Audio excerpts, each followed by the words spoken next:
Reignite is going to do it. They are your champions. Dark Zero is going to be your champions of the APAC Legends Global Series.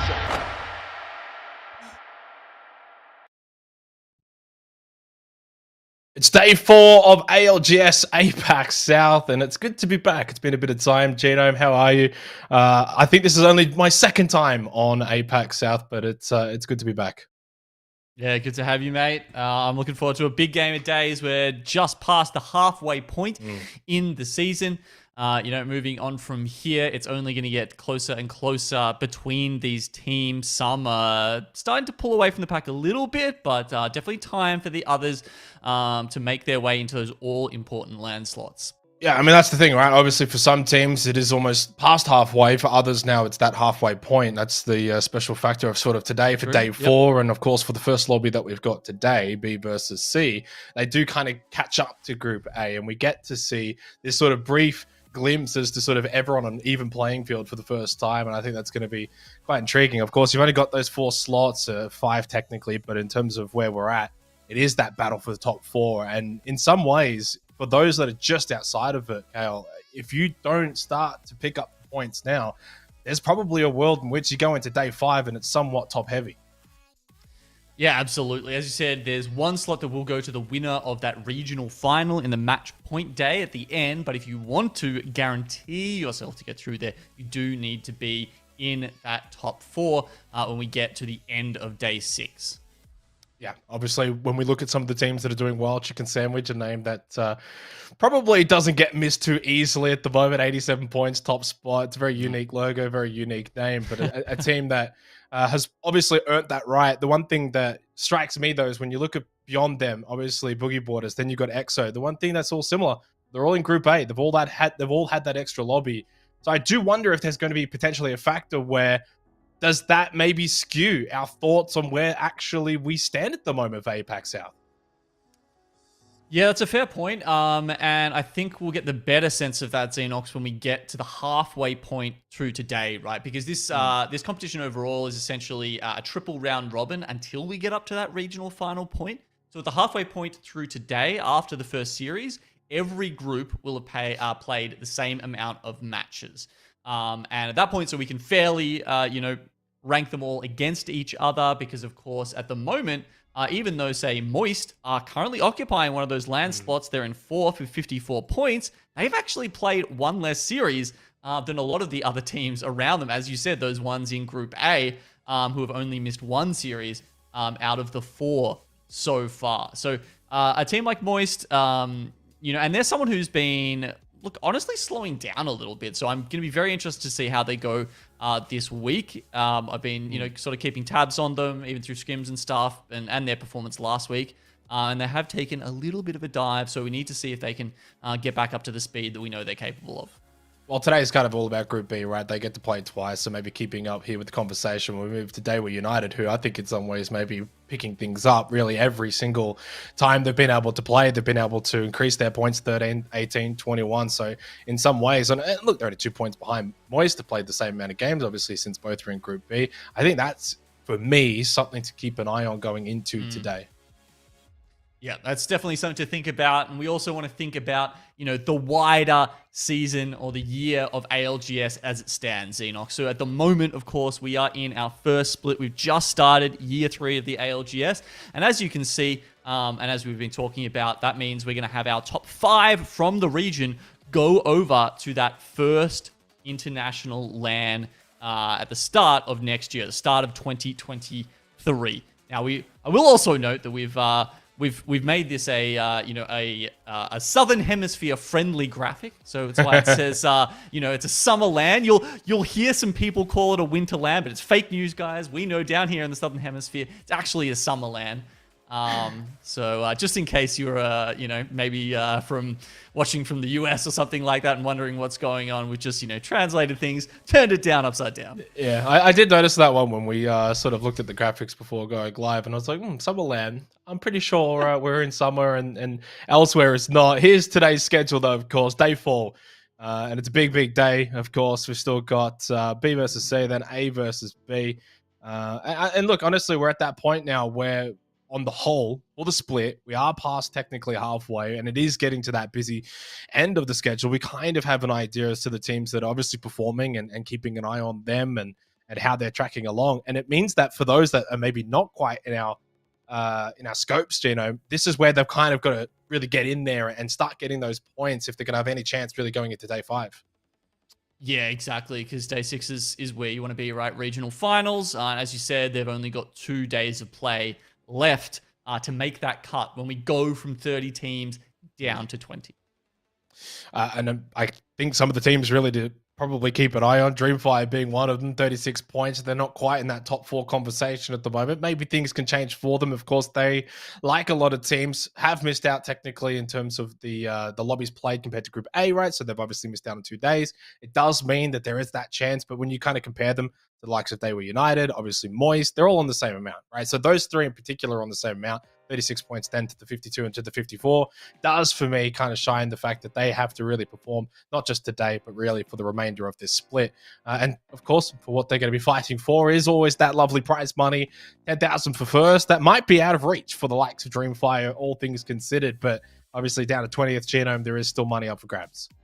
Well, the 7,500 might be hard for Dreamfire to get Xenox, but the $10,000 actually is kind of up for grabs for anyone, right? Because you could be in 20th when you go into that match point day in the regional finals, and as long as you just bag that first, come away with the win in the final game after you've reached that 50-point threshold, you can grab the $10,000. So, interestingly, that's almost more within reach for a lot of these teams than perhaps some of the lower numbers. And then, for everyone who gets knocked out before the final day, those bottom 10 teams, they'll also be picking up $750 as well. So, guaranteed cash across the board here. And then, of course, that's not counting the amazing international experience and trip of a lifetime, really, to the grand competition overseas. Yeah, and obviously we know how much that actually means for the players, right? From a macro level as well, being able to learn and play against those top teams, I think means quite a lot for them as we have a look at the standings that we've got coming into day number 4. Chicken Sandwich on top, 87 points. I mean, they're the clear standout. The next best, obviously, Boogie Board is 70, and then the drop sort of begins. And really, though, when you do get to that 4th place position, Genome, it is actually quite close. MDY White, They Were United, Biram, Northside, not too far behind either. So while maybe number 1, number 2 has got a little bit of separation, of course, courtesy of the fact that Group A have been able to have that extra lobby and those extra points, still for 3rd, 4th, etc., all well and truly up for grabs. Yeah, exactly, right? So if let's put a couple of, let's put another 10 points on Moist name, let's say, another 20 if they do well today in the first series, and you're starting to see that those top 4 slots kind of, are breaking away from the other teams. Sure, if you grab a first place today, 25 split points, that'll give you, it'll bump you up. Maybe you can start competing with those kind of teams, but you're starting to see that it's maybe 2 spots kind of locked down already, and it might just be that final spot left over that people have to fight for. The other part of it as well is, I think, more so towards the bottom end of the standings. We have obviously been talking about the top 4 and those qualification positions, but you don't really want to be one of those teams that misses out on split 2 and having to go through those qualifiers. So obviously that's something to keep in mind as the day does continue on, as we head over to the beacon and have a look at these drop spots for today. I don't necessarily think that it's going to be any sort of contesting going on, Gino. Maybe towards the wall, obviously, there's some close teams. Other than that, everyone else quite separated. Yeah, so this is the AVB drop slots, if I'm not mistaken, Xenox. Now, we've had a couple of changes since last week. As you can see, Team Op have moved up towards the top of the map here. They're going for the war. We haven't had word yet whether free agents are actually going to contest them for this, because last week, essentially, Team Op were down the bottom, and they were sort of playing up the north of Shipfall, and also taking some of Gale Station as well. Shipfall already, it's not amazing loot. So you're taking half of Shipfall. You're giving yourself Gale Station on top of that, which means you have to sort of make a mini rotation to get the second half of your loot in there. If the ring's not going your way, that's not a fantastic spot to be. And sure, Team Op is more of an edge team, so they can afford to be, looking to cut other teams off and grab the KP that way, but it's still, it's not ideal. It cuts down your options, I suppose, is the problem there. So it'll be really interesting to see how that goes, sort of whether we do see that contest up at the top, or whether that throws, some other things into play. Because, Dugu Play, they were taking on MD White Fish Farms last week, and after one game, they gave that up and went to High Point. It's always an interesting conversation. I'm always very open in my belief that while there is obviously such a large importance in terms of where you're dropping and the loot that surrounds it, I think the best teams are able to make do with whatever they've got, really, if given to them, as we have a look at A versus C now, of course, or potentially not. But I think regardless, the best teams are able to make do with what they've got. And I think, depending on where the ring goes as well, always makes a large factor. You might feel like you've got the best loot location, but on a given day, you might just not get really the zones that are going to actually make do with what you've got anyway. So, yeah, I think you could take the best teams and just chuck them anywhere. I still think that they could do well. The only thing I would say is that obviously by having your own set spot, you learn the rotations out of that. You learn the teams that are obviously in and around those locations too, and the way that they path towards these rings and towards those zones. So super important, obviously, in terms of longevity. But you think about, say, a tournament, like let's just say Split 1 playoffs. If you make top 4 and you're going overseas, you might have to go to a new location. So you actually have to be prepared for being able to be quite balanced in the way that you play and the way you approach it. You might not actually have the same spot that you have here in APAC South. So something to always keep in mind, I guess, as we have a look at the next beacon. Yep, so this is going over to B versus C and having a look at their Storm Point as well. Once again, you can see, actually, this has literally just changed in the time that we've gotten into the lobby, basically. I've just had a look at some of the chat, and 20th Guaranteed have decided not to contest MDY. They were previously getting the wall to themselves in this group, I believe, and they are actually going to go down and take Gale Station. So that is a fresh off the press change, Xenox. So that would suggest that we won't get any contests here in our second series for Storm Point only today. It looks like people have sorted that out. And yeah, look, interestingly, some of the, Barometer, still just going to the one team. They were pretty solid there. SRY, or I think it's MDY White, also taking Thunderwatch and Stormcatcher. No one's really, decided to say, oh no, we want one of those and you can have the other. We're still not getting any of that. This does seem to be settling to be sort of the appropriate year 3 split. Yeah, and look, obviously, I think while sometimes it can be fun to see teams sort of dropping either on each other or close by to each other, I think from a competitive standpoint, it's always really good to see everyone sort of get what they want and then play off of that. And it gives us sort of the best inclination as to really who's going to perform the best as we look at Group B versus C.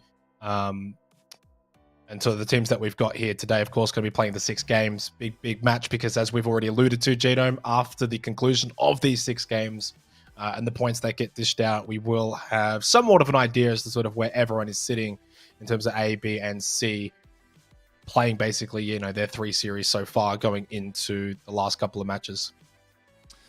Yeah, exactly. It's going to be even Stevens at that point. At least each team will have had the opportunity to get as many points as their competitors. So this, of course, will be our first series today, Group B versus Group C. Last time we saw these guys go up against each other, it was Buriram actually coming out on top by far. their best performance. And then we had Moist 64. Daewoo came out in third as well. So those are the kind of teams that did pretty well in this. Dreamfire, again, we keep talking about them, obviously just because they're a team that, you know, most people who've been following APAC South should know, being one of the powerhouse teams for a very long time in this region and have some of those marquee names. I mean, you might have remembered, you know, the piece that Play Apex esports put out about Roy before we went over to Rally for the championships, and you know, got an insight into sort of his life and him as a player. So obviously, yeah, some of those big names on Dreamfire, they're very well known, and for good reason too, because they are just absolute standout players. But this season, Xenox, we've seen a bit of a change in Dreamfire's playstyle, and you know, it hasn't worked out quite that well, frankly. That's why we're seeing, I mean, just having a look at that game, where they came, or that series where they came 10th, you know, they didn't get more than 4 kills in a single game, right? And that's not the Dreamfire that we know and love. And look, maybe that is a permanent shift in towards that play style, but if it is, it hasn't been working out as they would have hoped thus far. Yeah, obviously I'm not quite privy in the way that they're playing or the way that they've changed up, but one thing that I've kind of seen trending a little bit in esports over the last 12 months or so is the fact that for a lot of teams in APAC especially, it's about adapting to how you would almost want to play on an international environment. You know, you might be able to dominate in APAC South, you might be able to play a certain way in APAC South, and you actually go overseas and you're like, oh, it doesn't work here. So do we want to maybe try and play a way that might actually work for us overseas, bring it here, play it that way? The problem with that is it might not actually work all that well here. All right, Xenox, we have just got one of the wildest character selection screens that I have ever seen. I hope someone got a screenshot of that and can pass it through to us so we can talk about it at the start of the game, actually, because that was actually just nuts, and we don't get to see all 20, unfortunately, from our view anymore. But I can tell you, as a sneak peek before we jump into this game very shortly, there is a Revenant in the lobby. It's paired with an Ashe and a Crypto. We've got Dreamfire playing a Bangalore composition. So, you know, if you were saying, hey, maybe Dreamfire need to change it up, well, guess what? They have. They're playing Bangalore Crypto Seer.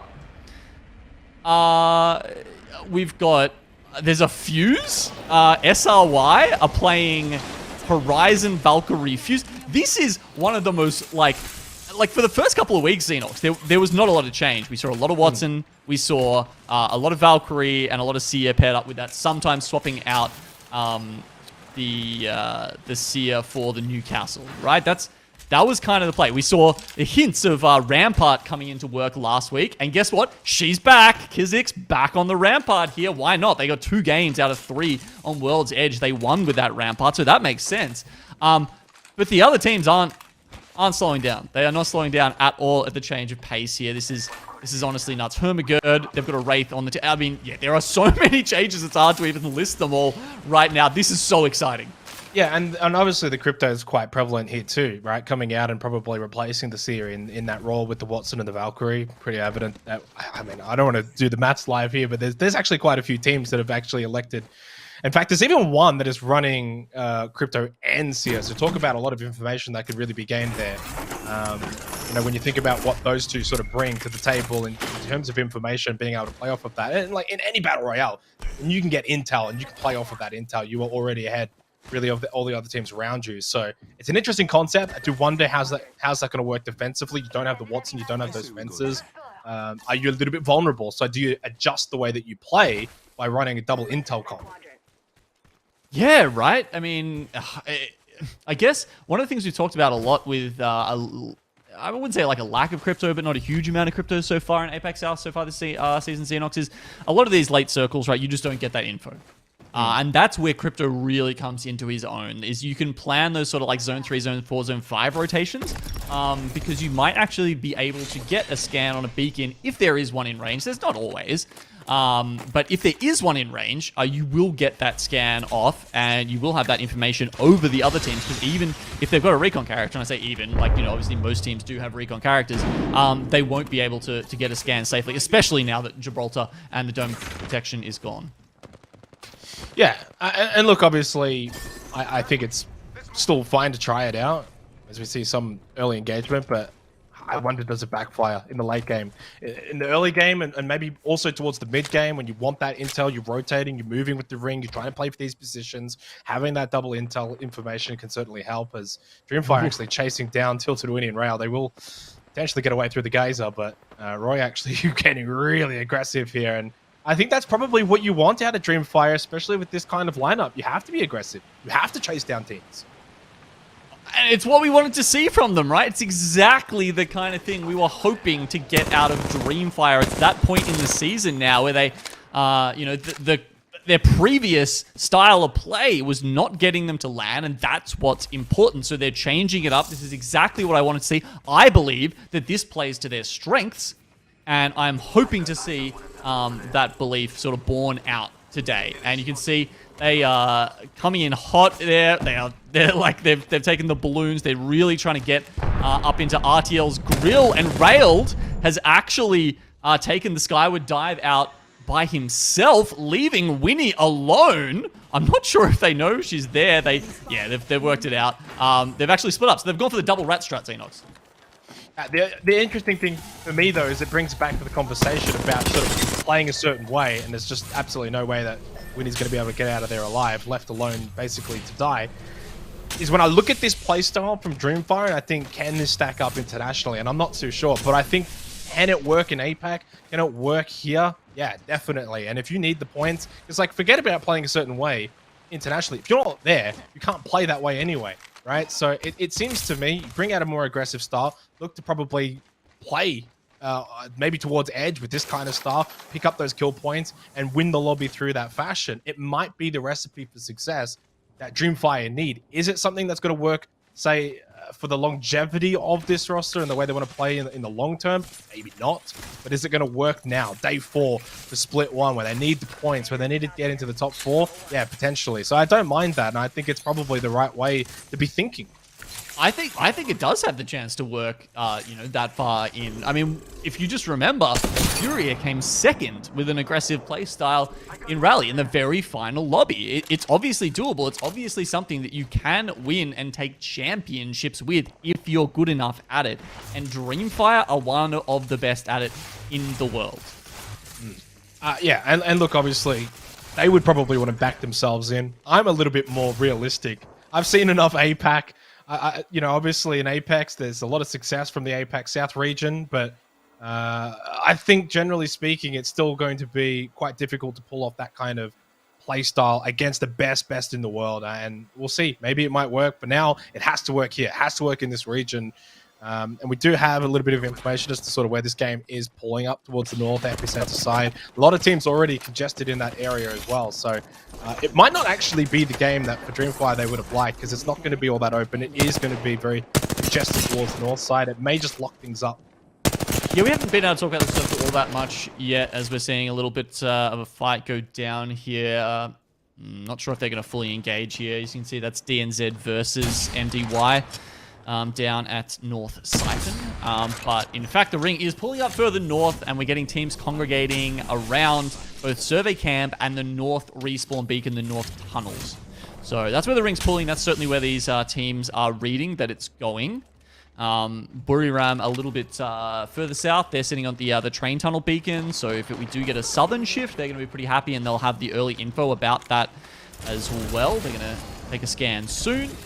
Meanwhile, some of these more southern rotations, you're seeing SRY pull out from further down. They obviously hurt MDY on their tail. MDY is going to be a little bit sad. No KP for them as they get out safely. Yes, they do. All the way into Geyser. It'll be a bit of a scuff rotate. And unfortunately, I think Team Op have actually noticed this, so they're pulling around to the Geyser choke as well, as you can see here, and they're going to try and cut off this rotation. Good read from the Chinese squad. And you can see that map now for the first time as well, how far north we are actually heading up, and a lot of teams already down there, but it's to the south, where I think those teams rotating in quite late, at the very least, compared to obviously those up north. How are they going to make their way in? What can they realistically get? I think it's going to end up being a situation where, because there's not a lot of room to actually rotate on the left and right sides of this kind of circle, you just push straight in, hold the south, hope for a bit of a southern shift. might be the best that you can hope for. You know, the sort of northern side of Fragment West is still in. A lot of those buildings are still in. So if they can hope for this ring to pull down towards the south side, should be still fine. Otherwise, coming in late, if this does keep going north, and if it does keep sort of heading over towards Survey Camp, those teams that are coming in late towards the south probably not going to be able to get that kind of hard compound that's going to be playable. They're going to have to play the edge, play for kills, and hope that that can get them some success. Yeah, I mean, one of the northern circles, it could be the one on the train tracks. It looks like it is pulling away from that the respawn beacon, but it still could be on the rail cars that are sort of a bit further east to that. That said, if you're stuck in those buildings within Survey Camp, you're still probably going to be good for another couple of rings, and you do get a lot of opportunity to try and snipe out teams that have to play for less favorable positions. You know, they've got to try and stick on the rocks, those ones to the north of Survey Camp, that kind of stuff. So they could be good for a little while longer. Now, that said, it seems like every week we go, more and more teams starting to play a bit more aggressive, a bit more edge, and that means to a good at this, teams like 2MK1 Pad are going to be more successful as they are about to actually run into their brother-sister team in NDY. That is an absolutely awesome name, though. I absolutely love that. 2MK1 Pad. Absolutely perfect. But yeah, I mean, look, these teams towards Epicenter now, there's a couple starting to congregate. I do wonder if that's going to really kick off over the next couple of minutes or so, because those in and around Survey Camp have basically already set up shop. Fences are out, buildings are occupied, probably not expecting to see a whole lot of action actually towards that area. But you know, the southern side, Epicenter, those are kind of still some of the gateways, some of the entry points into this next zone. So, you know, you've seen that now with 2MK1 Pad. What they're sort of scouting for are those teams coming in, pushing in. Can they sort of gatekeep a little bit here, get a couple of kills for themselves? Yeah, not been too successful so far. It looks like they've gone too far north to grab SRY, unfortunately. So they're going to be taking a balloon and pulling over the top of Stinky B. We've noticed them, actually. So we do have the potential for them to push up and try and make something happen there. If Stinky B would... I think they might be launch site these days. Could potentially be Dome. I'll have to double check that next game. But because they've had to make, you know, it's essentially like a full, you know, they start full south, they've had to go full north for the rotation. They really didn't have much option other than to play edge. It's just one of the disadvantages, one of the downsides of playing a POI that is so far away from some parts of the map. AMK with that rotation for the balloon have actually just pushed straight into Ant Esports. So unfortunately, they've been met with some aggression back the other way as soon as they make their way in towards the server, but in the circle, I should say. But they've actually done all right here. Xiaokai healing up and gets back to full armor, and they can actually push on this now. They did get some damage back onto Ant, got them quite low. I don't think there was any real cracks or anything, but they've gone straight back into their building, which is obviously going to be fenced up. This is now where you start to question these kind of compositions where you know, you've got the C, you've got the crypto. This is where you've got to be aggressive. You're not holding out. You're the ones that are pushing in. Oh, you can see Protocol committed. They definitely are being aggressive. You put that next to the door. It destroys the door, allows you to start getting some grenades in there. And of course, you can't set up with a pylon necessarily because if you've got the EMP available, that should be able to take it down already. I guess unless you have the second one ready to go. But either way, you can see Team Op looking poised to try and take down Ant Esports. Doing all right, just holding them out at the moment, making sure that they just can't get out for free. But Aimbot making a lot of damage along with Billy, so not really going as well as they would hope for. I mean, yeah, they got a couple of cracks. They've got Ant low, but they're holding out well. Defense doing their job. Good shots back. Arcstar thrown out, forcing out the backside, which is not being covered. But finally down is going to go the way of MK. In fact, so much so that's going to be Ant wiped out. So in the end, aggression pays dividends and really well done to sort of corral them and just almost sort of chokehold them in that building. The Watson fences just couldn't hold out for much longer, and in the end, you can see what that aggression can look like when you've got this kind of setup, and it works out really well. Yeah, and it wasn't unbridled aggression, was it? It was actually quite methodical. As you said, they penned them in and just sort of worked them back until they had nowhere to run. So a good start to the series here for Team Op. One squad taken down. Looks like Dreamfire have picked up a couple more kills in the meantime. They've got 4 to themselves, and they're about to run into Truth on the western side of the map, coming in through Skyhook. You can see, though, Truth pretty well set up. And other teams like Primus Commander a little further down. Some of those teams who, didn't guess on survey camp, or at least didn't set up there, are going to have to be working their way up through the train tunnels, or perhaps even across the fields to the south of survey camp, which might be a little bit more deadly.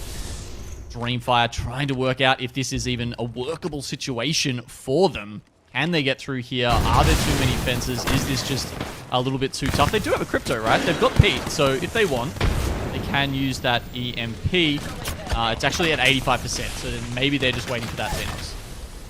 Oh, Manuel under the pump at the moment. Struggling. Asia already down. Might be ball to follow. That one coming from MDY.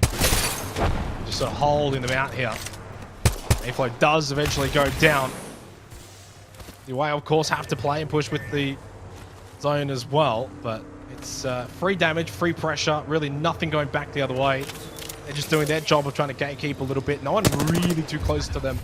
Mainly over towards the train tracks. You've got one team close by. That's about it in PK. Other than that, it's a pretty free spot for MDY, but they do have to keep going up north. DNZ eliminated. 14 squads remaining, and heavily congested up north still. That said, we had a wild westward swing of the ring here, Xenox. So Dreamfire and Truth, their fight over this tunnel, and we've just seen that EMP come in over that side, will actually be quite important. Shots out, still, Yuling. Really to come from it. I mean, it's not easy shots to land, but they're feeling like they've got 20th guaranteed pinned down. You got Moist Esports in and around that area as well, so suddenly you have to question, can you really even push on that? Then you're getting really backfilled as well by PK.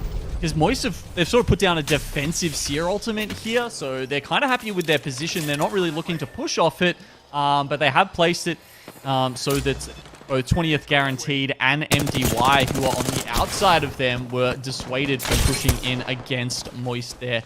It felt like that would have been an easy position to be third-partied in, so I like the heads-up play to just sit tight, but trying to use their utility there to make this a position that they're not going to lose and go out too early in.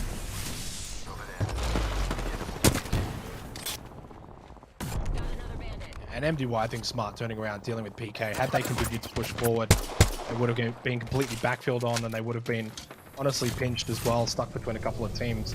Taking the right fight here. Knowing that PK would have pushed out, hold that entrance of the train tracks. As so, fully cracked, has to go back, pop the bat. Okay, MDY down on the southern side here. They're going to try and make it up. As you can see, zone closing in soon. While this is all happening, Dreamfire did win that engagement. It was just Roy on the Bangalore who clutched it out there in the tunnel. So now they have essentially that whole tunnel to themselves, and they're probably going to get some company very soon. These teams, teams like Team Op, who are trying to take fights here on the edge. They're, they truly are on the edge here, Xenox. They barely had time to get out of this one. It could have been ugly. Yeah, certainly. Moisto losing Empty and Waltzy, so only Pricey left. I think MDY have really played this well. Push coming through aimbot. Billy has to stop that bat and start shooting. Shaq knocked. Don't think he's going to be able to get back up here either. Probably down for count. So aimbot and Billy, last two here for M and K. And no, they are just met. The firing squad. So they're gone. 9 squads remaining as we head into the 5th round. Turn our attention, obviously, towards the train tracks here. Roy, low, managed to pop that bat, though. Get back up, full armor. Primus Commander inevitably having to come up through north, through the chain tunnel here. Of course, we're going to run into Dreamfire, who are extremely low. Pete is the first one to go down, but at least they don't go down completely. They will be able to get the res there and move back up. 20th Guaranteed. There's 2 of them just to the north here. Have heard some of this fight, but they're not pushing in too hard, Xenox. They could actually pick up some kills if they had to, but it's hard to tell for them. They don't realize there's only 2 members left. There were only 2 members up for Dreamfire, so they don't press the issue. Unfortunately for them, that means they're going to start taking a lot of damage from the back now. It's MDY. You can see they're going to get sandwiched very soon, I would say, and it's Trent to try and make it all the way up by himself. That's it. The position just to the north of here that we're looking at with MDY, that's where Daewoo are. They've been playing the north this whole time, and it's going to be, I'd say that's probably going to be God's spot. Yeah, obviously we've been seeing a lot of MDY playing south, pushing in with the circle, playing that edge, getting in all of these fights. But you think about Daewoo, you think about Buriram, these teams have been able to sort of play that survey camp position, play these buildings, play up north. They haven't really had to do as much fighting, especially compared to MDY. Obviously, though, MDY now in a position where they can just fully gatekeep the rest of Dreamfire here. So how does Dreamfire get out of this? Bangalore may just actually help them quite significantly. Well, Pete just wasted a bunch of time trying to chase Trent down. He managed to hide at the edge of the ring, had to keep going. They're going to pop the EMP here to try and get out, but MDY is in between them and safety. Ems pushes forward, along with Roy now. The Bangalore, we saw the smoke go out, did at least buy them some time to push forward, try and cover some ground. Done well. MDY completely wiped. Really good push from Dreamfire. Roy has to get revived. I don't know if they've really got the time to do so. You've still got Trent hanging around the area. They are aware of it too. Golden Knockdown Shield will help them make that reset though, Xenox. Skynades coming in. They've got to contend with them. This is where the Bangalore smokes start to come in well. Trent just below their position. You can see he's happy for the smoke. It means they can't see him and he can't see them as well. He's happy with that trade-off. 7 squads now left alive, and Dreamfire are sitting at 13 kills, Xenox. All of a sudden, the Dreamfire of old, they're back. Trent was just sitting below with the bow check, just trying to see if he can get someone from Dreamfire off guard. Not going to happen. Roy just peeks over. 3 kills, 20th guaranteed gone. 6 squads remaining. And Dreamfire, of course, just happy to rack up the kills. They've been moving and shaking basically since the very start of the game. Seeing them with their aggression, just pushing, trying to take these fights, playing out towards the western side. Now they start to make their way over to these teams that have just been happy to sit in these buildings. So teams starting to collapse here on Survey Camp. Dreamfire 13, not enough. They want more. They're going to push into this building where we can see Hermagerd are set up, but they're coming up against a lot of red armors on Dreamfire, who have obviously done a ridiculous amount of damage so far this game, and they're looking to do more. Roy, Pete, Ems is on the ground. They're going to go for a quick shield swap. Roy back down to blue just to try and make this happen. Will they let them get this res off? Surely not. The passive heals from the pylon are coming up, but Roy is waiting on the outside here with his reticle trained on them. He's popping back, pushes out. Smoke actually helping them out momentarily, but not going to be enough. Dreamfire collecting more kills here. So thoughts remaining because Daewoo United just got eliminated as well. So this could actually end up being the kind of game where Dreamfire are able to just sort of wipe lobby plus get a win. Even if they don't get the win from here, still top 3. A lot of points being gained. What a way to start their day. Buriram United have been sitting patiently up north in these buildings. Time for them to push out as well. And in the end, it's Buriram United that do take the win, opening win. But honestly, all of the talking and conversation is going to be about Dreamfire off this game. I would be surprised if they come out with the top score out of this game, Xenox. I think, in fact, they almost certainly will with a 3rd spot. That's 7 placement points, and not sure exactly how many kills they ended up on with. I can tell you it was a bag, and they'll probably end up with at least about 20 points, which is when you don't have a 1st place is almost unheard of. Yeah. So incredible start from Dreamfire, and more than that, it's good to see them back, Xenox. Yeah, and obviously they were a talking point really in the pre-show discussion when you look at them as a team and you know what they've done in the past and what you kind of almost expect in some ways from them to go out and play that way. It's not just the fact that they obviously didn't win, but the amount of points they got, it's the way they got those points. Oh. That's really what I think for me is most telling. They've clearly come out today with a game plan, put that in motion and executed it. Bangalore Crypto Seer was that game plan, Xenox, and it netted them 16 kills. That is honestly unreal. Daewoo actually, despite that having that good position, I guess the ring maybe just pushed them out of cover a little bit too much in the very final ring. So they actually went out in 4th only with 1, and it was the sort of more northeasterly position rather than northwesterly position that Daewoo had that allowed Buriram to come out with that, very easy 1st place. I mean, they weren't even contested really in that final ring, were they? And they managed to pick up 9 kills as well. So Oh, Dreamfire, I thought they picked up third spot. It was actually second. So they got second and 60 kills. That's, yeah, okay. Wow. What a start for the Chinese team. Buriram, Thai team, up on top there. And then Ath, actually, in third with the Rampart. So, yeah, a couple of nice, really, a nice result there. And some of those other teams that we have been seeing up the top regularly, especially, some of the ANZ teams who have been dominating the split standing so far, like Moist, we saw, fail to make that rotation out of Epicenter. Yeah, I think for Buriram as well, look, I don't want to detract anything away from them. First place, 9 kills, pretty decent game. Of course, they held up towards the north side relatively early on in that game, but to still walk away with the win, pick up a couple of kills too, because you look at the teams sort of below Dreamfire, they were HRM as well. All of those teams got good placing, didn't really pick up that many kills, mainly because of the way the sort of, ring was moving up towards the north, over towards server camp. A lot of those buildings sort of bunkered down nice and early on. So in saying that, we did obviously see a little bit of action towards the south. That's probably where the majority of the mid game really we did see it. A lot of that came from MDY. Only 5 kills in the end. It almost felt like they almost got more from it, but only 5 kills, 8th place. They put themselves in a position though to fight on the edge. Unfortunately, ran into a Dreamfire roster that was clearly just on another level this game. Definitely trying something a little different out, and definitely a cut above the rest. Dreamfire, so many amazing, finishes. This fight, actually, I think this is the one where they took down MDY, who are holding them out. That was the one that probably most impressed me. Yeah. I mean, they took their time to take out Truth, just methodically worked their way through the Watson fences and everything as they pushed into the tunnel. But MDY had such a good position, and they had such a small window of time to be able to win that fight cleanly against MDY, and to not even drop a player, not have anyone, not just knocked, but eliminated completely, meant that they really could continue to push out and grab that second place. So it was a very, very strong showing there from Dreamfire. And yeah, look, I am excited to see them back. I mean, we were kind of saying that Team Up might be their successors, and then of course with the unfortunate roster changes from Team Up with No Name and Gugu, unfortunately, coming back next split in a Challenger Circuit team. I'm sure we'll see them in Pro League again. But with them out, we were kind of hunting around for who was going to be that replacement, kill hungry team. And don't forget as well, 2MK.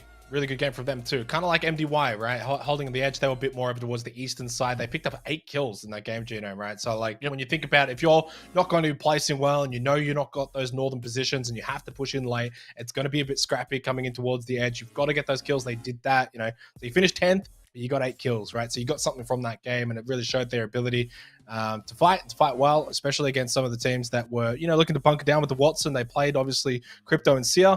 They were able to sort of break that apart, and I think got themselves a good couple of really good team fight wins. Moist Esports, though, 11th place, no kills, not a good start for them, considering obviously there's a couple of teams hot on their heels in terms of that 4th place position that they currently occupy. So, you look at Buriram, Dreamfire, even Dewa, all starting well today. So for Moist, luckily, still 5 more games to go for them to bounce back, but, basically nothing from this one. Yeah, they can't get complacent.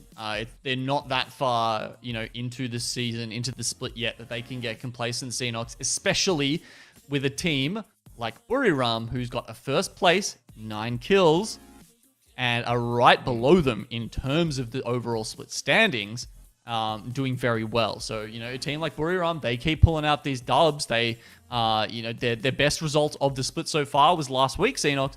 And if they can keep doing that, Moist could be in trouble. They need to show up. Obviously, there's a little bit of hoo-ha made about some of the team compositions and the lineups as well, GNM. You look at the top 4 teams, 3 of them all have the Watson. So maybe there's something to keep in mind about that. Obviously, Dreamfire, though, they have a Bangalore, right? And they obviously have the second place, but first overall, technically, in terms of points gained. So a really good performance from them. But, I look at sort of those teams. In fact, you can go all the way down to 7th, really. So, in fact, if you want to just say the entire left side of the lobby, Gino, only 2 teams did not have a Watson. So I think a lot of that probably comes down to the way that the ring played out.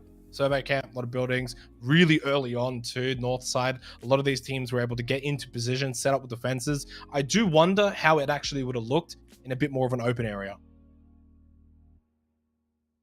Yeah, you're right. Depending on where the final circle ends up, that absolutely could change how effective some of these compositions are. We haven't even seen, the full power of some of them, right? I mean, we didn't really get to see too much of Emmanuel in the Revenant Ash crypto composition, or perhaps even Ath's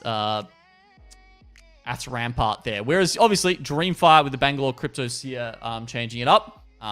That's working. It's working. You can push that. You can be very successful in a lot of team fights, obviously, with that much legend power, aggressive legend power on your squad. Certainly so. And I hope Dreamfire is definitely going to stick with this lineup. Certainly a lot of fun and a lot of success for them as well from that first game. We're going to go to a short break. On the other side, though, of course, we've got plenty more to come.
Well, it was the dream start for Dreamfire. 25 points gained from the opening match here. Of course, 5 more still to play out, but obviously they've set themselves a bit of a pace today, Genome, and selecting that Bangalore. Clearly, they've got a game plan in place that they want to execute. They did well in the first game. Keep that up today, and suddenly they can be right back in the race for a top 4 position. Yeah, it was a massively fast rotation for them, starting off with going after RTL, the team who was in Lava Fissure. And yeah, from there, they just continued to stomp rolling through team after team until they ended up with 16 kills and a second place. So yeah, look, dream start indeed. And it looks like we're almost ready to get into our second game of today as well. Yeah, let's get straight into it. No more waiting around. Straight into match number 2. And we'll obviously already have something a little bit different. No north side here, Harvester. Bit of the central POI here for the opening zone. But one discussion sort of that I wanted to continue on that we had, and obviously only a very brief amount of time to touch on, was the location, right? You bring all these Watsons and obviously you get an early green circle onto survey camp. Made it really easy for all of those northern teams to just push straight in, bunker down. I do wonder, especially now that we've got this kind of Harvester POI, if it does finalize on the sort of more outer skirts of this POI, that it is a bit more open. Do we see those teams that are bringing, say, a crypto seer combination have a little bit more success? Yeah, I mean, it is interesting, right? With the double recon characters, it does seem like a little bit of a double up in some situations, but you can almost sort of treat them. You know, they both also have a reasonable amount of fight utility as well, Xenox. So I don't know what it is, but I swear, like, Respawn just keep chucking a lot of power into these recon characters, and so I think that's why we're ending up with so many of them on teams.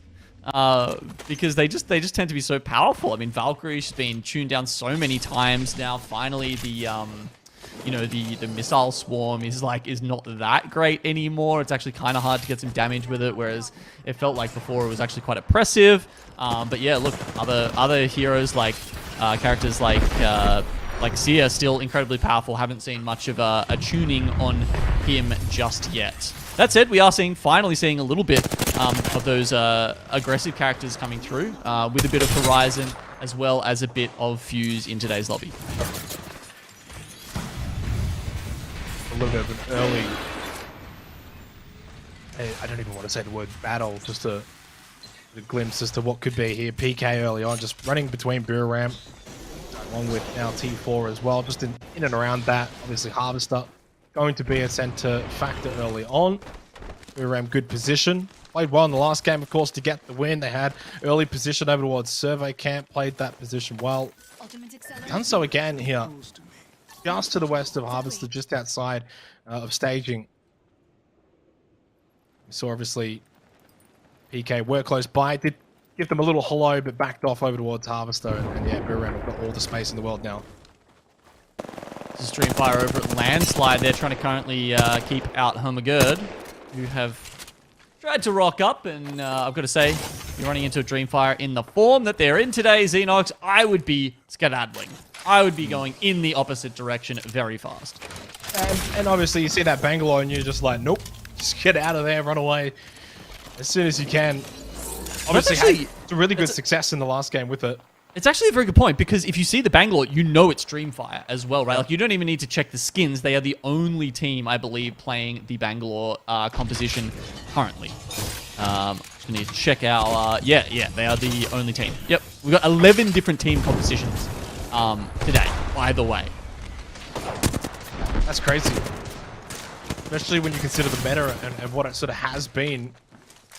The Seer, the Valkyrie, Watson has been quite stagnant, and then it opens up to 11 different team composition. There we United. What a bad game for them as well to start with. Good shots. Very, very close. Zabby is out with a sliver of health right now, but Dreamfire, it looks like they're going to finish the job off for Dewa and grab that one. That's it. Overlook also got some action going on. ADL and Ant. Just scuffling up there. 20th guaranteed. Also having a look at it. They're a bit further to the right of your screen. You can just sort of see them up near the kill feed there. And Ant have completely routed ADL. mean, they're just chasing them down at the moment. Geiger already obviously gone. Heck, and Legacy just trying to get out of there. Legacy able to pop that bat, knowing that they're basically being chased down. This is obviously extremely far away from where that circle is at the moment. Ken, the bump, Legacy down, and probably out for the count. ADL just completely reliant on Heck to get out and survive. Doesn't have those banners though.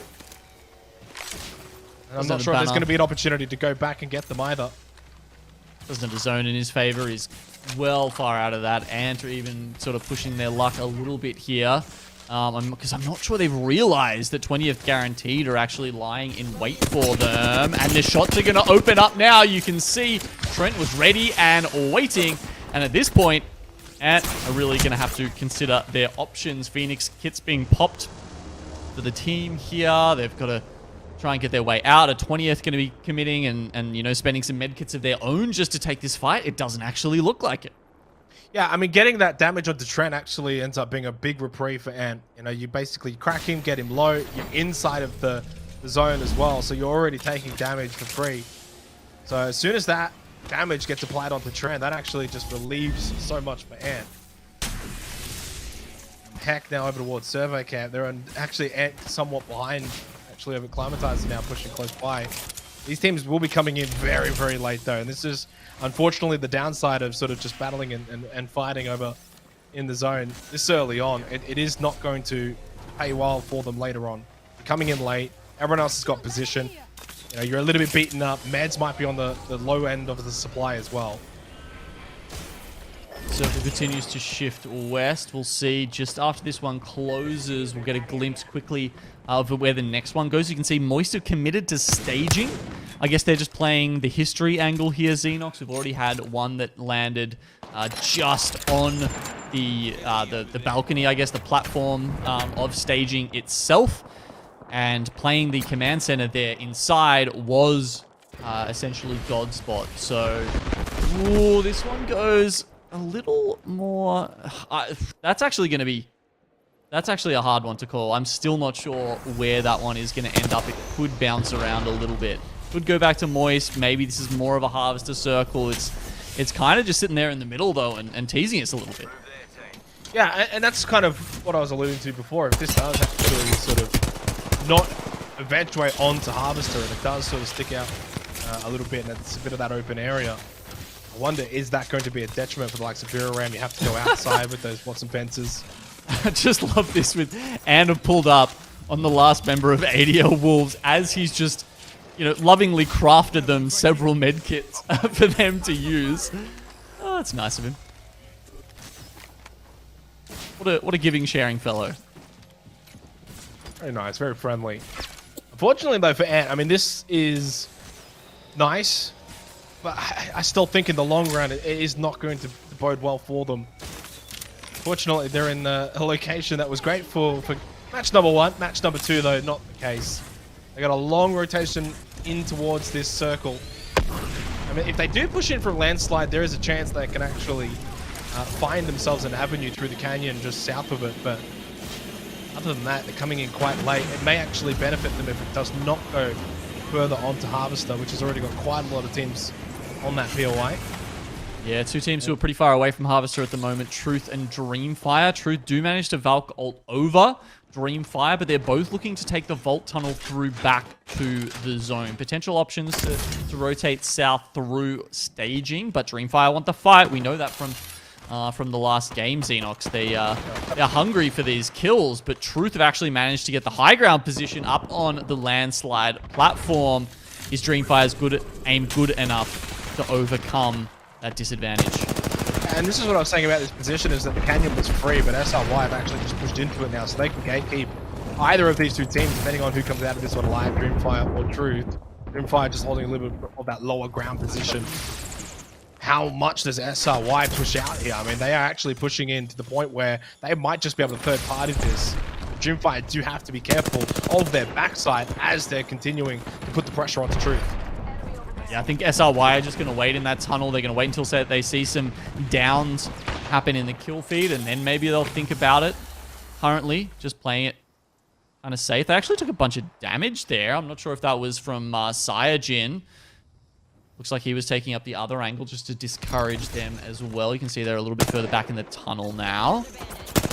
They've actually got the Watson fences and the gen set up on high ground now, where Dreamfire can't touch it, can't get an angle on it. So this is a really good position for Truth Esports, using the crane to their advantage as well. Round closing now, so they've got about 30-40 seconds before the cover that both teams are using will be in the zone and no longer hospitable. And have made their way in as well, actually. Now just to the east of Landslide, so coming in late, but coming in effectively, and then you take into account they've already got a couple of kills to their name. This is the start of a good game for them. Super Truth, understanding that they've got themselves a big battle they still have to sort of finalize here. If they do push in towards that tunnel, you know that SRY located over there. Then you've got potentially Dreamfire and Ant then pushing behind you. So it's getting quite congested in this area now. It is. Maybe these two teams have waited a little bit too long. And unfortunately for Truth, they're the ones in the middle. They are the chicken in the chicken sandwich. Not that we see them currently in the lobby, but, you know, just to use a food that you guys might be familiar with at the moment. Dreamfire now. They've got one on the ground. The Newcastle trying to drag him even further, but a well-aimed Seer Tactical will cancel that res from Truth Esports. Tries to get out with the castle wall. Saiyajin God with the sliver of health. He's down. Now with SRY in the tunnel, and Dreamfire have to worry about them as well as Ant on their backs. Yeah, very unfortunate for Truth. The timing factor, they were pinned down for such a long time by Dreamfire. By the time they were able to get moving, Ant had arrived as well. SRY, of course, in the same vicinity. Roy does get knocked actually by Ken and finished off as well. And Ant actually having that high ground. So kind of what Dreamfire was able to do to Truth, Ant is doing to Dreamfire. So the aggressive Dreamfire match 1 success, match 2 not quite as successful. The third party, unfortunately for Dreamfire, turns into the fourth party, and they're not the beneficiaries of it. Ant and SRY now the two teams left alive, but SRY have got someone else's castle wall to sit behind and enjoy for the moment. UU does have the Skyward Dive available. If Ant feel like they don't want to or can't push through SRY, they can use that to their advantage, or potentially even swing down around past staging. So a couple of options here. They don't necessarily have to, you know, smash their head against the wall. Oh my god, actually have been eliminated as well. And you can see here, Stinky B today seemed to be playing as a duo. They were a duo as well in the first game. Not sure what's the story behind that one, but oh, they didn't grab the kills. I think they were just looting the boxes afterwards. So.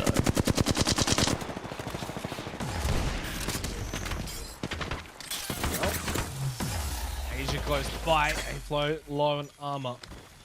Just watching the map, by the way. Buram started to push out, try and gain some ground with those Watson Petsons. Gopcap has pushed out, so Buram understanding that they've got to play on the outskirts here. They're going to play on the outside. It is kind of shifting over towards Harvester. Yep. NC, SA, very, very low. In fact, so much so, taken down by Aimbot. No real cover fire by Bolin or Joker. They're kind of pinned down behind the rock here. Yeah, Bolin, the star of the rally LAN, unfortunately just doesn't seem to be able to, you know, pick DNZ up to his level so far this season, Xenox. They've looked a little bit muted, frankly, and it doesn't look too great for them here on the southern edge of the circle either. Joker and Bolin, the two left alive now, and Emmanuel, someone we did have high hopes for, looking to try and pick this up. Another duo below them as well, actually. Team Up are lurking. No one necessarily pushing in, though, in towards this position for those that are already inside of the circle. While taking some shots. I think that was from Limo, but Artel, they're actually getting pushed on as well. And Moist, you've got three teams out towards staging. So all heading up out towards the west, and obviously the east, south, north is actually where it's the quiet side at the moment with SRY. They're just sitting pretty in that canyon. Stinky B gone, eliminated. They're out. Obviously for Moist over towards staging, they do have the high ground. They do see teams ahead of them, but they've got teams below them as well in Ant. And Moist once again.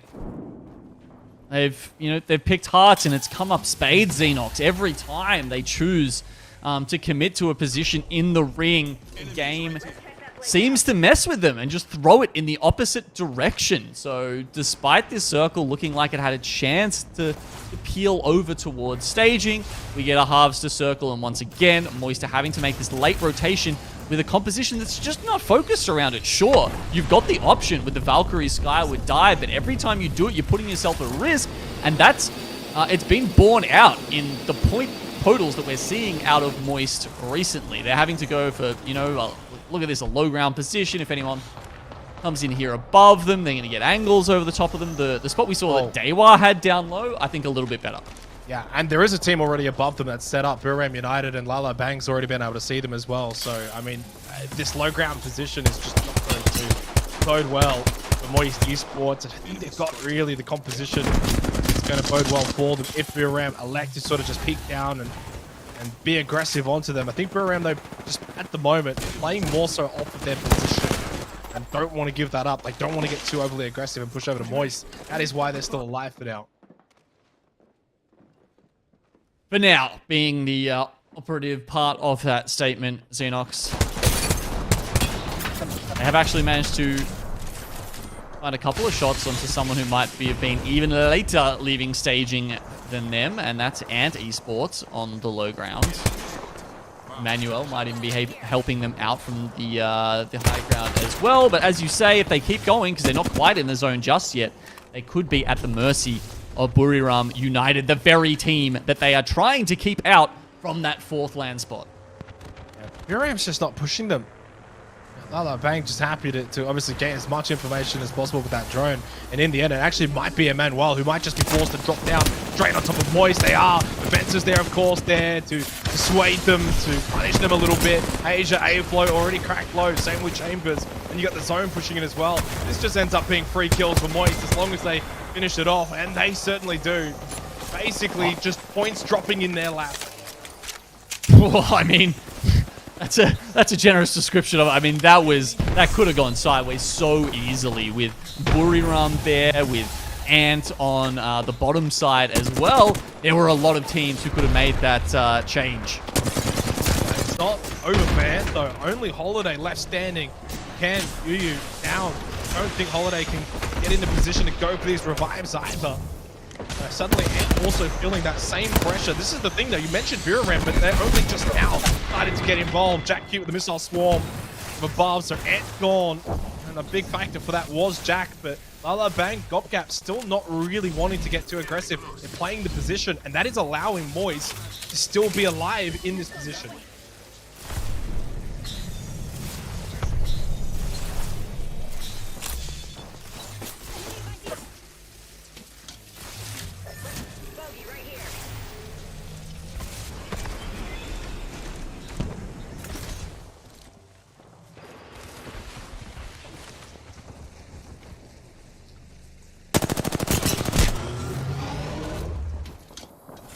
Waltzy spotting one, but still Moist have done a pretty good job getting out of that canyon, getting out of that low ground position. They've made their way over to the high ground. Obviously, Buram have elected to actually push over to Harvester with them, and quite frankly, 6 other teams. It's only DNZ and Moist Esports that are not in that Harvester position.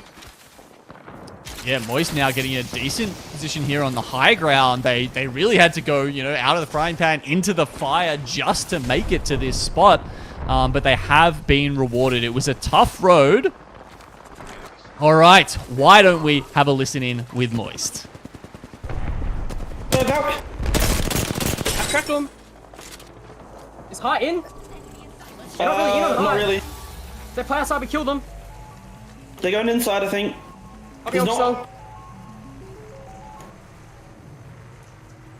Is anybody right below us? No, but let me there's people on scan. the high. No one right below us. I'm 12-1, 12-1. 14-1. I'm 4-0, 4-0. I need shields. Hit. I need shields. I got 4. Nice. I dropped 2. Drop syringes as well if you need them. No, I'm good. I'm gonna. There's a team yeah, here. actually. That's up. Fuck. How long are these guys in for? I don't know. We should be able to kill them. They're in for a while. It's this stair team split. I think we have to slide off to like over here on zone close. Like down here? We slide Yeah. off down here on zone close? Maybe. Yeah. We get peeked from above though pretty easily. Okay, we gotta hug this then. We gotta hug them. I'm Can we play in focusing this these corner? guys. Do you have a gen? Can we play in this corner if you have a Yeah, gen? yeah, yeah, I do. Okay. We stay up here as long as possible, okay? Yeah. I think we have to go from empty side and just like slide in. Yeah, we do. We have we to do. play back here and then we just have to like 3, 2, 1 slide into the corner, okay? Pricey, Yeah. play from empty side. Just let me know when. You get shot on top! You get shot on top! Back one! Back one! Back one! Valk died, She Valk died, died. She died! She died! We can maybe third them if they fight. Do we just get down so we can maybe climb up? I'm gonna go by myself, I think. I'm gonna stay up here as long as possible. Actually, I'm you stay gonna up here as long as possible, Shoot Price. left, shoot left, shoot Yeah. left. You stay up as long as possible. I'm fencing this door behind. What's it? 50! Crypto dead in the Dropping corner. on you, empty! What the? What is one? Nice. Over here! Dropping down, there's a team on height, Yeah, we gotta hard I'm them dropping again. again. Yeah, I need it. I'm trying to draw. I have. Pricey, You guys gotta watch for me. We can't watch you. I'm on the wall. Peeking I'm above. going up. Next up, I'm raising. Watch above. Stare above. I'm trying. I'm gonna zero. Yeah, dump it. Selling. They're fighting inside. Above! Look at me. I'm Go fight. They're fighting inside. I think we need to third that. Pushing! maybe. The Watson's on the other side of your bin. Watson dead. No, she's. Oh my god. Well, considering the journey that Moist Esports made, it's not a bad effort. They honestly looked like they were in all sorts of problems earlier on, but they've done well to even get towards this position. 4th place in the end, couple of kills, but too many teams with eyes on their position in the end, and they do falter. Dewa versus T4 now in the final battle here for game 2. T4 have position underneath, but they've also got the 3v2 advantage right now. Easy flash to Watson down on the ground. Can they bridge the gap between the low ground and the high ground? Looking for armor swaps. This is looking kind of rough. 13 kills for Dewa. They've been able to capitalize on this Harvester POI. T4 down to just 2. Retech is gone. The low ground position, not really the spot where you want to be either for S10 and Co. T4, though, end up taking the win somehow over Dewa, despite Dewa getting so many kills towards the end of that game. T4 are your champions of match 2, but that's 2 big games in a row, Genome, from Dewa United, and then the grand scheme of everything, that's 2 big games from them. Nice consistency to start the day off with. Moist, you know, we had that great listen in with them there. It seemed like Pricey was just a little bit too greedy. I mean, I understood I guess what he was going for there. Trying to give a bit of overlook to the rest of the team as they were pushing down. Obviously hadn't quite identified that Dewa were the ones sitting on top of that wing of the Harvester when they went down. And what happened was basically, you know, because they hadn't identified that, Dewa just popped out all 3 at once and just, you know, mowed Pricey down. They did manage to get the res. They had a gold knockdown shield, actually, which brought him back into the fight in the Seer, and they did manage to get the ultimate out of him before it kind of just went sideways, and you saw a lot of teams having to push out from the middle of the Harvester wing, and, you know, it was honestly a very hard position from Moist. I was a bit happy with how they played that game, considering they had such a rough rotation after picking, staging, and once again, you know, as we mentioned, sort of just being thrown a curveball. Yeah, and with that staging position as well, in fairness, there wasn't much more they could realistically do in terms of pushing beyond that position because they had Buram right in front of them, and then Harvester was already quite congested. So I think really staging was the right play for them. The one good thing for them too, for Moist Esports, is that when they did eventually get into that canyon below Buram just did not really want to pay them too much of attention. They were just too focused on themselves up onto the high ground. That allowed Moist Esports to basically just hold down there, bunker down, get those fences up, set up a really good position so that when teams did start to obviously make their way in, we saw, I think it was Ant Esports make their way down there. They basically just got kind of slaughtered because there wasn't too much pressure. There wasn't too much attention really given to Moist from teams above because there really wasn't a whole lot of room above in the first place because it was so open and you had those teams at Harvester that were able to really see over there. So in the end, actually, the low ground position ended up being the better position for they played high ground position. They might have got third partied and they might have honestly got shot in the back by teams at Harvester. Yeah, it often does depend on just, you know, how late or early in the piece in that final ring you get pushed out of that cover. Because remember, PK, they were the ones, you'll see here, they were in 5th, actually, going down at the 21-minute mark. And they actually had the position at low ground inside that harvester wing for the longest time. So, you know, they lost that to T4, who obviously ended up taking out the game and finishing it off with 8 kills as well. Yeah, 8-kill win. So, I mean, like, that's a huge amount for T4, but 13 kills from Dewa in second place. There's almost some similarities, I guess, to what we saw in match number 1 with Dreamfire, where they were able to pick up a large contingent of kills, but finish in second place. There's some interesting similarities there. But after 2 matches played, Dreamfire, Dewa, Buram, all on top, and only 1 point separating the 3 of them as well. And then T4 on 20 points, kind of just a little bit below them. But I think already 2 matches in, I know it's a very small sample size, but you're kind of getting an idea of the 3 teams that are just clearly on something at the moment today. Yeah, look, a couple of teams there. They haven't pushed too far ahead, though, that said, because we've had a little bit of swap over between game 1 and game 2 of who's done well. We've seen bigger blowouts so far this split, that is for sure. So I think this series is going to end up being a fun and a close one, Xenox. Yeah, certainly. There's 4 more games to go. Go to a short break. On the other side, though, we continue.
tricked you. Whew.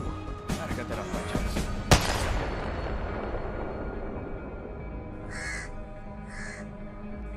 Tell Death I said hello. I feel Alpha.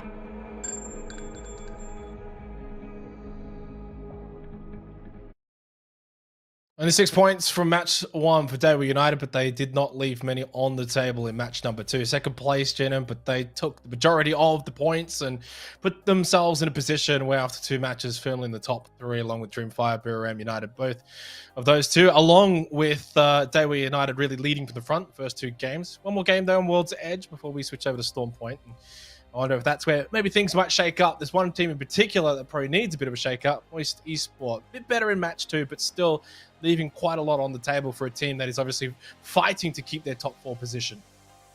Yeah, they are struggling a little bit. We saw that, you know, they certainly can deal with some adversity. And they're not one to sort of change their stripes, Xenox, right? They are sticking with the legends at the top 3 there, actually, that you can see. So they're, you know, they're playing that Seer, Watson, and Valkyrie, right? That's why those picks are all the way up there. But we've just got so much variety today. Look at this. Ashe, Revenant, Fuse. I'm not sure we've seen any of those thus far this season. We have seen a little bit of Bangalore. EXO were playing that at one point. Wraith has slipped through occasionally. And then Newcastle, Rampart, and Horizon also have popped in a little bit, but not that much. So it's just fascinating that we're getting these awesome and fun new picks through today.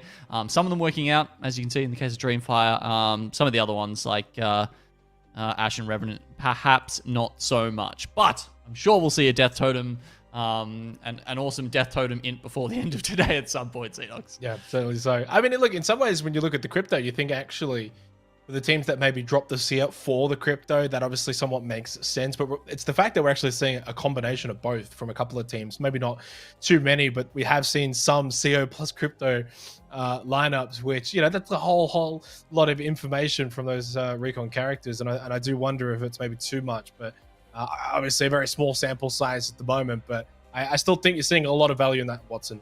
Those fences, late game especially, you're just seeing still a lot of that value. So it's a matter of, if you're not running the Watson, you probably need to be picking up kills early mid game where you can run around. If you do have a Bangalore, for example, like Dreamfire, run around, get those kills early, and just sort of fight your way through towards the end game. If you do have that Watson, yeah, play for center position, play for those compounds, play for those buildings, bunker down and go for that. And we saw, I think, probably a good little sort of contrast. Say Buriram United in that last game, high ground, played the fences, tried to play for position.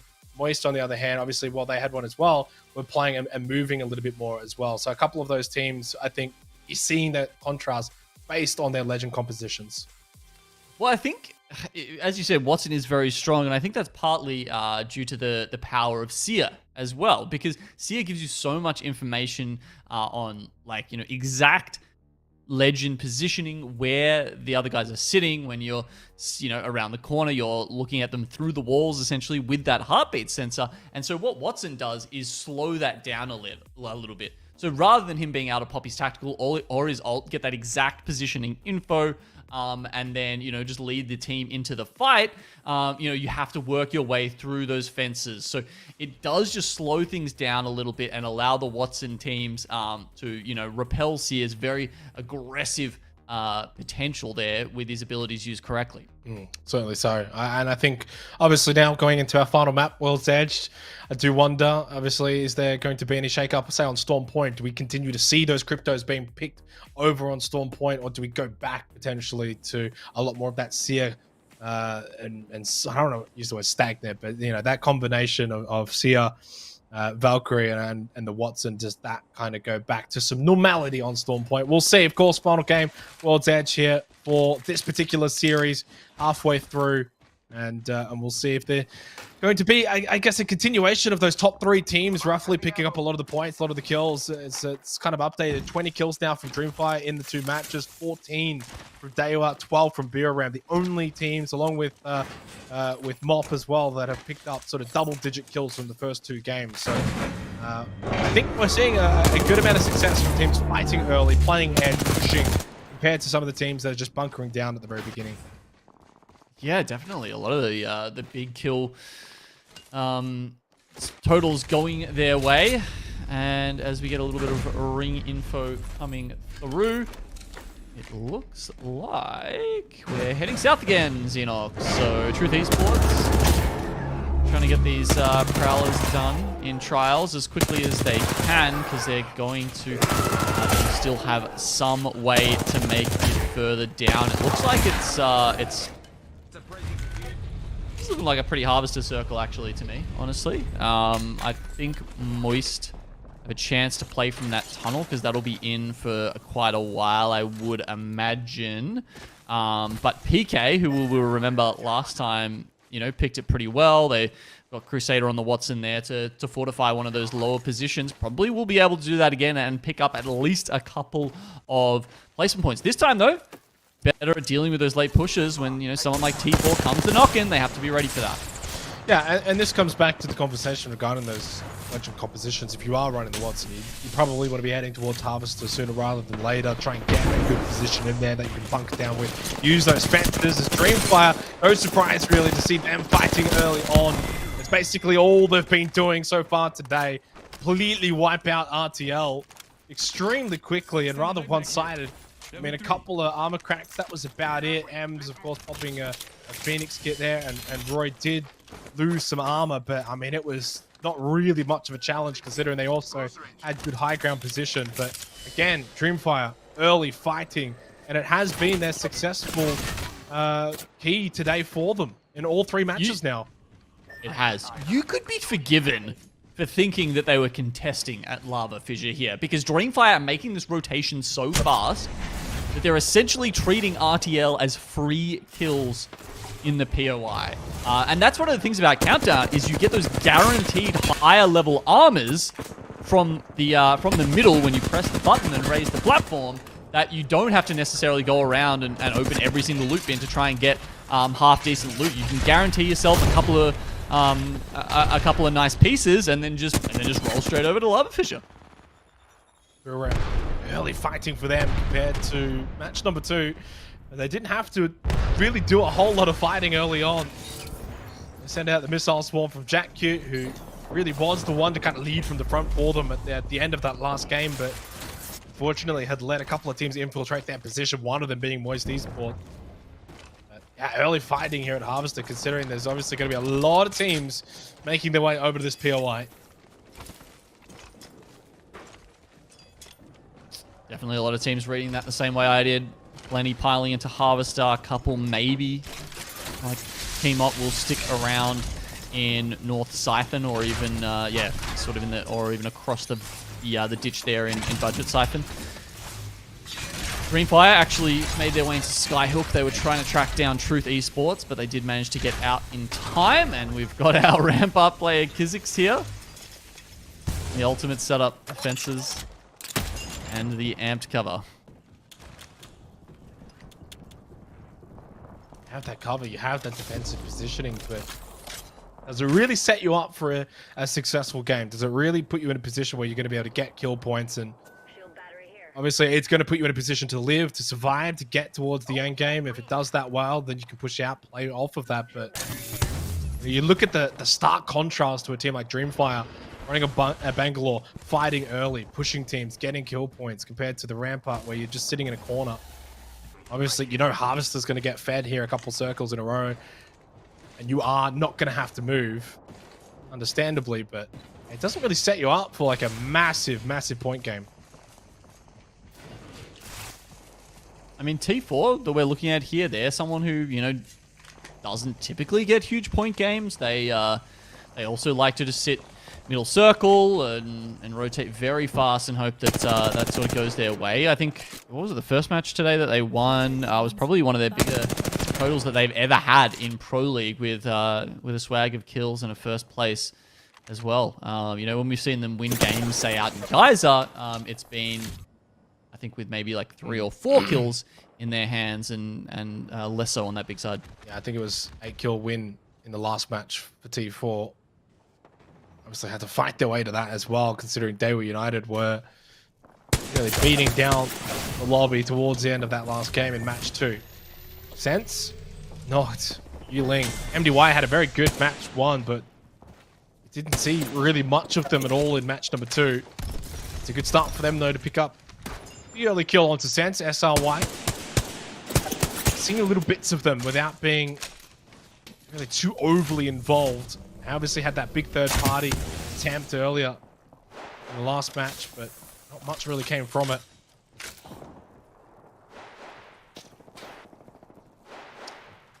Oh, this is that middle tunnel I was talking about that I was thinking perhaps Moist could play from. They've actually gone from the one a little bit north of that gives you slightly better access to Harvester, so understandable there.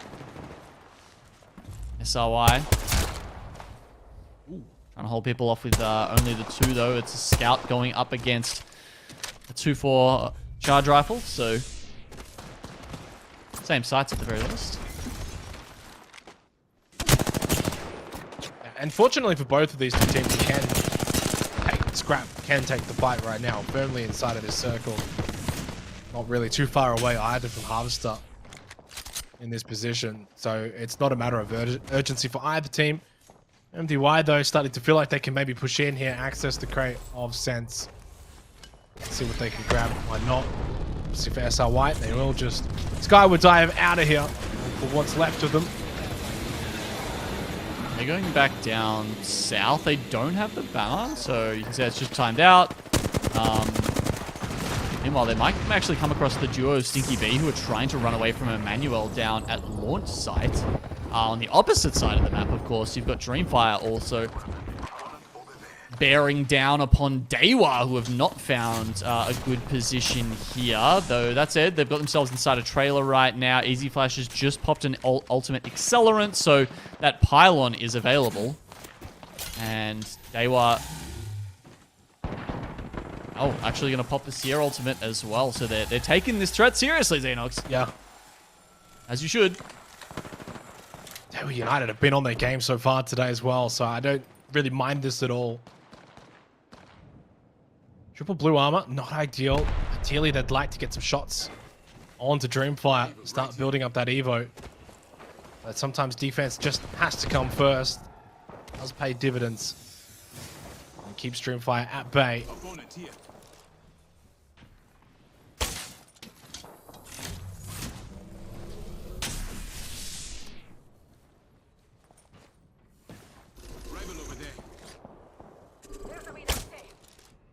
Okay, our pace has slowed down a little bit here. 19 squads still alive with the second ring almost coming to a close. I think that's not from a lack of trying from a couple of these teams, right?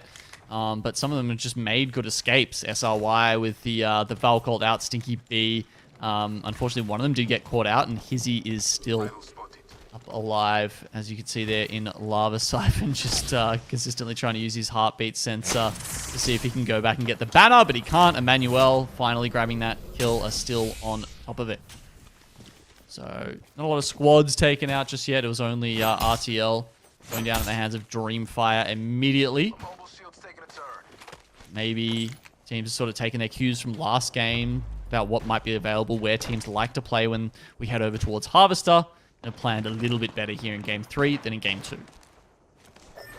And the other factor as well, it's not really just Harvester, right? You got all of Lava Siphon still in as well. And while it might not be the vocal point, it might be where we're going to finish off, it is still something to consider. You're getting knocked here. Bojack going out from A-Flow, and the success found with it. Emmanuel, again, similar to the first two matches, just finding themselves on the back foot in these fights. They're able to get off to a good start. A-Flow again landing with the Bojack. Throws out some utility as well. Did get the knock onto SA for DNZ, so at least A-Flow able to put the Bojack to good use. Give Emmanuel a fighting chance here. SA straight away back up, and DNZ can really get aggressive off this now. Yeah, surely in the 3v2, this is a fight win for DNZ. There we go. They'll close it out here, and they're very much close enough to the circle that they've got time to grab that loot as well. SA just making sure he pops the med kit first, just to be safe. Dreamfire actually ended up rotating all the way around, so they didn't take that fight with Dewa. In the end, didn't want to force the issue inside that caravan, so they'll go back around to the vault tunnel. Just as an update on the north side of the ring. Have been spotted though by Buriram United. In fact, you can actually see it in the kill feed as well. Ams does get the knock on to Jack Q. So, Rolling Thunder going out, EMP committed, lots of stuff happening in this fight, Xenox. but this is big. This is exactly what Dreamfire has already been able to show today. Earlier in match 1, teams that are gatekeeping them, teams that are camping them, they can still just push on, and that's where the Bangalore really helps. That smoke blocking that vision. So that's twice now today. Match 1, now match 3. But there's been a lot of success courtesy of that Bangalore from Dreamfire pushing out of a position where they're getting camped. Doesn't matter. They're the aggressors in the end, and there's a lot more going on here now with MDY. Yep, look at that. MDY, I believe they just took out Hermagerd for this position, but now PK, the original members that land in Harvester here are coming in for the third party. They need to get through this. 505 now looking at them from above, so they have to push in. They'll get past the Watson fences. Do MDY survive any longer? The Crypto's gone down. The Valkyrie and the Seer have made it out to the higher ground. Over to 20 guaranteed. Not quite inside of that circle. Feeling the pinch here from ADL. All pushing in here as well. Trent still down. It's only Radicates. They're trying to fight and survive. Cannot survive for long with Shia K in that position. 20th guaranteed. Go on in 17th. Not a bad fight in the end at all for Mop. I'll take the win. I'll take the kills. They do have to push forward though into ADL from here. You can see there's still 3 teams over here in Budget Siphon.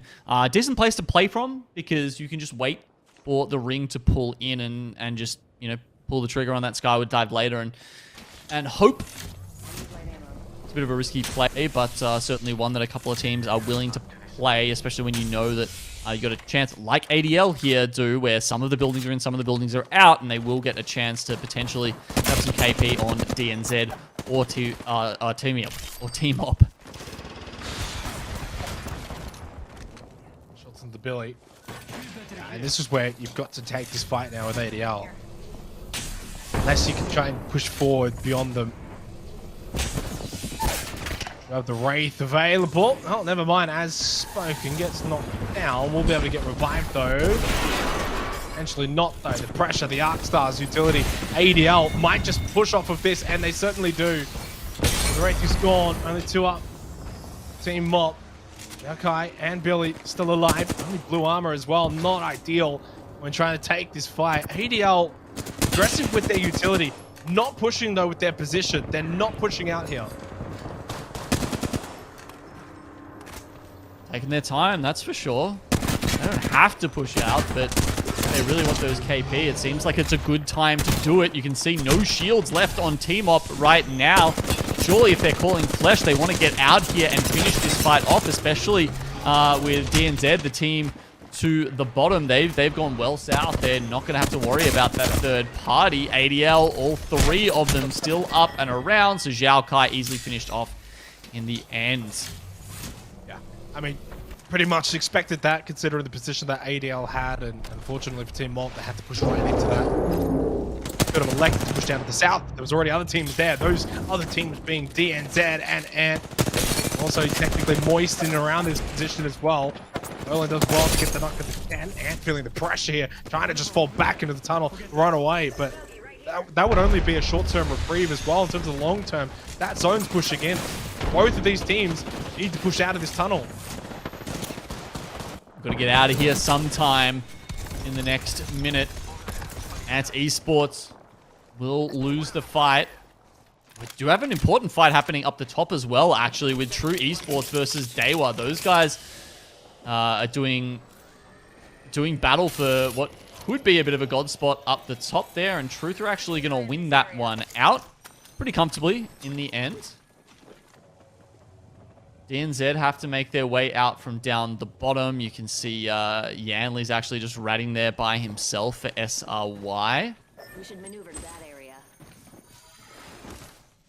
It looks like T4 may once again have picked the ring. These guys looking pretty damn good at doing that lately, Xenox. They're inside the northern snake of Harvester, the northeastern snake.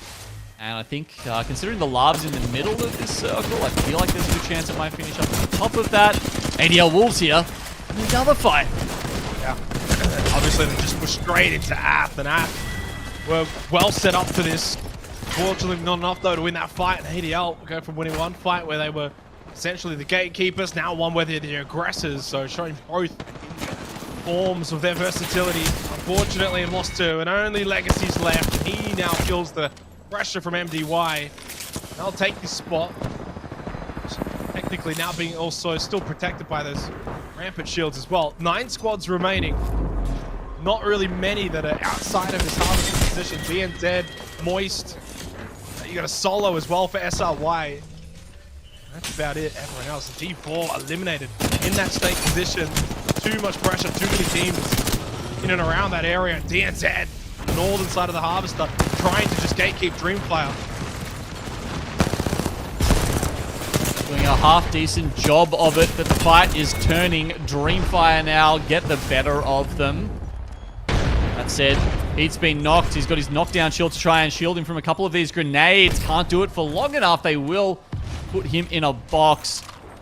Not sure if Dreamfire have any mobile respawn beacons available to them. If they could get one out in the next 50 seconds, they may be able to get Pete back into the fight. There's no one really watching his box that closely right now, and they do have a bit of space to themselves as well. So it's possible. I'll say that much. MDY picking up that Kraber we saw just before. I was really hoping when Legacy was alone there by himself, he was just going to start popping out, one-shot headshots with the Kraber through the amp cover and doing like 250 damage or something. But that was perhaps a little bit too extreme of a dream. Moist Esports, they come from that the lower cut through and make their way to the southern side of that lava river that we're rotating around right now. It's a good spot. You can see they've got a lot of space to themselves as long as they don't start taking too many angles from the teams pushing out from Harvester. Yeah, interesting similarities as well to match 2 again for Moist, where they're kind of on the outskirts. They're on the outside. They've got teams in and around Harvester looking to want to push their way out. Oh, too well for Moist last time, and yeah, they're actually going to change up their position entirely. They skyward dive over towards the northern side. They've got some intel that they want to play off of, and so they move away from the south. They move up to the north. Oh, teams no. behind them, and Empty immediately sniped down. It's not what they were hoping for. Perfect for MDY though, who are starting to feel the pressure from above. Oh, they might get the res off though. MDY are a duo. They don't really have angles to confirm the kill, so MT is good. He's back up. And in the meanwhile, they actually get positioned in the north of the snake here. This is fantastic. T4, where did T4 go? I didn't actually catch how they've given up this northern snake here, but oh well.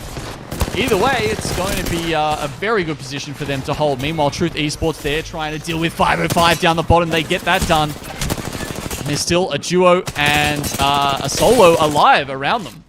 Yeah, I mean, that's really a bit of a common occurrence at the moment in this lobby. A lot of wounded teams, a lot of wounded players running around. Solos, duos. Obviously for MDY, considering they've been a duo for quite a while, been able to play this position well. Use those death crates to their advantage. Get those armors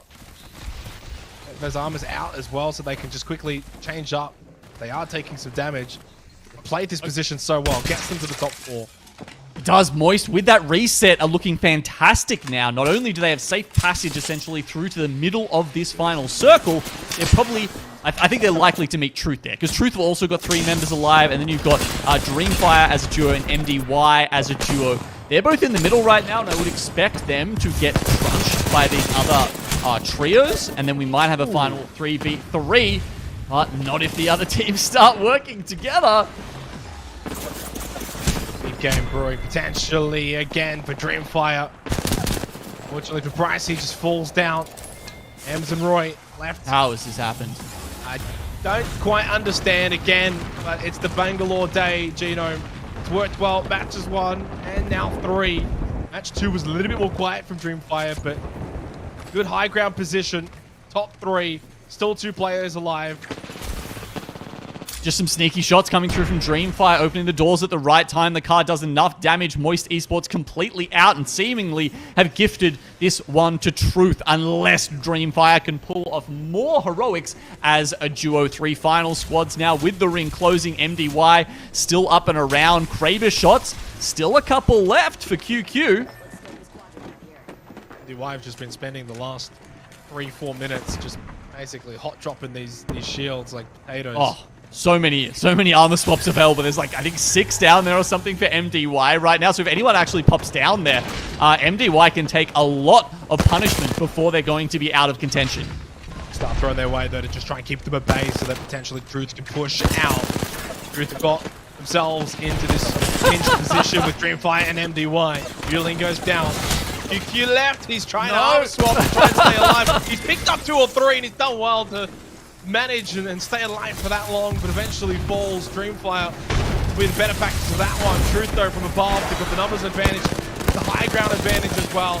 Should very much be able to clean this one up rather comfortably. Ooh, don't think there's a whole lot that Dreamfire can realistically do from this low ground position. No way! Same with Roy as well, surely not. Oh, Dreamfire have only just gone and done it. From a low ground position, outnumbered and outgunned, they still just come away as the champions. Roy, you monster! In a 2v3, they take out Moist. They take out Truth. That was an incredible finish to game 3. An incredible day, really. I mean, that's 3 matches now. I mean, match 2 was, okay, not as good as match 1, match 3, but these 2 matches that we've seen from Dreamfire now, 1 and 3, really just sort of highlighting their strength and their ability to just fight, to push. In both of the 2 games as well, the best example is where they're essentially being gate-kept. They have to push through a team, and both times they did so comfortably, so easily. This time it was Buriram here in match 3. They go on. I mean, how many kills was that in the end of this game? 16 with the win, Gino. 16 kills. Again. That's the second time they pulled that out in 3 games. From that position as well with Truth. I mean, Truth should be winning that 9 times out of 10. Oh, yeah. No doubt at all. There was some good grenades that came out. I think it was when Truth moved out. There was just some arc stars set up so that as they had to move out of cover, it started to just catch them and did some really good area effect damage to all 3 of them. One of the few ways that Dreamfire could have equalized that fight. And I'm sure we'll see some of it as these replays start playing through now, Xenox. But you just have to wonder why Dreamfire were ever trying to be a zone team when they can play like this. A 2v3 against Moist. A 2v3 against Truth Esports. And a win with 16 kills. It's when they play like this, it just feels like no one does it better. And when you actually look at their team composition, right? I mean, try and break it down. It's like the Bangalore, like, why does this sort of work? And you've seen it twice now, both times where they're sort of stuck, pinched, you know, zone at their back, team in front of them, having that smoke, having that cover, denying that vision, and then you combine that with a Crypto and a Seer, and you get vision back the other way. It's like this almost ultimate control of like, we know where you are, you don't know how we're going to push or we're going to play. And it just gives them, I think, that confidence to just push onto these teams late game and mid game, because it's happening. It's not like it's, you know, they're not just sitting in the corner of a building and then just winning fights late game. They're winning them early, they're winning them in the middle, and they're winning them at the end as well when they don't have Watson, they don't have these fences in the late game, and they're still winning these fights.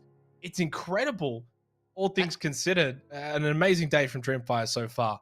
Yeah, the timing of the ults is helping them out so much as well. There was a rolling thunder right at the end in that last circle, which pushed all the other teams inside the building, and it meant that Dreamfire, even as the duo, could play on top, and they were sort of dictating the terms somehow, even though they were a duo. I mean, man, how many teams could do that? And how many teams would be thinking to play this composition, and how many teams could actually pull it off against the best teams in the region? At this point, I'd have to say only Dreamfire.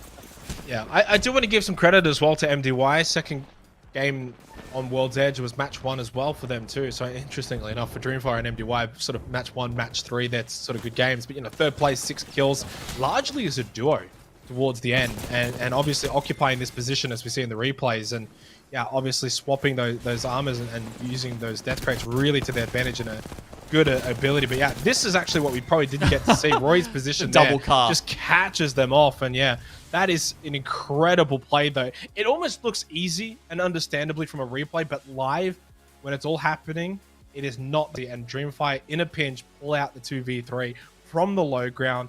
The Bangalore helping so much with that smoke. Good intel being gathered. 57 points. Clearly having a massive lead going over to Storm Point. It's now just about management. Just managing this lead to close out the day to get all points.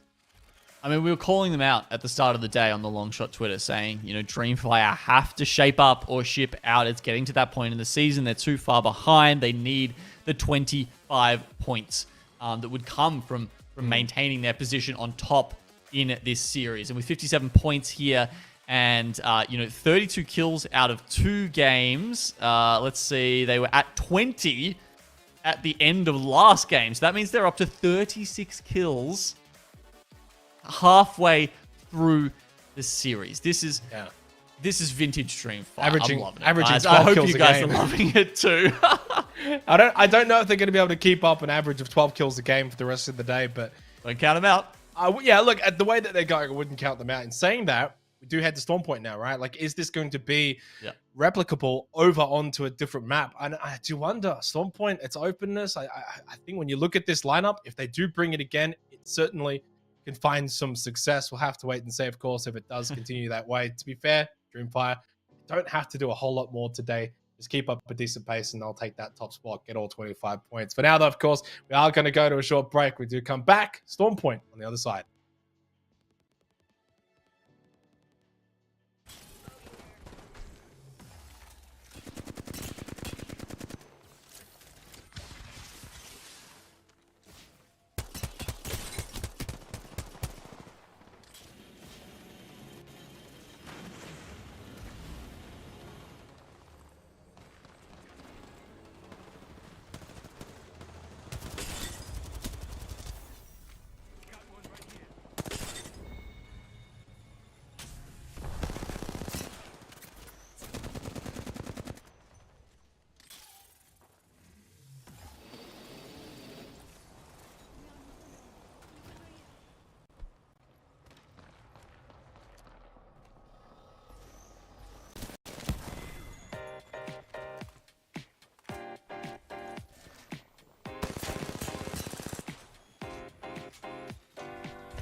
Well, Dreamfire are having the perfect day here today, this wonderful Saturday. It's 12 kills a game on average, but more importantly, when you actually look at the scope of it, Gino, a 16 kill second place and a 16 kill first place for matches 1 and 3. Two huge performances, especially the latter one to close out World's Edge. Question is, can they repeat this now on Stormpoint?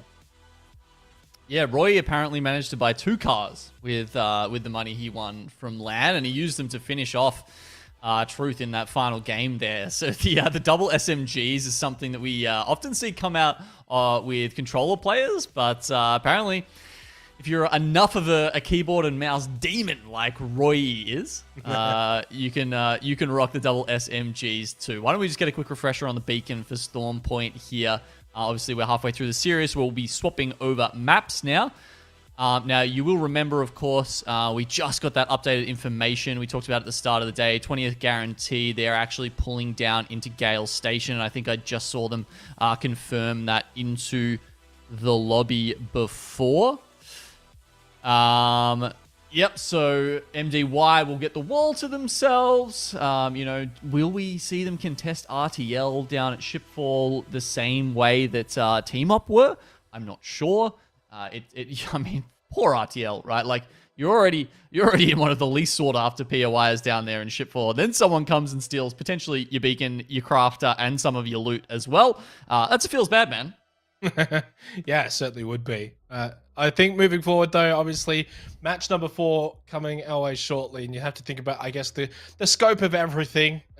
3 matches remain for this particular lobby, and it's a lobby that we've spoken highly about because, obviously, at the conclusion of these next 3 games, Gino, we'll have a bit more of an idea on the grand scheme of things for APAC South this split as to sort of where everyone's sitting. And you think about if Dreamfire go and collect 25 points, what does that do for them? In many ways, it just puts them back into the conversation for top 4. Yeah, what were they, like 36 or something, right? Yeah. So that'll put them up to, 61, which actually is, definitely in LAN contention. So a first is exactly what they need. So I think obviously that's one thing to keep in mind. The other thing as well is you look at sort of Moist. They're in 4th at the moment. Hasn't quite been as good a day compared to Dreamfire. As we look at M's here from Dreamfire, perfect day obviously as a team. This is where I think that for them it's a matter of can they keep going. You've done it so far over the first 3 matches. You got 3 more to go. Admittedly, they have a pretty substantial lead now, 57 points. The next best is Buram on 34 points, but you probably don't have to expect, the 16 kill first or second place performances from here, Gino. Just some good solid games here on out in Stormpoint should get the job done.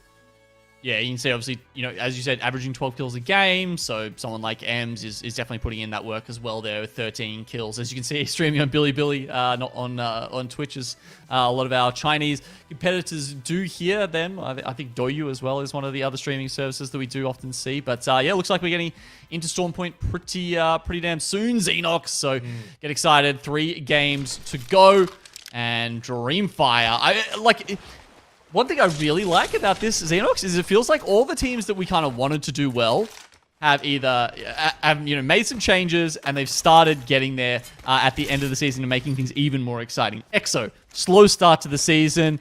We've seen them start to come back now. Dreamfire finally making those changes we were hoping for and playing to their strengths. All of a sudden, they're back in the conversation. All this is going to do is make the last couple of weeks in that match point day so exciting and hopefully really close so that we don't know who's walking away with those plane tickets until the very last moment. You mentioned EXO, and I do wonder with the way that things are shaping up, EXO might actually be knocked out of the top 4 when it's all said and done today because of the fact that they was having a really good day themselves. MDY is obviously looking all right, but Buram as well, right? In some ways, forgotten about in terms of the conversation of top 4. Second place at the moment, 43 points coming into today, right? So if they can walk away with 21 points when it's all said and done, that actually puts them on almost level with EXO. And that's obviously on the same amount of games played. And we kind of discounted them a little bit, Xenox, just because of their inability to cut it at the top level, frankly, right? I mean, they've always been a good APAC South team, always. It's, you know, all the way back to when it was the Lynx roster, you know, and they took out a couple of big victories here in APAC South together. They've been through a lot of different ALGS and I think maybe even just one roster change since then, but you know, we didn't see them play like other teams, like Dreamfire, who even had 2 subs, like Dark Zero or Reignite, who they were at the time, who managed to win with 1 sub, right? So it really feels like, you know, they need to do something a little bit different if they were to make it overseas again this time. You know, who knows, maybe there's a bit of like first land nerves or something like that for them. But yeah, certainly as far as it's, you know, our region and the online competition is concerned, they are a force to be reckoned with. The rotation down to Fish Farms here, coming out of RTL. Close by is MDY. Obviously for MDY, pretty decent day today so far. Yeah, it's guaranteed pushing in towards their location. And actually Trent has been spotted and he will get knocked as well. So you've got basically 3 teams already making their way over towards this location. They're not going to be the last 3 either. Day One, Buram, all pushing down. Everyone anticipating Fish Farms. They've got 6 teams down here already. Good spray from Yuling. And successfully, that will be 20th. Guaranteed out in 20th. It's always a little bit sad when they live up to their name. Dewa giving us a sort of preview of that fight as they valked in. CQB coming after them now, and then MDY locking down. And also getting the benefit of grabbing this IMT, which is like, it is like dead center in this circle, Xenox. So this is fantastic for them. Good timing. You know, they can, no one can get in here for the next couple of minutes while this is on. They get great loot, and they should get a really good spot in the zone. A couple other teams looking to take the Fish Farms, especially with Watson. Oh my god, imagine just dropping in and grabbing a purple armor straight out of the bin. That's kind of nice for Jack Cute there. You know, these guys, with Watson, these lower spots here with, you know, within the Fish Farms themselves, really good spots to play. Getting here early, though, is so vital. Pushing in late, you're out in the open. It'll be really, really difficult. And that's why you're seeing so many teams that have already made their way over with these early rotations. And here come Moist Esports. They're going to follow suit, try and find themselves a location to just sort of hold up into. And it's a common theme. And there's already trending here in match number 4. The first match of Storm Point. You think about some of the teams that are not here, and it's really teams that are really far north, you know, Truth, and also coming out of Command Center is Team Mop. So all 3 of those teams in particular, and only really looking at those 3. You do have Dreamfire that's also quite a distance away out towards the west, but yeah, they're all going to be pushing in late. Not going to get those Fish Farm positions. No, Moist here, they're well set up. This is the Fish Farm right down near the most southern building. And as you can see over in Gale Station, Emmanuel kind of getting sent on by Hermagerd here. They've actually got the Valk portal in, sorry, the Wraith portal in play, but they're looking in a little bit of shambles here. Can Jolas finish it off here with his car? Already saw, obviously, A-Flow and Co taking out Daewoo United. Afterwards, sort of singing their praises over the first 3 matches on World's Edge. Manuel send them packing in 19th. Still a little bit more that they've got to do here. Obviously, Age is gone. Chambers has to get revived. A-Flow falls off of it, feeling the pressure. And just runs away. Doesn't even have the banner. So even though they do get the squad wipe on the Daewoo United, unfortunately, Emmanuel cannot really sort of get their feet set after that. They get immediately pounced on, and it's just the solo now for A-Flow. Gonna grab the Trident and get all the way out of there. Hasn't recovered either banner. Probably not likely to. Oh, I mean, actually, depends. Depends how Hermagerd's set up, because one banner is in one building and the other banner is in the other building. So if they don't spread out, you can see right now, if they don't, you know, start trying to split hold, which is a little bit tougher with Watson, and hold that right building, he may be able to sneak back in and get one, maybe. He's just going to work his way up with a heartbeat sensor, trying to do that. Anyway, we'll keep you posted about that one. There's a little bit of a chance there. And fall back to ship ball for the res. Meanwhile, in Launchpad, we've got ADL Wolves. They've got T4 on the run. It's been a decent start to the day. for T4. They were sitting in, what, top 5? I think, in our standings. But this game, not going so well for them. T4 4. I mean, with this one, obviously had a win in match number 2.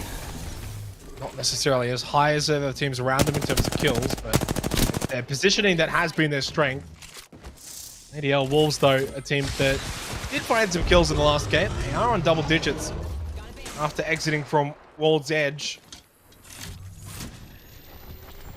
They have not really been able to, I guess, turn their kills into wins and high placing. 11th, their best placement so far today, really highlighting that. Yeah, it takes someone special to do that. Someone like Dreamfire to really be making that particular conversion. ADL has slowed down a little bit after getting that first kill, but now there you go. From up on high, a bow check from 505, as you can see. Doing just enough to take down our third squad to go down here in Game 4. Yeah, and interesting already. I mean, we didn't really see much 505 over on World's Edge, and then immediately you would come over to Storm Point, get a little snippet. But also, it's the fact that Daywa's gone, T4 is gone. So 2 teams that did well on World's Edge suddenly eliminated early on in Storm Point, and that's always, I guess, the talking point when you do swap maps. And is there going to be, I guess, similarities, or is it going to be some differences that do strike? And I guess when you get a circle like this down the fish farms, it can really open things up more than what you would usually even get on World's Edge. Teams have to adapt. They've got to be versatile. Well, this is one of probably the most hard pull circles I think you're going to see, Xenox, and that's why when Moist Esports took up that position in those fish farms just above the building that RTL are currently holding, I'm finally feeling confident that Moist have picked the right spot, because I do believe that they will be in, come to probably Zone 4. Past that, it can be a little bit hard to predict the position that exactly. But I think Moist Esports finally might have something going their way. Just an update on A-Flow and Emmanuel did not get those banners. We'll play out as a solo from here. 5 close by to MDY. Yeah, they took up that position in the IMC, so MDY decided after they'd reaped the rewards there that they didn't want to stick inside. They actually took the building next door to that, which I think is a fair pick. The IMC probably won't be in what's that, like Zone 4, I think. Probably going to fall out of favor.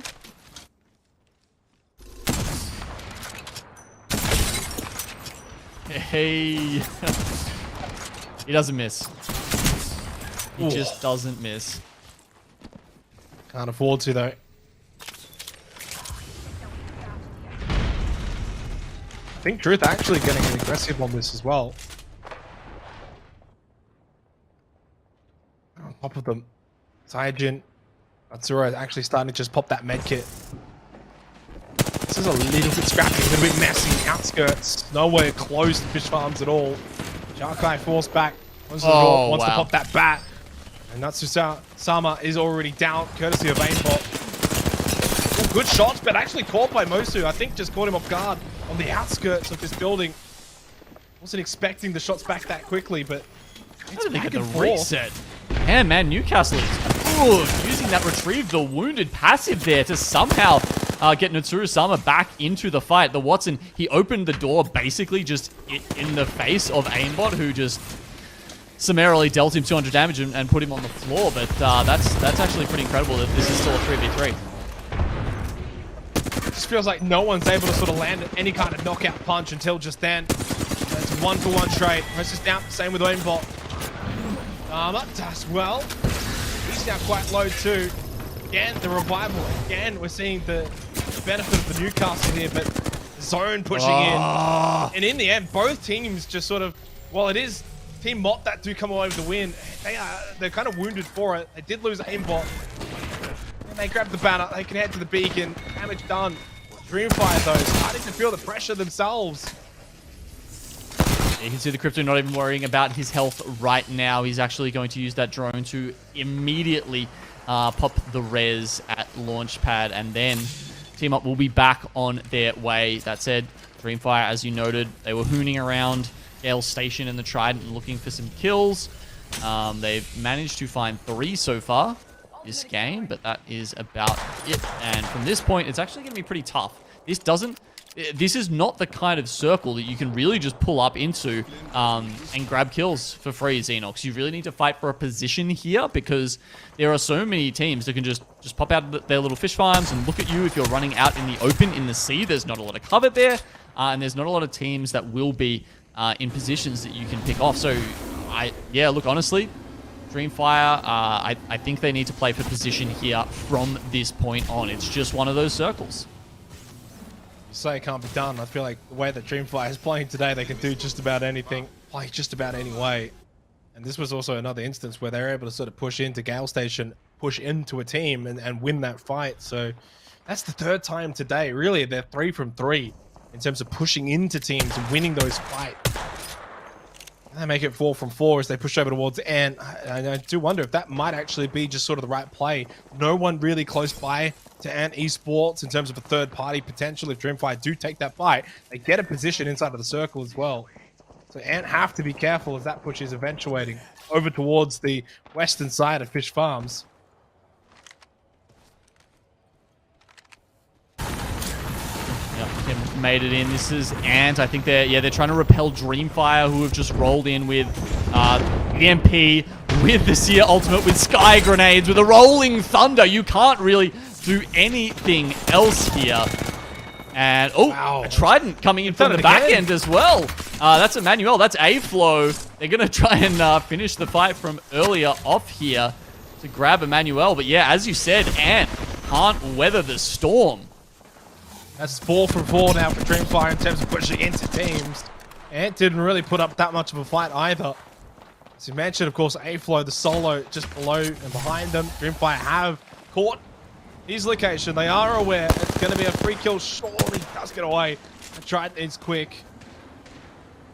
I do think, though, for Dreamfire, there's not much more that they really need to do in the grand scheme of the entire lobby today. Gene, 2 more games to play after this. I don't think they need many more points to secure all 25 points. It's another big game from them in terms of kills.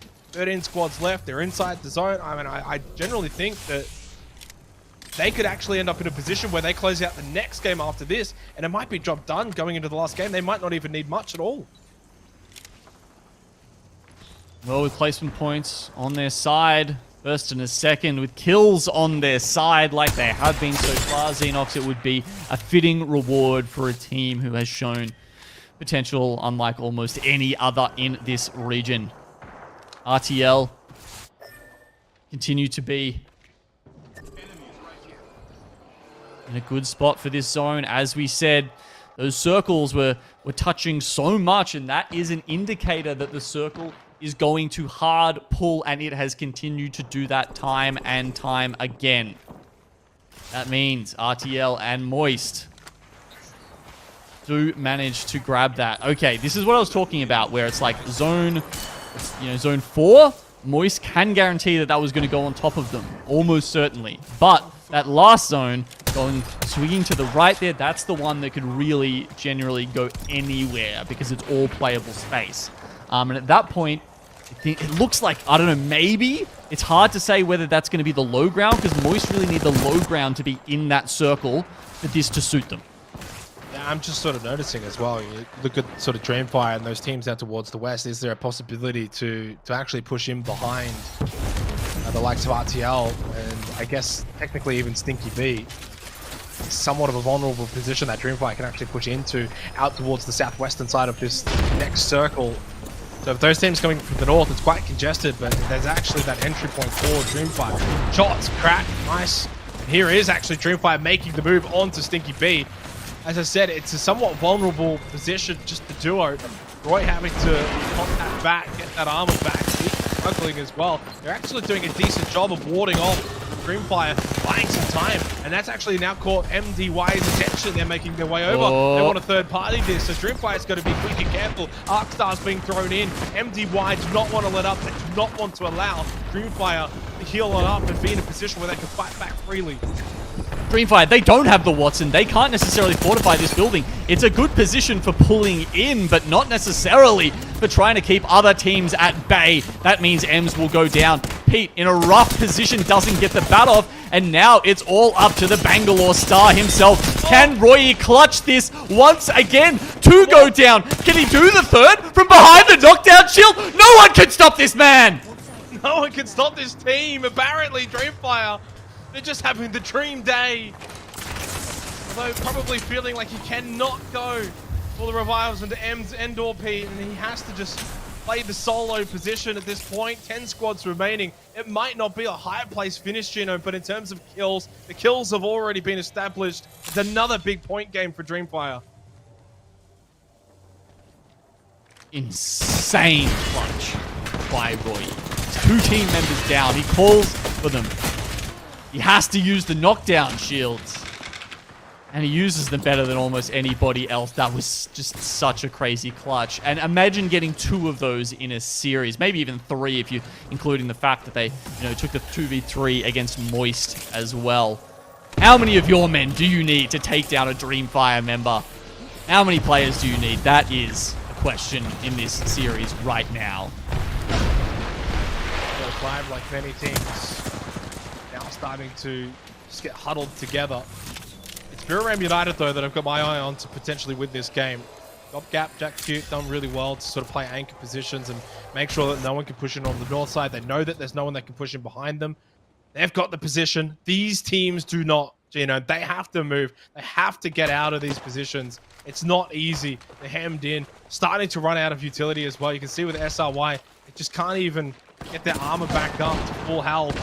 And immediately, as soon as you just jump out, you're met with bullets, you're met with fire raining down upon you. It is not going to be easy. They are going to get farmed. Okay, team's just going to throw with the Valka ult. Moist, they're going to hold their position for the moment. It's Buriram United who are in Godspot, essentially in the building on the right-hand side. The Valk goes down. They target Surprisey, and that means there's no further rotation for 505. They're just going to fall into this complete mess of a fight with all these other teams as the ring closes in.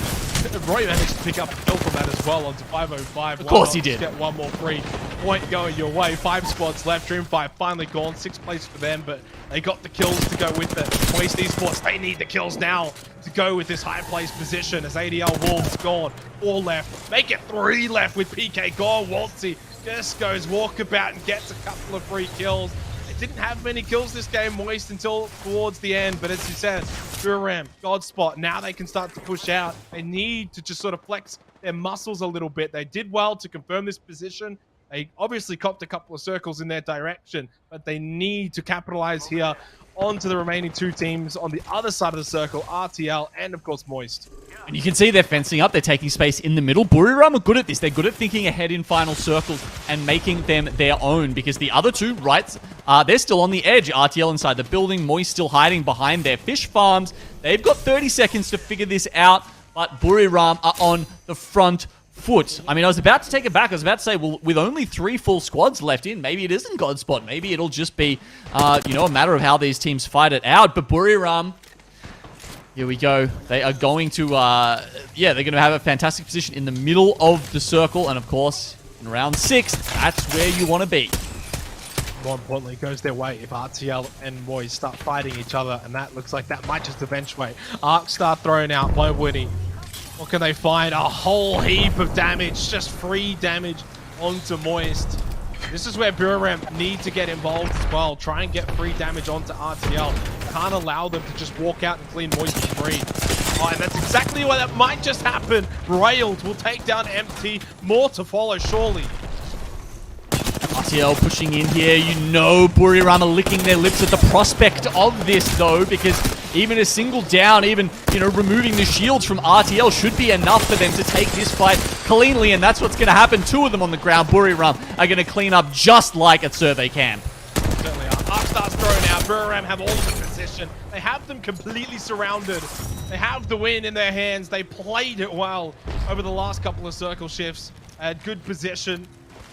And made sure that no one could necessarily push in behind them up on the north side either. Teams were pushing more central. That allowed Buriram to control the Eastern Circle. They obviously played the circle shifts well. Buriram have been playing all of today well, really. All 4 matches that they've played, they've been very consistent, and now they get the win. Buriram with a second win in this series. Perhaps there is some competition for Dreamfire, Xenox. We'll have to see how the points shake out at the end of this. It'll be interesting to... We'll get the kill tallies coming up soon. It was 12 for Dreamfire that they finished off with, even though it was in 6th place, which I think nets you 3 placement points. So still another 15, pumping Dreamfire up the standings. But then, yeah, like actually a good spread this game. RTL 7 from that back building, did some nice work. We saw Tilted Winnie popping up with her 30-30 repeated there. PK also managed to grab 7, and then Moist finally converting with a 2nd and 6 points. Yeah, I think actually it's a really astute observation. I think when you compare to World's Edge, a large portion of those games were probably a little bit more top-heavy in terms of the kills, and this one being quite spread and quite evenly spread as well, except Dreamfire, of course, the only team to get double-digit kills, GM. So not really surprised, and funnily enough, they've been averaging 12 kills a game. Well, they actually go and get 12 kills in this game as well. To back it up. So, yeah, obviously you do bring up a good point. Buriram United, are they going to be able to contest them in terms of points going into the last 2 games? They do get the win, but only 4 kills. So, were not able to fully capitalize on the position that they had. The reason for that being all of the teams that they would have wanted to sort of feed on were more towards the western side of the circle, right? So they just were not in the position to really get a whole lot of kills. That's got nothing to do with Buriram. It's just the way the game really played out. Yeah, I just want to point out quickly, Xenox, that going into this game, Dreamfire were 20 kills ahead of the next closest team who had less than 20 kills. They were more than doubling the second team in terms of kill points. And they just got another 12. Yeah, and that team that was second only just picked up 4 kills only really in this game as well. So it's not like they've been able to sort of keep pace with Dreamfire in terms of kills. They obviously can kind of keep pace maybe through those placement points, but I don't know if that's going to be enough for them. Still, you take into account what Dreamfire has been able to do through the first 4 matches. It is hard to envision seeing them get knocked out of first place from this lobby today. With 2 games to go, it would take something special, and honestly, it would have to probably come from Buriram now. It probably would. I think they're still not going to be, they're not going to overtake Dreamfire at this point, but they are sort of keeping themselves in the conversation. This was that just absolutely gross clutch from Roy there. The man he's a monster, no doubt about that. Take into account as well, right? If it does sort of eventuate for a Dreamfire 1, Buriram 2 finish at the conclusion of the 6 games, they had a 7-point gap. Buriram had 7 points on Dreamfire. So what's that? 25, 21, 4 becomes a 3-point gap. Just very, very close between those 2 teams. And that 3-point gap is with both of them hanging around that top 4 position. So really big days needed from both of these 2 teams. And rightfully so, both of these 2 teams are making the headlines. Buriram's getting the wins, Dreamfire's getting the kills, and both of them are equally picking up a large amount of points. Yep, placement points obviously going the way of Buriram this time. Dreamfire, as we said, in 6, only picking up a couple. And then, yeah, look, there's not a lot of other teams that it feels we're like, that is super troubling us today. But why don't we just have a look at that scoreboard and see, where those standings are at? And that is exactly why, Xenox, Dreamfire, the point and kill point and placement point sponges today at 72 after 4 maps. And I think I can say this, that, it's probably only Buriram that would be able to knock off Dreamfire. I mean, Moist Esports would have to double the amount of points that they've got from 4 games in the last 2 games, and it still wouldn't be enough. It'd still be short of Dreamfire, even if they got nothing from here on out. So I think it's pretty confident for Dreamfire 1, Buriram 2, or if somehow Buriram go absolutely nuts in the last 2 games, then maybe Buriram 1, Dreamfire 2. But I think those 2 have definitely locked up the top 2 positions. It's that logjam, absolute logjam of teams from 3rd basically down to 9th that we saw. And two teams I wanted to quickly touch on was Pro Daewoo United and T4, who were 3rd and 4th respectively going into our Storm Point games. And straight away, both of them go out 19th, 18th, no kills. They struggle. They don't get anything from it. Moist Esports, again, pretty okay game. And suddenly they're up into 3rd now, which is pretty big in the grand scheme of things when we think about the points on the league standings.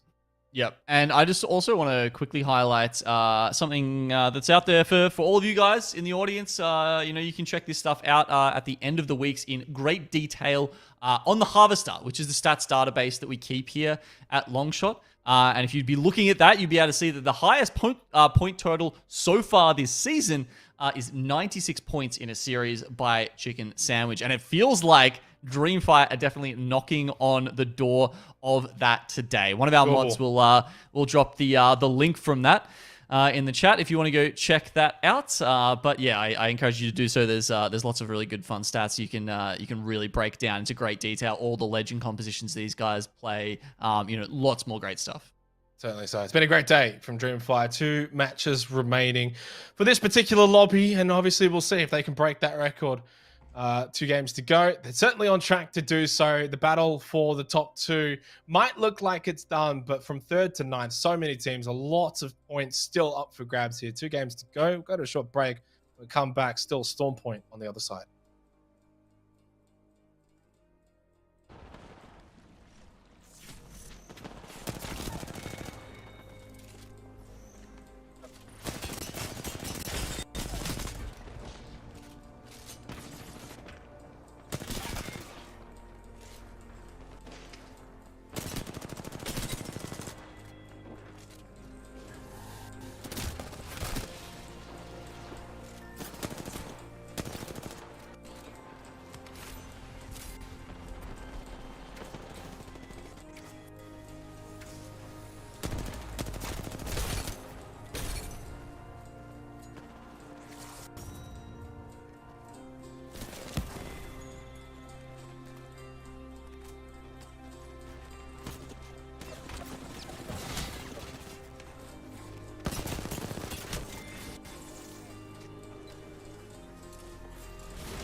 I plan on getting under your skin.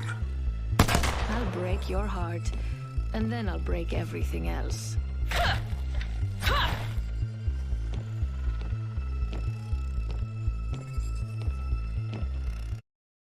72 points in total for Dreamfire from 4 matches, 2 matches remaining for them in this lobby, and firmly on top, rightfully so. The way that they've played from the get-go from match 1, it's been all about them today, Genome. Of course, though, Buram, really in some ways in their shadow, 50 points coming off their second win of the day, and yeah, rightfully in that second place position. They're a team that has been thereabouts. They've played the positions well, the placements well, so maybe a bit of contrast between the two teams. Yeah, well, I mean, one of the things that's putting Dreamfire ahead is how many kills they're picking up Xenox, and it's no surprise to any of us, really, that they are the 3 top kill leaders of the lobby right now. Roy is leading the pack. You've got absolutely no question as to why, with all of the highlight clips that he has been pumping out today. 22 kills for Roy. Ems and Pete, the 2 players who are hungry to get there to land because, of course, unfortunately, they couldn't make it after Dreamfire qualified to rally. And they still want that experience, and they want to be up there with Roy, because we know that if they can get to a semi-final, they can get to that one cut before the finals lobby with 2 replacement Xenox. Imagine what they could do as a full team. 4 matches played, and there's not a single team that has more kills than Roy. A team, not a single team, right? The second best team in terms of kills is Buram. They've got 20. And the irony in that is sort of where I've been getting with is for Buram, their strength today has actually come from their placement points and their ability to win these games. And yeah, even in saying that, they've still got 20 kills themselves, which is better than anyone else. So there has been a bit of a standout. Then you go to that logjam, as I was alluding to when we went to the break. 34 points for Moist Esports, then 29, 25, 25, 25, and so on. Right down to basically 9th, which is T4, who have dropped, unfortunately, from 4th to 9th in just one game. One game of Storm Point, you go from 4th to 9th. That's how quick you can fall. That's a lot of points sacrificed. So them, and obviously for Daywa, fortunately for Daywa United, they had a little bit more than T4. So they're in 4th. They've only dropped that 1 place, but they're in the logjam now. If Daywa United have another game where they go out early, they could drop again from 4th to 9th like T4 did in that last game. Yeah, it's possible. In 4th to 9th, you're losing a lot of points, aren't you? There's a lot of games that will you'll struggle to get back on top after that, especially when we've only got 2 games of Storm Point left to go. Xenox, and as you can see, we're pulling up right now. Dropship has almost completed its path south to north, so always just advantages the teams who get dropped off first just a little bit, not too much, just a little bit. MDY, one of the crypto teams, are going to knock out that drone to try and get the zone information. This time, unlike last time, it does not favor them. Yeah, and unlike last time, we don't go down to fish farms. We don't get that crazy southeastern game and fish farms. Even on a map like Storm Point, which is already going to be as open as it is, fish farms really just brings it to its extreme. It looks like, though, we are going to be heading towards Cascade Falls, which is right on top of Moist Esports, who don't really need a whole lot to really go their way, sitting in 3rd at the moment. And when we think about how much more they could really get from this lobby with 2 games remaining, this included, can they catch Spirit Ram? Potentially, yeah. Can they catch Streamfire? Probably not. It would take 2 monster performances. Again, they would have to do more than just double their points in 2 games to what they've got in the last 4. I will say, though, I do wonder if they do perform well here, match 5, Buram, have a little bit of a sleeper game, that second place could very much be up for grabs, and that would be massive for them and their chances, of course, of maintaining a top 4 position. Yeah, 21 points is nothing to sneeze at, Xenox. That's how many split points you'll grab in that second position. Bit of a drop there from 25 at first, but, that's how we go, rewarding those teams who can get to the top of a 20-team lobby, which is never an easy feat when you're playing against the best of the best. See a team up here. They got the hot zone, actually, at the wall. Buram again moving early. Sorry to cut you off there, Gino, but that's all right. It's literally happened, I want to say, almost every single game so far that we've had today. Buram on the move early, going for compounds, going for positions early, playing off of gop gaps on that Watson. This is going to be like the 5th match in a row. They're literally already on top of Cascade Falls, playing off of this green circle. So the stark contrast between them and a team like Dreamfire, which is happy to play a little bit slower, a little bit later, play those edge, play for those kills, it's paramount. To be fair, credit to Buram, it's working. They're sticking to their guns. They're moving early, going for position. Yeah, and they're reading the rings actually quite well. That's why they've been, you know, just mopping up those the ends of the fight, the ends of a couple of games so far in this series with such ease, because they have gifted themselves the god spots. I shouldn't say gifted, you know. I generally think they've been making some really good reads as far as these circles do go. You can see right now they are taking the spot in where the spider caverns are, and 20th guaranteed. Well, they're taking a nap on the floor. At least Rico is, as well as Trent. This is a 2v3 against Stinky B, by the way. I was going to say, rough day for Stinky B today, unfortunately. They did okay, in fairness, against Dreamfire. But down in Fish Farms in that last match, they did enough to sort of just hold on for a bit. They do get at least 2 kills here on Tariq and Trent. Got to be careful to not just be standing in the open like that for too much of a time. Yeah, Leaf tries to get some R301 beams in from downtown, just as they stop for a moment to try and loot his teammates' banners. Managed to get himself up to purple, but he's 3 shield cells left. 1 battery, he's going to use that last one up right now. And the other 2 players pulling in, they've decided they should probably take this fight a little bit more seriously, even though they've managed to grab the first 2 kills. There we go. Even the focus of attention from the Seer is going to get that exact information on him. Forced out with grenades. This is not looking good for Leaf. Playing this position well. Leaf's done alright though to get close with the Mastiff. So much so it deserves the knock and does find it. Unfortunately, Hizzy was there to cover and at least get the kill back. The 20th guaranteed. They are unfortunately living up to their name. 2 matches in a row now. Match 4 and match 5. Storm Point has not been playing to them. So we shift over to Emmanuel. Not the best of positions for A4. They also didn't really have the best of times in that last match either. It was the solo effort. No surprise to see Dreamfire winning their fight here. And unfortunately for Emmanuel, doesn't seem like they're going to have a play getaway this time to salvage as a solo. Chambers will fall. Team will fall. 2 teams gone early on here in match 5. Couple of early casualties. Certainly things have changed since week 1, where we were worried that APAC South was going to change its, you know, position as an aggressive region. One sees action throughout these games. And the further and further we've gotten to the season, Xenox, the more and more it feels like we'll be going back to our roots. Dreamfire definitely leading the example, at least today. As Truth Esports gone as well. 3 squads all eliminated inside of the opening round. I wouldn't even be surprised if we lose another 1 or 2. Especially with this kind of circle north of Cascade Falls. Very open. Have to play the terrain. Team Mop. And DNZ now. Joker pushing aggressively. SA already low on armor behind Bolin with a good high ground advantage. Eeks on over. Gets 1. Gets maybe 2 from this as well. DNZ have lost Joker. Bolin has to fall back. Cracked. Just flash. Team Mop, you know, right today in their team fights. They don't go down easy. Still looking to finish this one off. A 104 with the Mastiff. Yeah, that'll do it. See you later, DNZ. Team up. Just outside the circle, but it's pulling pretty north. So potentially if some teams, you know, maybe they'll decide to Valgolt just in front of them. That'd be something they'd like to see. Just falling into their lap, as I think, you know, you've opined once or twice today.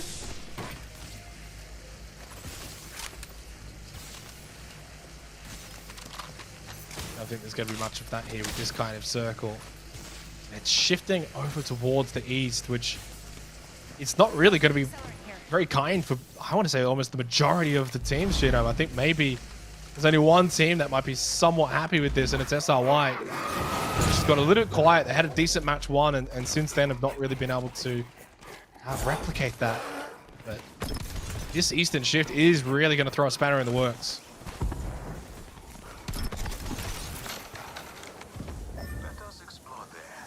Yeah, Athen 505 looking good.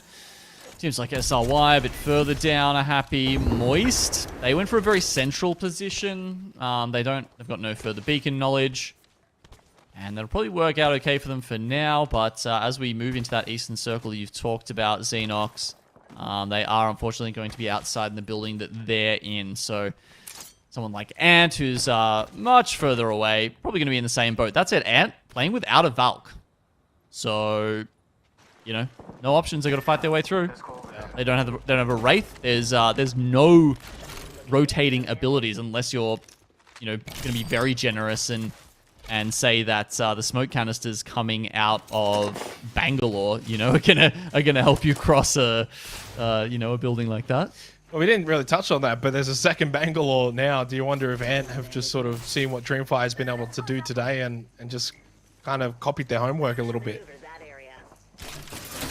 Could be, yeah. Maybe maybe they're liking what they see out of that composition. They want to play that same kind of style. They think it's the end of the series, and you know it's time to get rowdy, time to get to rack up the kill points and race your way up the leaderboard. Because sometimes it gets to the second half of the day, and you need that. It's a little bit of a quiet moment momentarily here into round number 2. Not a surprise when you take into account round 1 got rid of basically 4 squads.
There, but Moist Esports here that we're having a look at. Hopefully not going to fall prey to the same thing. They will, however, potentially fall prey to someone when they make this next rotation, Xenox, because as they will just have found out, the circle is not in their favor. Yeah, and the good news as well is, fortunately, we haven't missed anything. Because obviously, round 1, we saw like 3-4 squads eliminated. Round 2, everyone was just sort of bunkered down in and around Cascade Falls. So it's now, as we head into the 3rd round, where teams will start to have to move from here. So this is actually where the action will start to begin. So we've kind of timed it perfectly as we come back here. 16 squads left. Everyone has to start making their way over towards the eastern side of the circle. Buret already made their shift. We mentioned, of course, before Ant, the lack of rotation ability for them. So they're just walking on in, which fortunately, the pathway for them is actually sort of paved forward because of the teams like Buram have made their move, along with 505. It's only Ath that's actually directly in front of them in their building. So it might not be too bad for them, but it is going to get very congested here in this 3rd round. It is Team Up. They want more kills to their name, and they're going to try and get Buriram down to do it. The EMP comes in. Crypto trying to use that as a little bit of cover and a little bit of respite. Will no longer have that option. He's going to, yeah, look, absolutely gone there. You can see Billy just having to completely leave his teammates, but Mexus is on the back of him. It's a tough 1v1 to take, and 505 have been doing considerably better since Mexus came into the squad. You're seeing Moist have a look at this now. Pricey, of course, picking up one of those kills to finish off. Dreamfire, kill leaders, no surprises there. Can they get Mexus back up? It looks like he will have found a safe position, but Moist are thinking about it. MT pushing around to have a look at this, but he can't go too far because MDY is actually in the space as well. Now, yeah, just to quickly talk about Mexus there, Xenox, he actually pulled in only for Game 6 of the last series last week, which they won. So he played one game, one win. That's how much of a difference Mexus is making to the 505 team. Talk about adding that to the resume. One win, one game. Job done. He did get knocked again, by the way, but he has been brought back up this time permanently. So they do have the 3 for 505. Storm Point has actually been where they've really turned it around today. They were basically a non-factor on World's Edge. Arcstar thrown out here from Pricey. Moist. I would say, honestly, as the day has gone on, they've just gotten better and better. Probably starting to feel that confidence as well. And the crack is there through that Arcstar push, and it is successful. Ath and MDY both falling at the exact same amount of time. North side, seeing a couple of teams there with ADL, and they've been able to push in 505, but it's Cascade Falls. That's where it is extremely congested. Yeah, definitely a lot of teams thinking about staying up there. You know, we saw, I think it was Team Up actually, you know, back in the week where they had no name Xenox, that's where they held the top of the Cascade Falls themselves and just beamed everybody underneath them for a ridiculous, I think it was like 18 or 19 kill win, something like that. So, you know, perhaps we'll see a team in that region sort of do that again. Dreamfire have found themselves a rampage. Remember, we have moved on to the Season 15 patch now, so that's a fully, you know, a fully revved up, permanently revved up rampage here. So a good care package weapon, definitely improved from what it was before. They were united. You can see they're kind of looking up towards where Dreamfire are, I believe. It's interesting, Dreamfire's just kind of caught the next circle too. Position. Basically what They Were United is looking at right now is where they kind of need to go.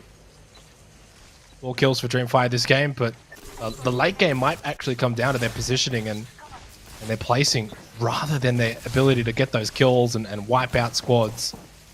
Moist Esports, pretty much like a lot of teams are just sort of waiting for this next push of these teams in Cascade Falls to make their way out, and they're ready for it.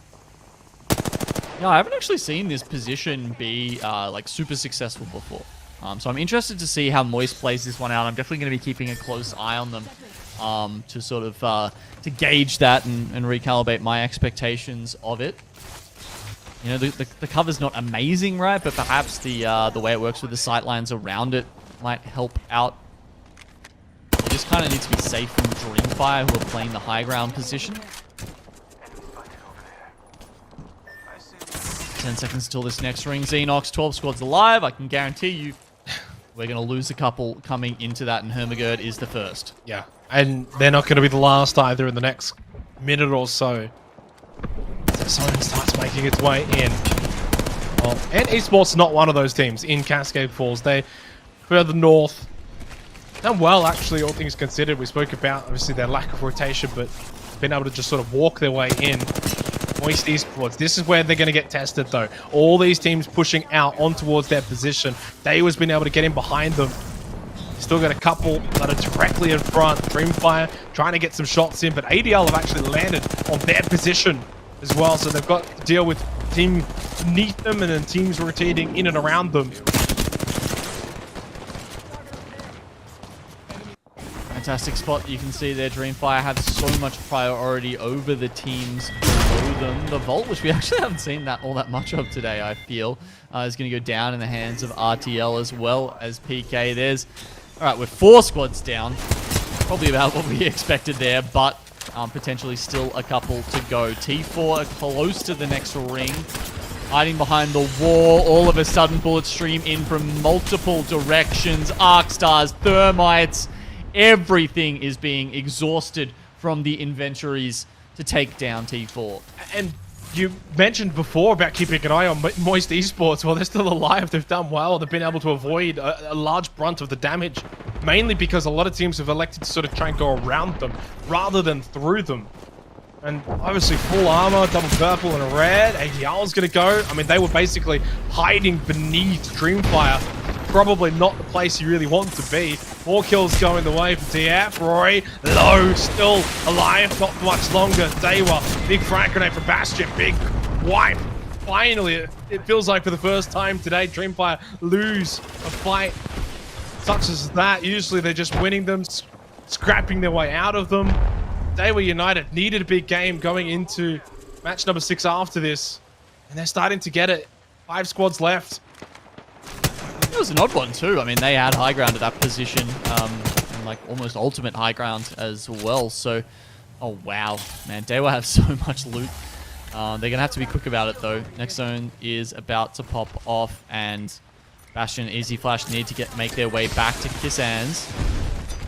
505 here. You can see they're just starting to pile on some shots to Ant, who are moving up. They're also taking some bullets below from Moist Esports. The RE45 ringing out with the disruptor rounds.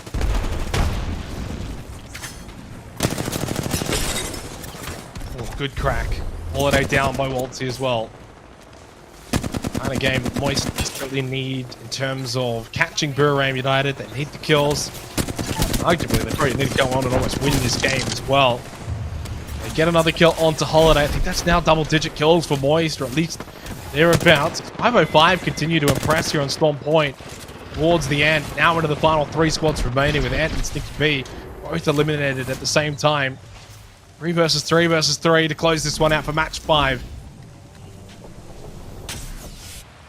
A couple of Moist's wins have come later on in the series when they've needed to stand up, and it feels like they're in that position once again.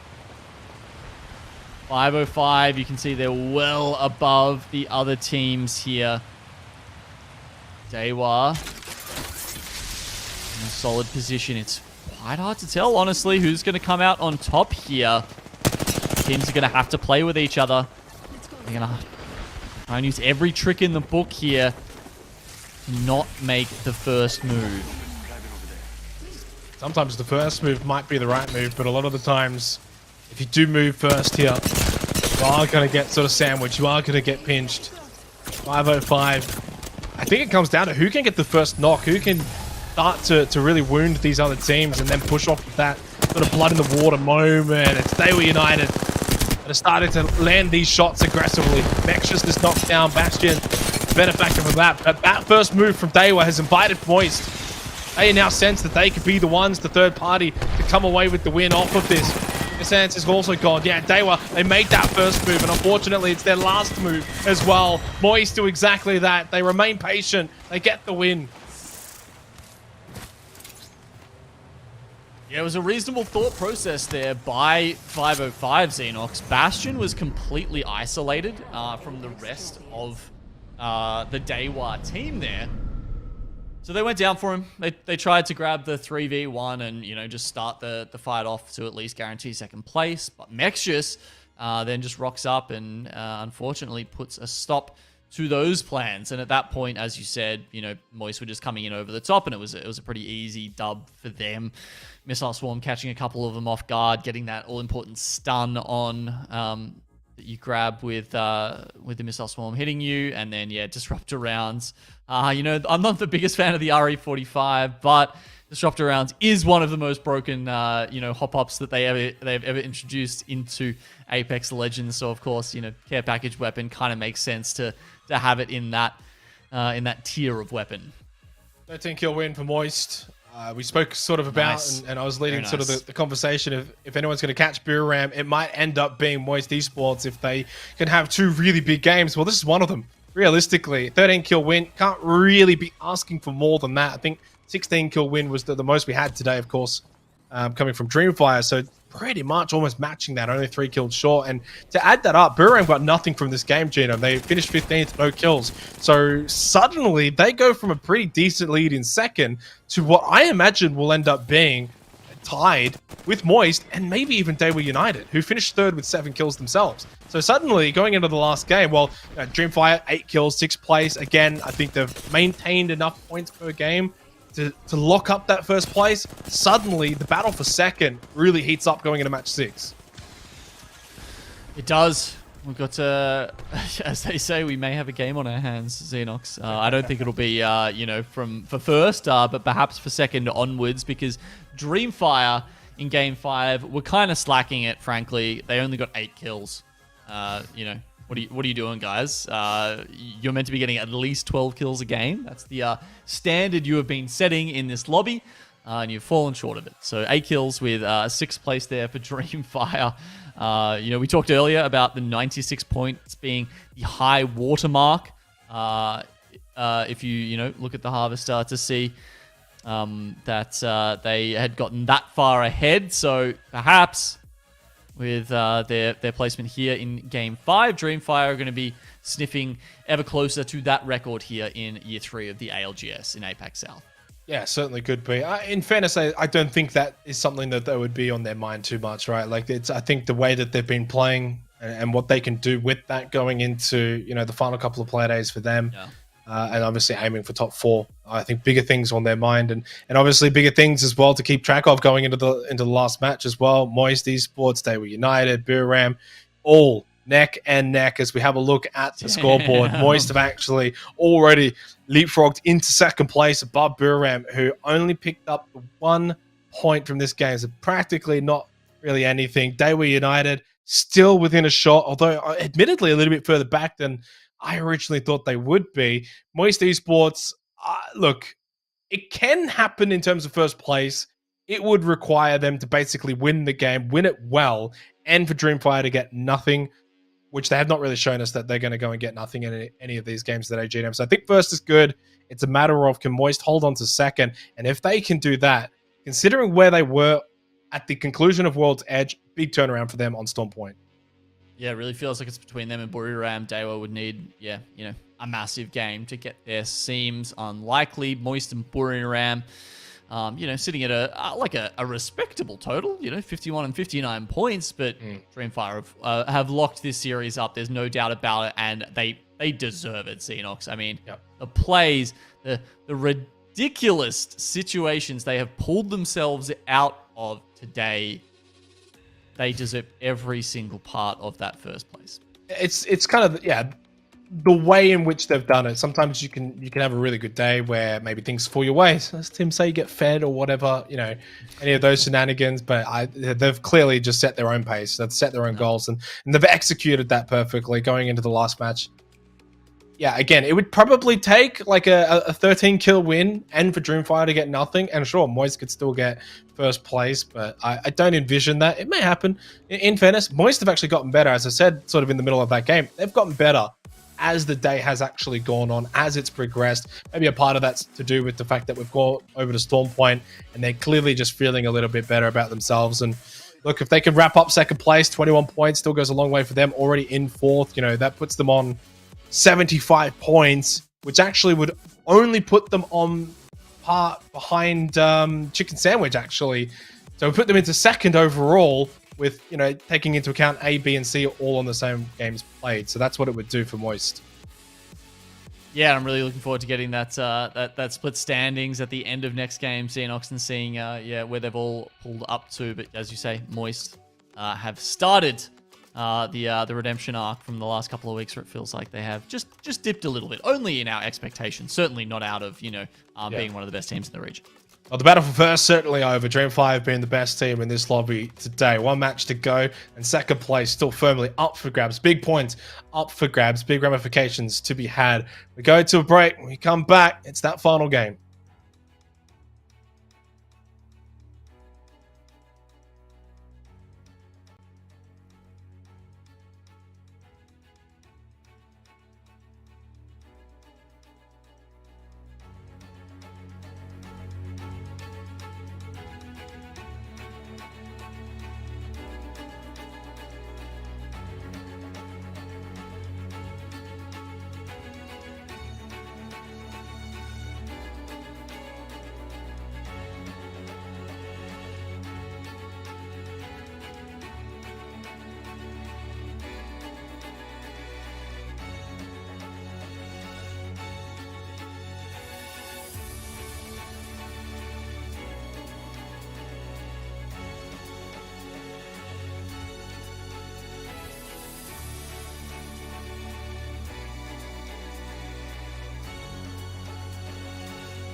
Well, Moist Esports are giving us something at least to watch and keep an eye on going into the last match. Firmly in second place, 24 points behind Dreamfire. Maybe they could just spoil the dream going into the last game. Would, of course, have to be a massive, massive game. But either way, their goal right now, Gino, would be firmly to just keep hold of second place.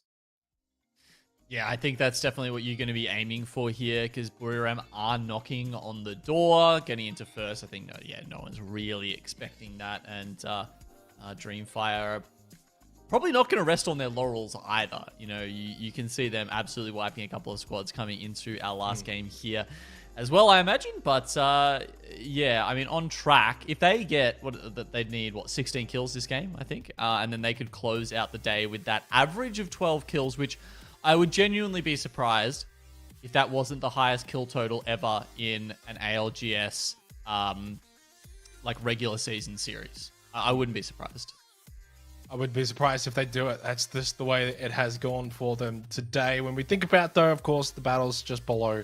Moist, Buriram, Daewoo United, around second, third, and fourth, all respectively. Of course, Moist having themselves a decent total, 59 points now, 8 points ahead of Buriram United. You said sort of Buriram are knocking down the door. Well, they were in the house. They got kicked out by Moist Esports over the last 2 games, respectively. And that's something to note, right? It's all come on Storm Point for Moist Esports. For World's Edge, it wasn't really working out for them. Storm Point clearly has been their home. So maybe there's a little bit of that. Coming home strong, Moist Esports, as we head into the final match for this lobby, the final game to see who's going to take out that top spot. Surely it'll be Dreamfire. We'll have to see, though, who's going to take home second.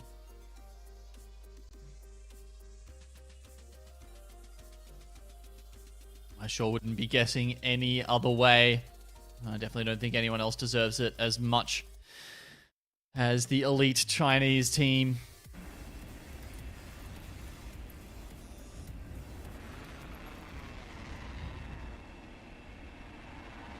So not really any early contests today on either of the maps. At least not to my memory. I think everyone's sort of sorted this out.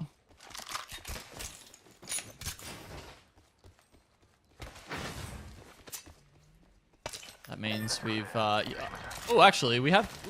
okay, we've got Stinky B and 20th guaranteed, both landing in Antenna. So I guess that's what precipitated that early engagement last game.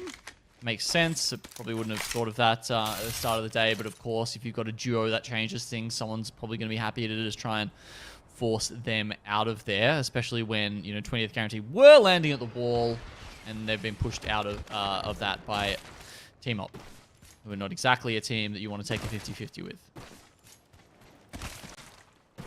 20th guaranteed have just also pushed out Stinky B. Actually pushed them over towards Jack Cute, Buriram United. I've got green circle now over towards Stormcatcher. Our final match of this lobby. And the one thing about Buriram United, the way that they've sort of played today, holding up in positions, really playing for position, playing for placement. Don't know if that's actually going to be able to be enough to secure them second place now. They might have to expand out a little bit more, try and get a little bit more aggressive. Once again, of course, they're going to be one of the first teams there. It's been that way really in all 6 matches now. I probably need to see a little bit more aggression out of Buriram, finding some kills if they're going to get second.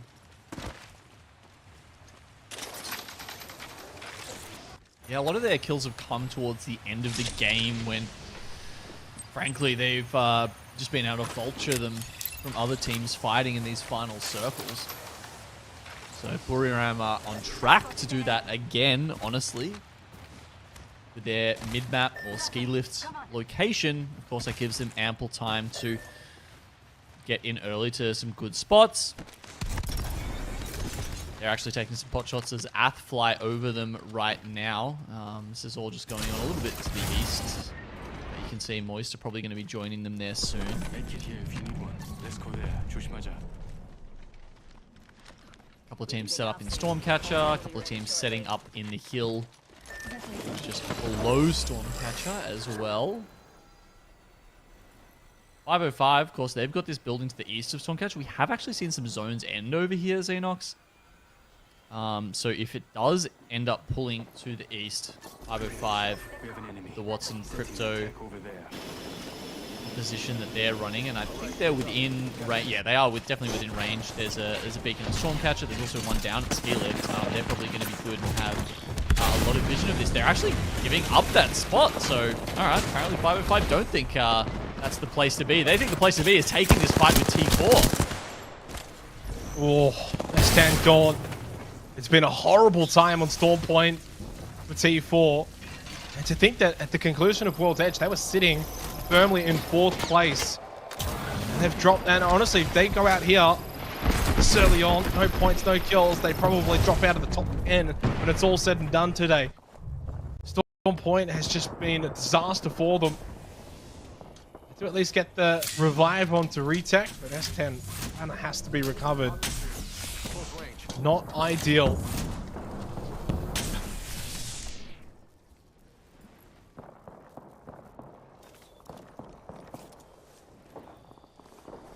Sitting in the little stairwell, or the, I don't know, the zip shaft, I guess you could call it. Just under Stormcatcher. Not exactly the most defensible position. I'm really surprised that 505 gave up that building, though, I guess. Maybe they're reading this as a hard pull kind of zone. They are actually looking to get on the back of Hermit Good. Yeah, and they found them in a good position. Bunny Hop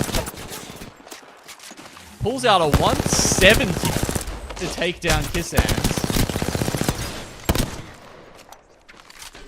Yeah, this is not ideal for Dale United. At the very least, Xavier gone down. Got to see a easy flash. His hands getting recovered.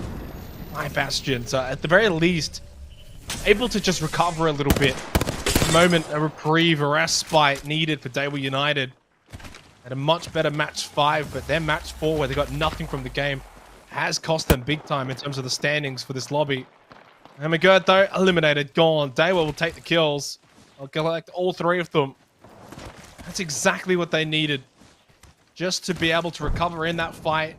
Have that momentary position to end fight back. And they do so successfully. And still, one team gone this early on. Last game we saw 3-4 gone by the end of round 1 with the minute 15 seconds remaining in this opening round. I wonder if there's going to be more. And you got to remember that Daewoo are the ones behind Buriram as well. So every kill that they get, that they're stealing from Buriram is extremely important. Now, a bit further up towards Command Center, we've got Truth on the run from Team Up. One team that does seem to inspire fear in some of the others. You can see Billy here just trying to get that EMP up as fast as possible. Over here. Like Dreamfire. Enemy agent right here. Very good at utilizing those ults. Almost every time it seems like the whole team has their ults up. They're ready to just pour in and make use of them. Going to be popping those repeat 4 fight wins for KP. Looks like we'll be starting this fight soon.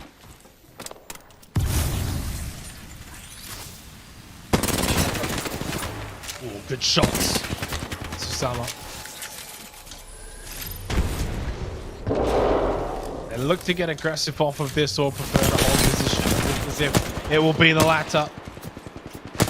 But I think getting shots back as well from behind them. Got to be careful that they don't put themselves into a too outward position.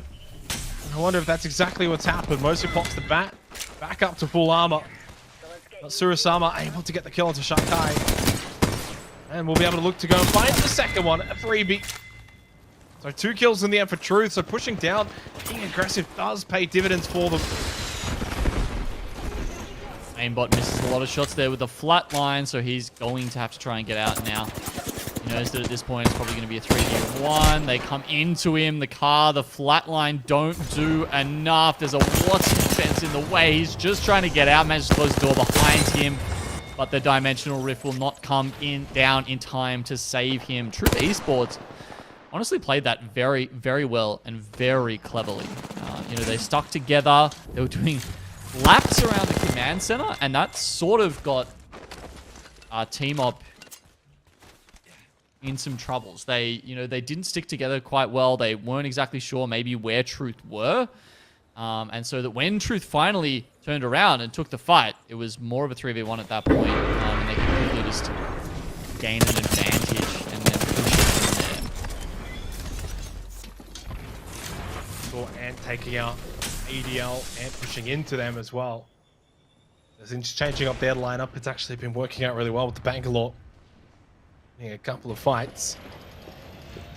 MDY, Daewoo United. Just north of Launchpad.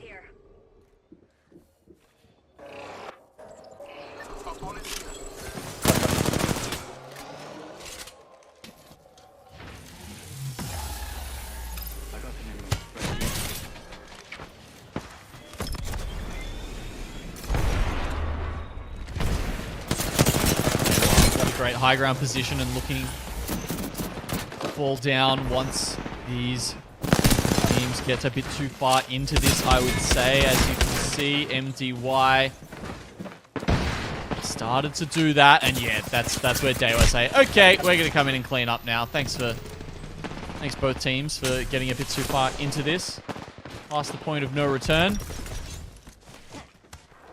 Dreamfire pushing in as well. Actually coming in from the backside as the very same time that Emmanuel are actually pushing out. They're pushing straight into Dreamfire. Rory's going to collect a free down onto A-Float.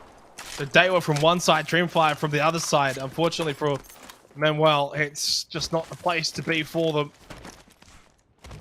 They're coming in very, very late. Out from far west, they push straight in. They get a free kill. They're in a good spot for them. Not only, it doesn't matter how you're really playing this next zone, Xenox, Dreamfire are going to be happy about it because Asia, the sole survivor of that, is going to be over there, Daewoo. And then I imagine a lot of people, because there's what, 5-6 teams over near Stormcatcher at the moment, are going to eventually pull further down the hill, and some of them may want to rotate around that east side of the mountain. Dreamfire, you know those rocks that are sort of just to the north of Launchpad? To the north of the sort of the most northernmost finger. That's the position Dreamfire are going to be playing with, and the rest of the circle is actually going to be cut off. So they're going to have their backs to the circle. It's going to be a really nice spot for Dreamfire to try and grab a couple of extra KP over there. It's been a big southern shift from the circle. You might be able to see that just a little bit in the mini-map there at the moment with where that green circle is going. And so, yeah, a lot of the teams, there's a big divide. There's not really anyone in the middle of the map right now. Good hit by spray with the G7. And DNZ will be at the wrong end of that from Daewoo United, who are honestly looking to finish strong in this final match of this lobby group. Desperately need to do so if they want to make their way up the standings any further. Currently in 4th place, 8 points behind Buriram. But the amount of kills that they've already been able to pick up, Genome, has put them into a position where they've already made up 8 kills. That's 8 points alone. So, you know, clearly working hard. Is always in the damage leader graphics that we get, right, Xenox? But it looks like today he's converting them as well. 6 kills already in this early stage in this game. That said, we know they're fighting against Buriram, right? Now, Buriram don't have a kill to their name yet, but they do have fantastic positioning in this next ring. Currently, the only one sitting within it. You can see they're well set up. Yeah, it's not a surprise with the way that they've been playing today. They're playing for position. They're playing for zone. Set up early so that they're not set up late and rushing. You've got a good position using the cliff as well. I mean, that's really the best way you want to use those Watson fences. Push in on the cliff. Put those fences down and you can really command a large area. Daewoo United close by. Dreamfire on the other end of the cliff, the other side of it, so not really a concern. So have to make their push into this position, onto this compound. PK's already there, and on top of that, you've got the duo of Stinky B. So an early push, but already enemies at the forefront. Ath will set up. Ath will take this building. You can see how these teams that were once at Stormcatcher now need to make their way down out into the open early. You can see the Dreamfire just have such a great position down there. They've got, you know, a little choke point that leads them directly to the circle, and they can play, you know, without much of a worry in the world up until that point. They have actually got the circle information though, because Heat is on the crypto. So they're going to move up and start moving in behind Buriram just as they take the fight with Dewa. This one is important. Good shots. Dreamfire. Obviously first place well and truly locked up. They want to go for the records at this point. Pete getting 2. Jack Hewton, Gop Gaps both gone. Take into account for Buriram and their challenge for second place. That is not going to be ideal. It is probably going to be a large detriment for them. And it maybe opens the door well and truly for Dewa United to leapfrog into third. When it's all said and done. They must win this fight though. If they're going to do so, I've already picked up the 8 kills. And they want more. They're hungry for more. They get it down onto Pete. And suddenly it looks like Dewa United have just been able to find the throttle. They send it. 3 still up. Only 1 left for Dreamfire. Nightmare scenario here from Buriram. Lalabang does manage to get away, and he's got the crypto drone to grab the banners as well. So potential for them to get back into it. Dreamfire, it felt like they had a chance to, work it back the other way again. But for once, as you said, Dewa, too good for them in game 6. Dreamfire don't get that prime position in the circle, and they don't manage to survive with all of their members alive. Dewa, at this point, have 9 kills, 3 red armors, and one of the best positions in the zone. They are looking to take that 3rd spot. Who knows? Maybe there's enough kills in it to really get them over the line and go for 2nd. But yeah. Moist are still in this. Moist, yeah, I don't want to count them out. Only the 1 kill though, so in terms of points gained so far, and for Dewa, obviously it's just not even comparable, but still in it. Dewa really just racking up the kills early on. They've got 10 now.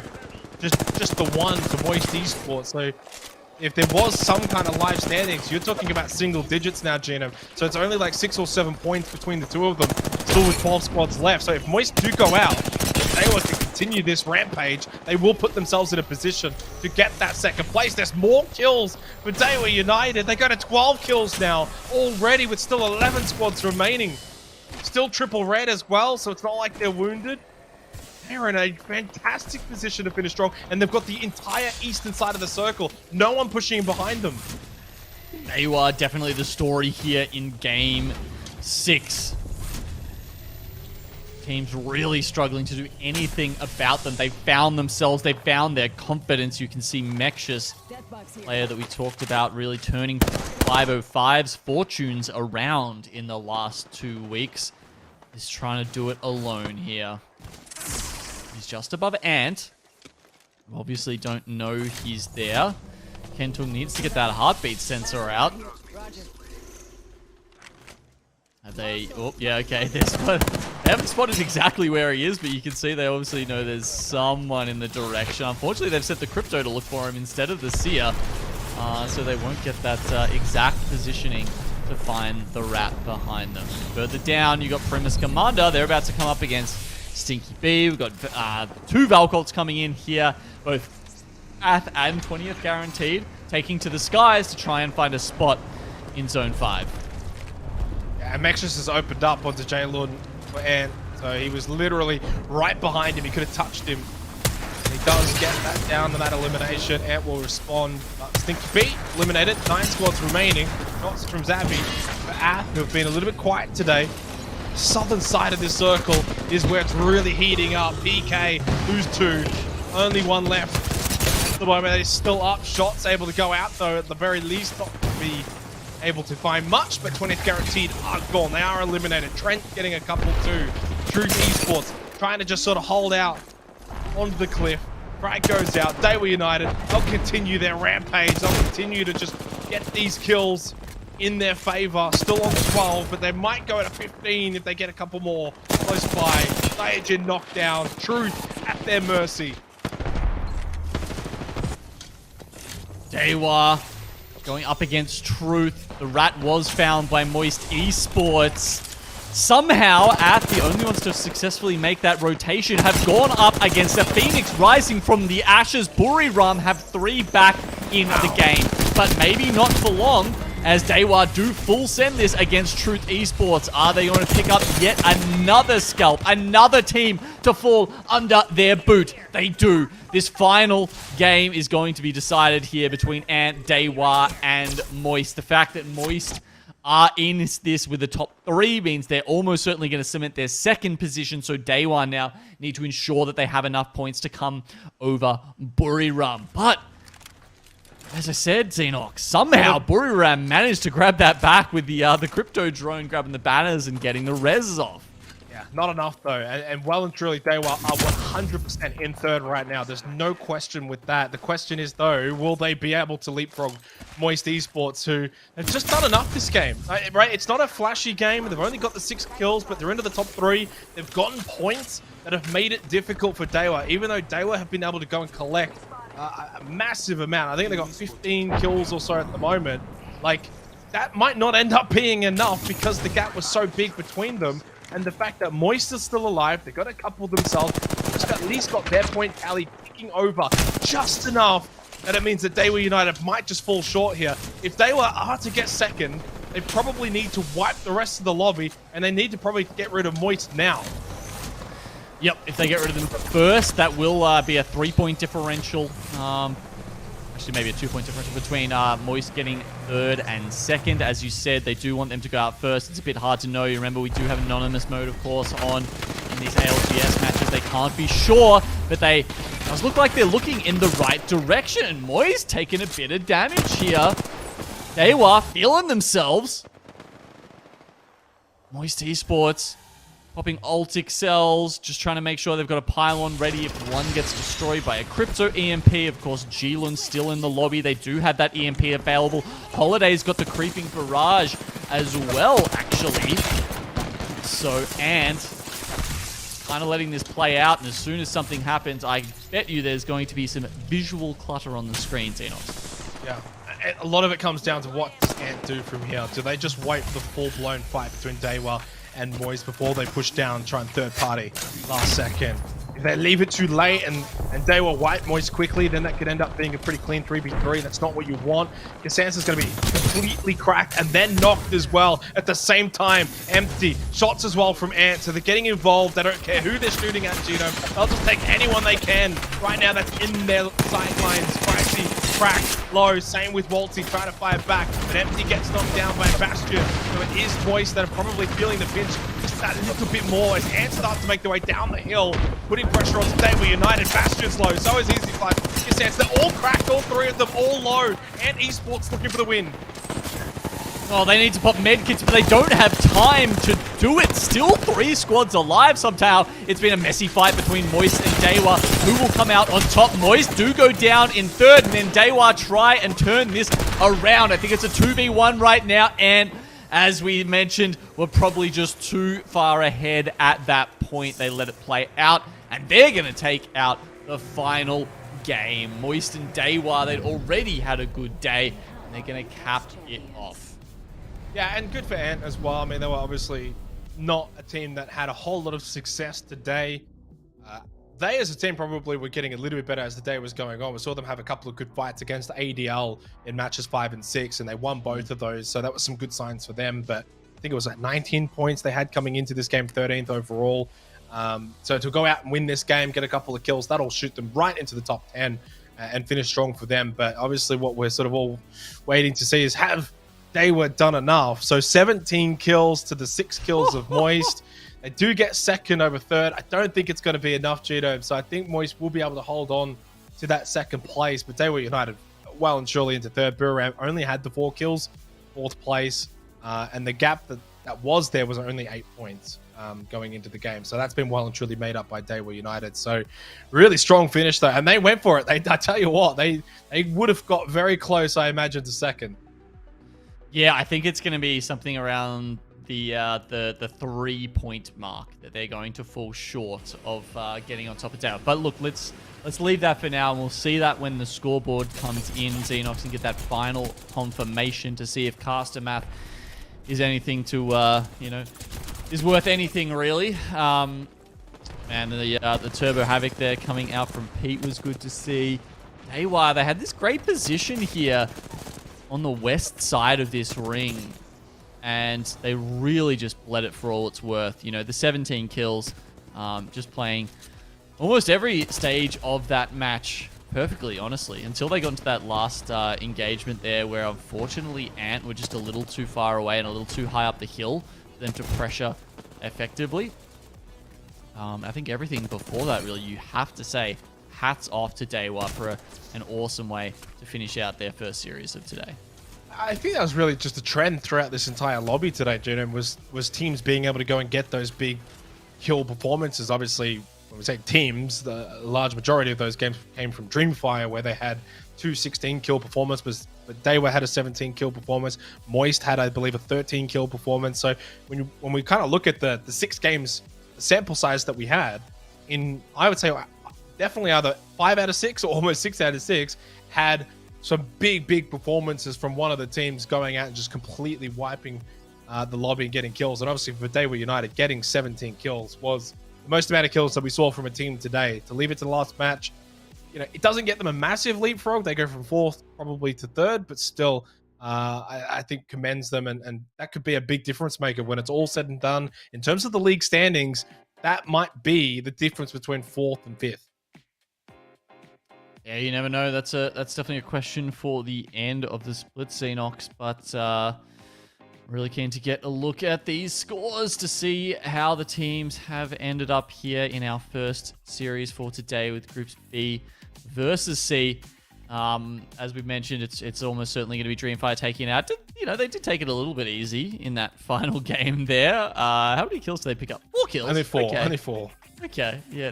Just a quick chill little squad wipe there for Dreamfire in the final day. It was a hard pace to keep up.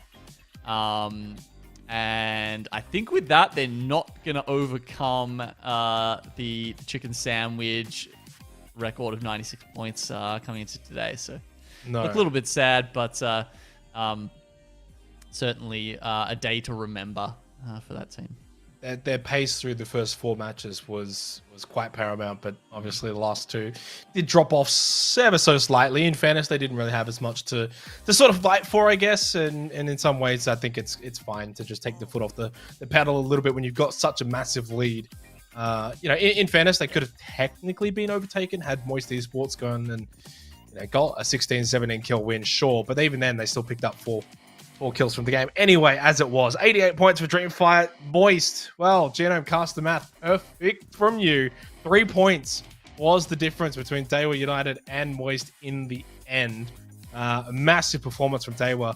Obviously, they were 4th going into that last game. They do manage to leapfrog Buriram United by an extra 9 points as well on top of that, but quite evidently a top 4 logjam in the end, a very top-heavy top 4 from this lobby, and then it kind of dropped, and 505 end up in 5th. Yeah, nice little jump up from them as well. It does tend to be easier towards the sort of, bottom half of that top 10, just with how the points play out, I guess, in these series. But Dreamfire well ahead. Moist honestly did well to even get within striking distance of Dreamfire, frankly, with a 72. I've got to say, the weird thing, Xenox, is, after today's performance, I still feel like Moist has more to show us. I almost feel disappointed in them getting a second. And honestly, if I feel like that, they are their own harshest critics, and they're going to feel like that as well. They're going to feel like they know they have a lot of room to improve and that they can be better than what we saw here today, and they're still getting second when that happens. Yeah, I think if you were to probably go and do a breakdown of the 2 maps, World's Edge is clearly where it let them down today. Because Storm Point, they were amazing. I mean, Storm Point, they were basically on pace with Dreamfire, like all things considered. I mean, I don't have the hard math in front of me, but it might have either matched them or even bettered them. But World's Edge is clearly where, when we concluded those first 3 matches, they were not even in the top 3, top 4 conversation. I mean, they were United and T4 were 3rd and 4th, and obviously Buriram as well. So they weren't even in the top 4 going into Storm Point. Then they finished 2nd by quite some way. Really speaks volumes to their turnaround on Storm Point. Now, whether that's map related or it's just clearly like, okay, they just turned it around and kind of got better as the day went on. Maybe it had nothing to do with the map. We don't know exactly, but clearly they did flick a switch of some kind, and started to play a little bit more to probably to the level they expect from themselves for a team that was already fourth coming into today, that will not only maintain in that top 4 position, that land position. It's a matter of now where that will be. Will that be second place after it's all said and done? You've got to remember now, Gina, we've played through this lobby. B and C have now played each other. That means with A, they've all played the same amount of games. So, that's going to be fascinating to see where everyone's kind of sitting. Yeah, exactly. When we get to have a look at those the split standings as they are at this moment, it will be finally a comparative look at everyone that's played the same amount of games. So, yeah, keen to see how that's shaping up after today, where we've got Dreamfire picking up that 25, which is pretty damn good for them. They were in 10th place at the start of today. Hadn't got better than 16 points they picked up at some point. So, all right, it's gonna be a tighter race after that, I would say, especially with Dewa and Buriram getting higher up in the rankings as well, because they were both also 2 teams who had played only 3 games, just like Dreamfire, and also had a high placing here, right? So that's 3 teams that are pushing up past the likes of, say, Free Agents, Northside Esports, and MTY White, who had all played 4. Yeah, so I mean that's obviously what we're going to be kind of looking at. I think with Moist 21, as I said, I think we did the maths before. It's like 75 or so. So that will put them above X. So that will put them above the boogie borders as well. Not enough to catch sort of chicken sandwich, which I don't know if anyone's really going to catch to at this point. With technically day 5 to go, and obviously for them they're actually going to make their way into the games after a bit of a break. They'll come in and see if they can get some more points as well today. So. But what it does mean is when we look at Moist, when we look at Day 1, when we look at Blue Ram, for those 3 in particular, and then technically Dreamfire is 4th, right? Like those 4 were 1 behind top 3 in terms of games played. So now they've got those extra points. For Dreamfire, brings them back into the conversation. But, the unfortunate part for me, Gino, is the conversation they're now in is kind of where Moist was coming into today. So it still kind of feels like they're a whole day behind. They still need something significant if they are to finish top 4. Yeah, you're right. I think this is giving us a fairer look. So why don't we just jump into the split standings and see how this is shaking out. Okay, so this is after all teams have played twice. Right? They've all played, 4 times. Every team has now played in 4 different lobbies. But the result is Chicken Sandwich on top, Moist behind them, not too far, only 12 points. And then Dewa and Boogie Borders tied in 3rd and 4th spot. So if we were being generous, I guess, and saying that, one of the top 5, let's say, as they stand, takes out the match point day Xenox, which is no guarantee whatsoever. It's a very strong top 5, and you'd almost feel a little bit sorry for both Dreamfire and Buriram, who are sitting outside there in 6th and 7th. The other thing that is important to note about this is that, again, if this was how it was shaking out at the end of day 5 Xenox, we'd be saying goodbye to everyone from Adal Wolves downward. So all of those teams don't get to play in the regional finals. Yeah, and you kind of look at maybe some of the gaps there in terms of points. And I tell you what, you look at Free Agents in 18th for me, 38 points. From there, RTL and Manuel are the only 2 that are like really close to those teams that are on the verge of elimination, right? So there's not much room. There's not a whole lot of breathing room. If you're at Adal Wolves, if you're, SRY, Golden Sage, Good Riddance, any of those teams, there's not like there's a whole heap of teams just on the bubble that you can sort of leapfrog over. So there's only really about 2 as of right now. But bringing it back obviously to the top end, that's really where it matters. Biram, Dreamfire, they're the ones, in my eyes, a bit more work to do. It's doable. Like that's the thing. It's within their grasp. Probably in some ways need some things to go, for them. In that sense, they probably need the teams that are above them to have a bad lobby to probably get not a whole lot from it. But otherwise, they're still in the race. They're still in with a fighter's chance. They just need to really start throwing some haymakers and hope that they land.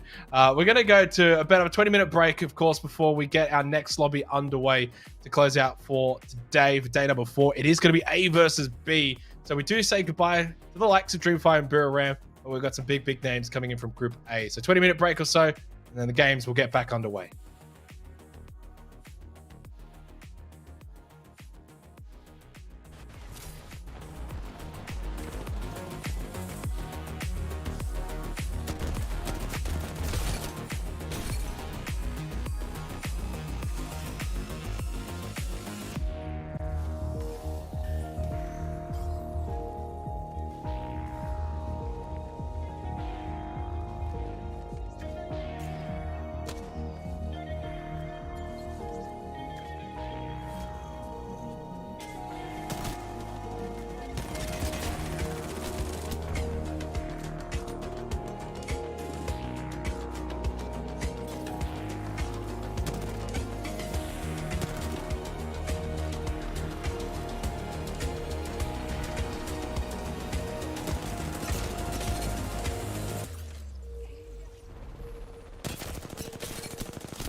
been a long time coming. And now they get that opportunity because in their own little bubbles, they probably think that they're the best. Now they can prove it. Welcome, everybody, to the caster's desk for the very first time. It has been a long time coming. I'm Fallout, joined alongside Vicky Kitty. Waltzy to try and clutch it out 1-on-2, and I dare say that's going to be a difficult task with Azazel having purple armor. Frog's obviously getting time now to just reset. In fact, not even going to charge on forward. Waltzy trying to just play around, and he's now been able to put it into the 1-on-1. Maybe a big clutch for the team from APAC South. Waltzy still has the armor to play with. Pit's Flesh, was that on the down player? Was that on the player that he's fighting? I'm not too sure. Some cracks going through. Waltzy now has the advantage and clutches it out for Sutaraiku. Run into it, then try the Valcolt, then they use the crypto spam to run distraction in the meantime. And look how far they go, that dome is deep, and they've got plenty of opportunity, looking to find some more, the Spitfire coming out again. Revit Esports don't care about your gold armor, sit down. Dewa in a great spot though, they're going to down them again. Bastion with the Peacekeeper coming out here from the high ground. Could they be the first team from APAC South here to find victory? This is the best opportunity for them to do so. Full armor, full HP, and a massive chance to convert, to find victory. They take out Onyx. It's only Yuki left, and he cannot stand in their way. APAC South, welcome to the ALGS playoffs. They're gonna get shot in the back. Yeah. They're ready. Try and put pressure on them. Yeah, good nade. Good nade. They're ready. They're gonna end. They're ending EMP now. Don't go too deep here. It's fine. In the corner. Spin nade. Burning. Val's dead. Give me dead. Valk in the air. Val's dead. Oh my god. We're just so much better, dude. Let's go. That's so many fucking kills. Can Burger somehow do this in a 2v3v3? They lose out on MT here from Team Burgers, having to play this as a duo. GMT has a lot of their attention split up as Team Unite now, moving on GMT 6. One more. Try and get second. Let's go, boy!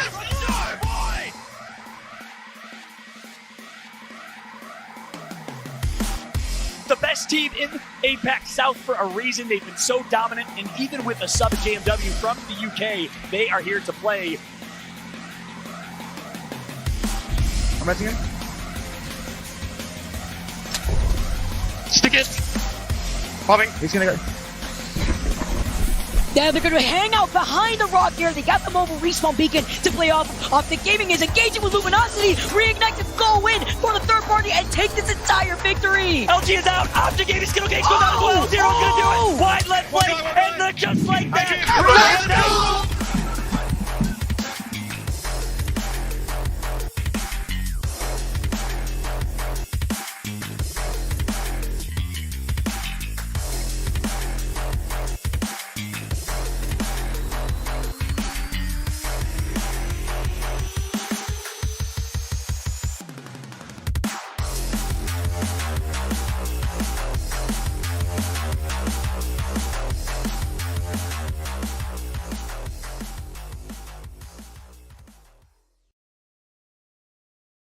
Put some respect in APAC South's name.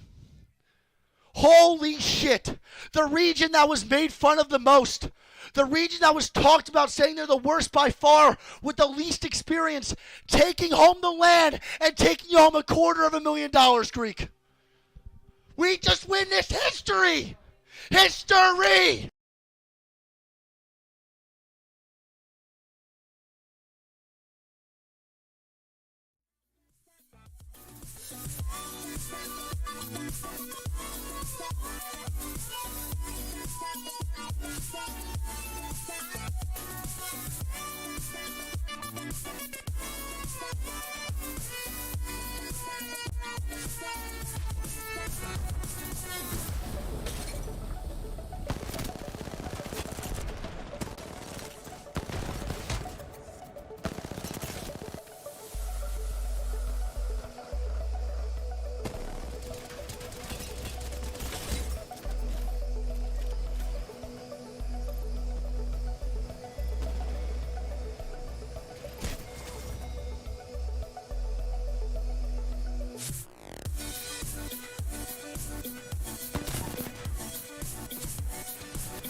Reignite is going to do it. They are your champions. Dark Zero is going to be your champions of the APAC Legends Global Series.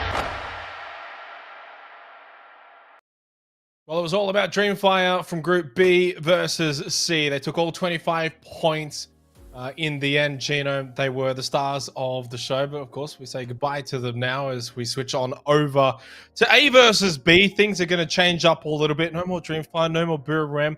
We do still keep, though, some big heavy hitters, though. Moist Esports, They Were United. And realistically, when we look at probably both of those two, they just got better as the day went on. So I wonder if that's going to translate here into this second lobby. Yeah, because of course a couple of them are still going to be playing here in the second series of the day. Xenox, Day was still in, but they've got some hard competition. They're coming up against Chicken Sandwich, against EXO are joining us, and Boogie Borders, three heavy hitters. Of course, Moist will be here with us as well.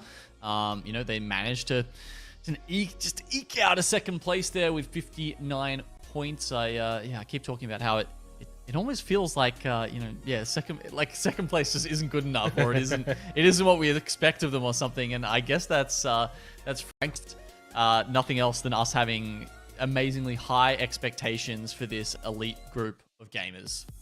In the end, now that we've all sort of evened things up, and it'll be basically the last time until we get to that very, very last game for the split. 87 points for Chicken Sandwich, 75 for Moist Esports, and then Daywet and Boogie Borders both tied on 70. EXO on 65 points, just on the outskirts of it, Genome. So I think them coming in, especially as Group A make their way in, they've got to have their sights set on having another big game. Of course, they closed off day 3 with all 25 points as we look at the schedule for the year and sort of what these teams are vying and fighting for. Yep, so obviously we want them to be getting overseas, and the top 5 will be doing that, as you can see. Whoever ends up the winners of our match, our regional finals in week 6, as well as the next 4 most highly placed teams of the season overall. That's the top 5 that will be making their way overseas. As you can see there, the 2 stars denoting that this is a playoffs. It's a LAN, and they will be competing in person against teams from our other 4 regions around the ALGS world: APAC North, North America, EU, and South America as well. So they've got 2.5 days left, I suppose, to prove themselves. Well, look, if you're a bottom 10 team, you might only have 1.5 days left to prove yourselves, right? Because we're in day 4 right now, and then we've got one more day of play in day 5 until we get the top 20. And that's exciting, because in the last year of ALGS, Xenox, it should be noted, we never actually saw the top 20 teams play in the same lobby.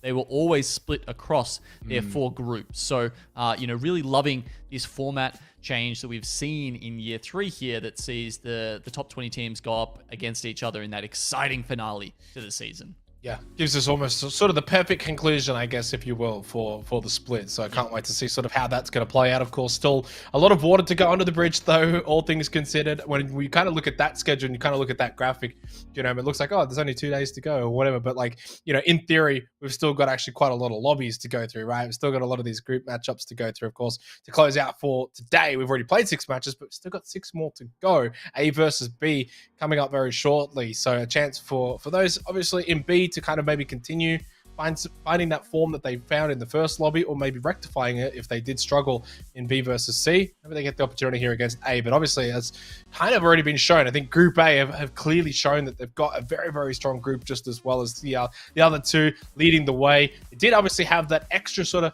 lobby play technically coming into today. They had the 4, the others had the 3, which they have now caught up on.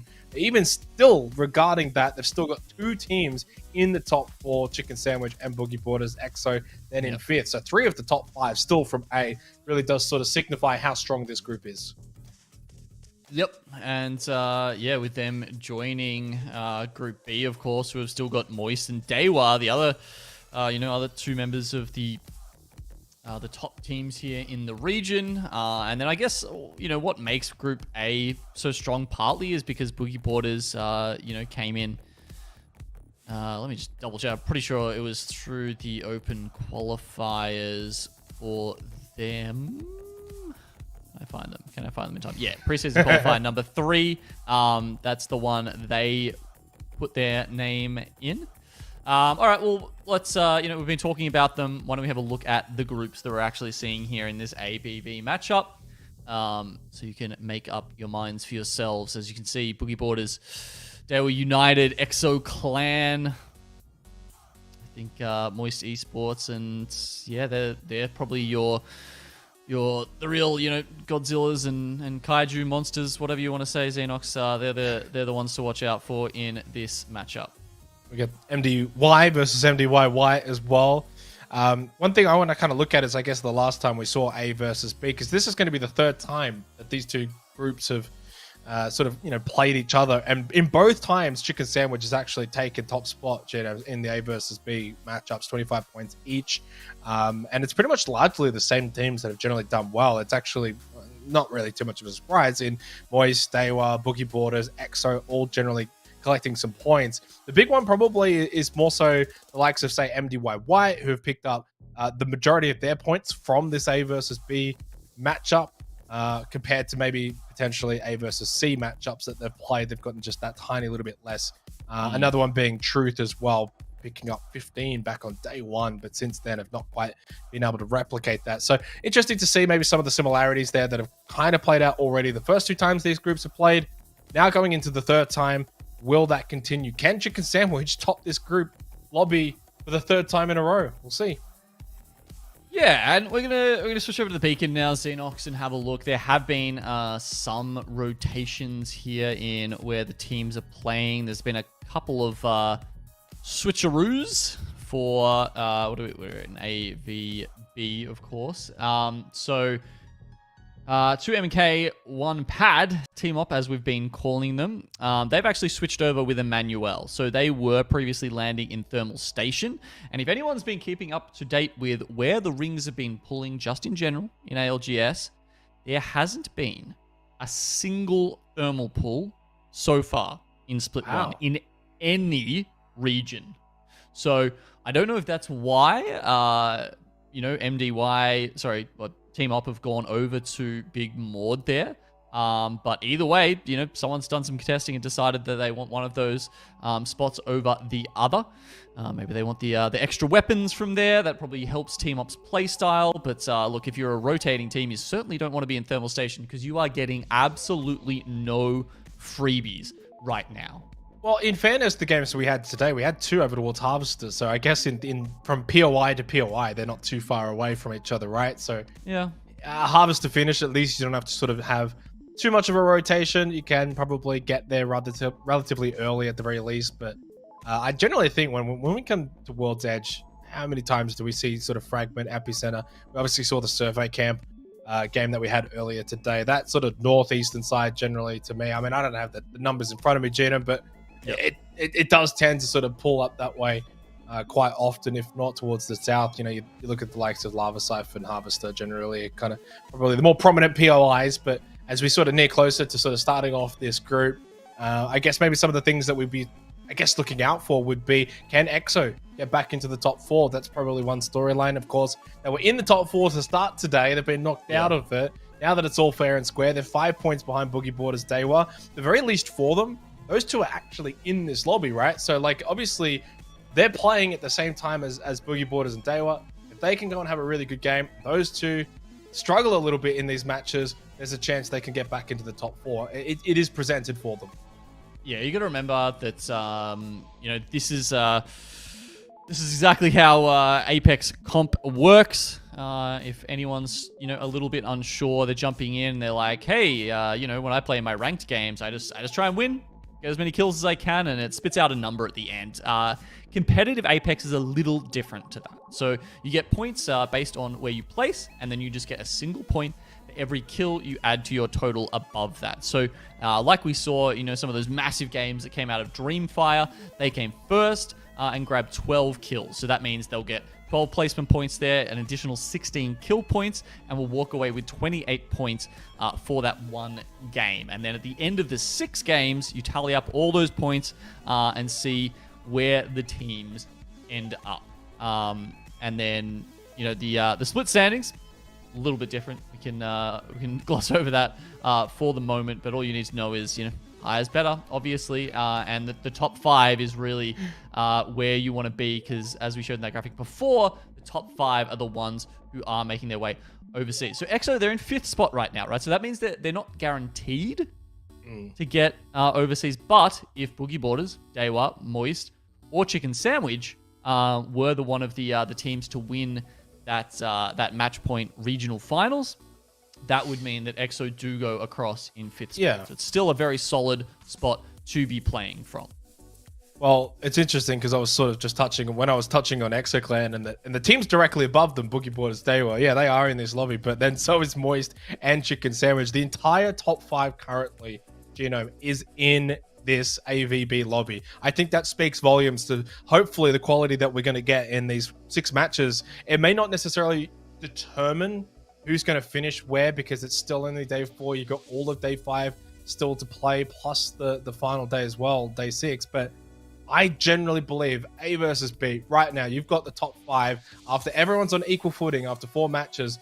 This could really set the tone. If you finish well and you do well here, you get 25, maybe even 21 points, and those directly competing against you have a poor day in these 6 matches, it could be the difference maker for top 4. Yeah, high stakes, as you say. Very hard to pick up the 25, the 21 points to be at the top of the lobbies, because you have so many juggernauts, so many titans of industry here in the APAC South region. Chicken Sandwich, Moist, Dewa, Boogie Borders, EXO. That's the top 5, Xenox, as you said. That means these end circles, I think, especially, are going to be really fun to watch. Yeah, it's kind of interesting. Obviously, then the next 2 that are not in that top 5, obviously both in C, Dreamfire, Buriram. So they'll be sitting on watching and seeing how it's all going to play out. They're still well and truly in contention for top 4. But I think you said it best, right? At the end of the day, not everyone can get 25 points. Not everyone can get 21 points either. So this is where if you're EXO Clan and you go and get those 25 points, odds are one of the top 4 has not gone and got 21 points, for example, right? So it does open up that pathway if they can play it into their own hands. Let's get underway, though. 6 matches to be played, A versus B. We head over to World's Edge for our first match of this lobby.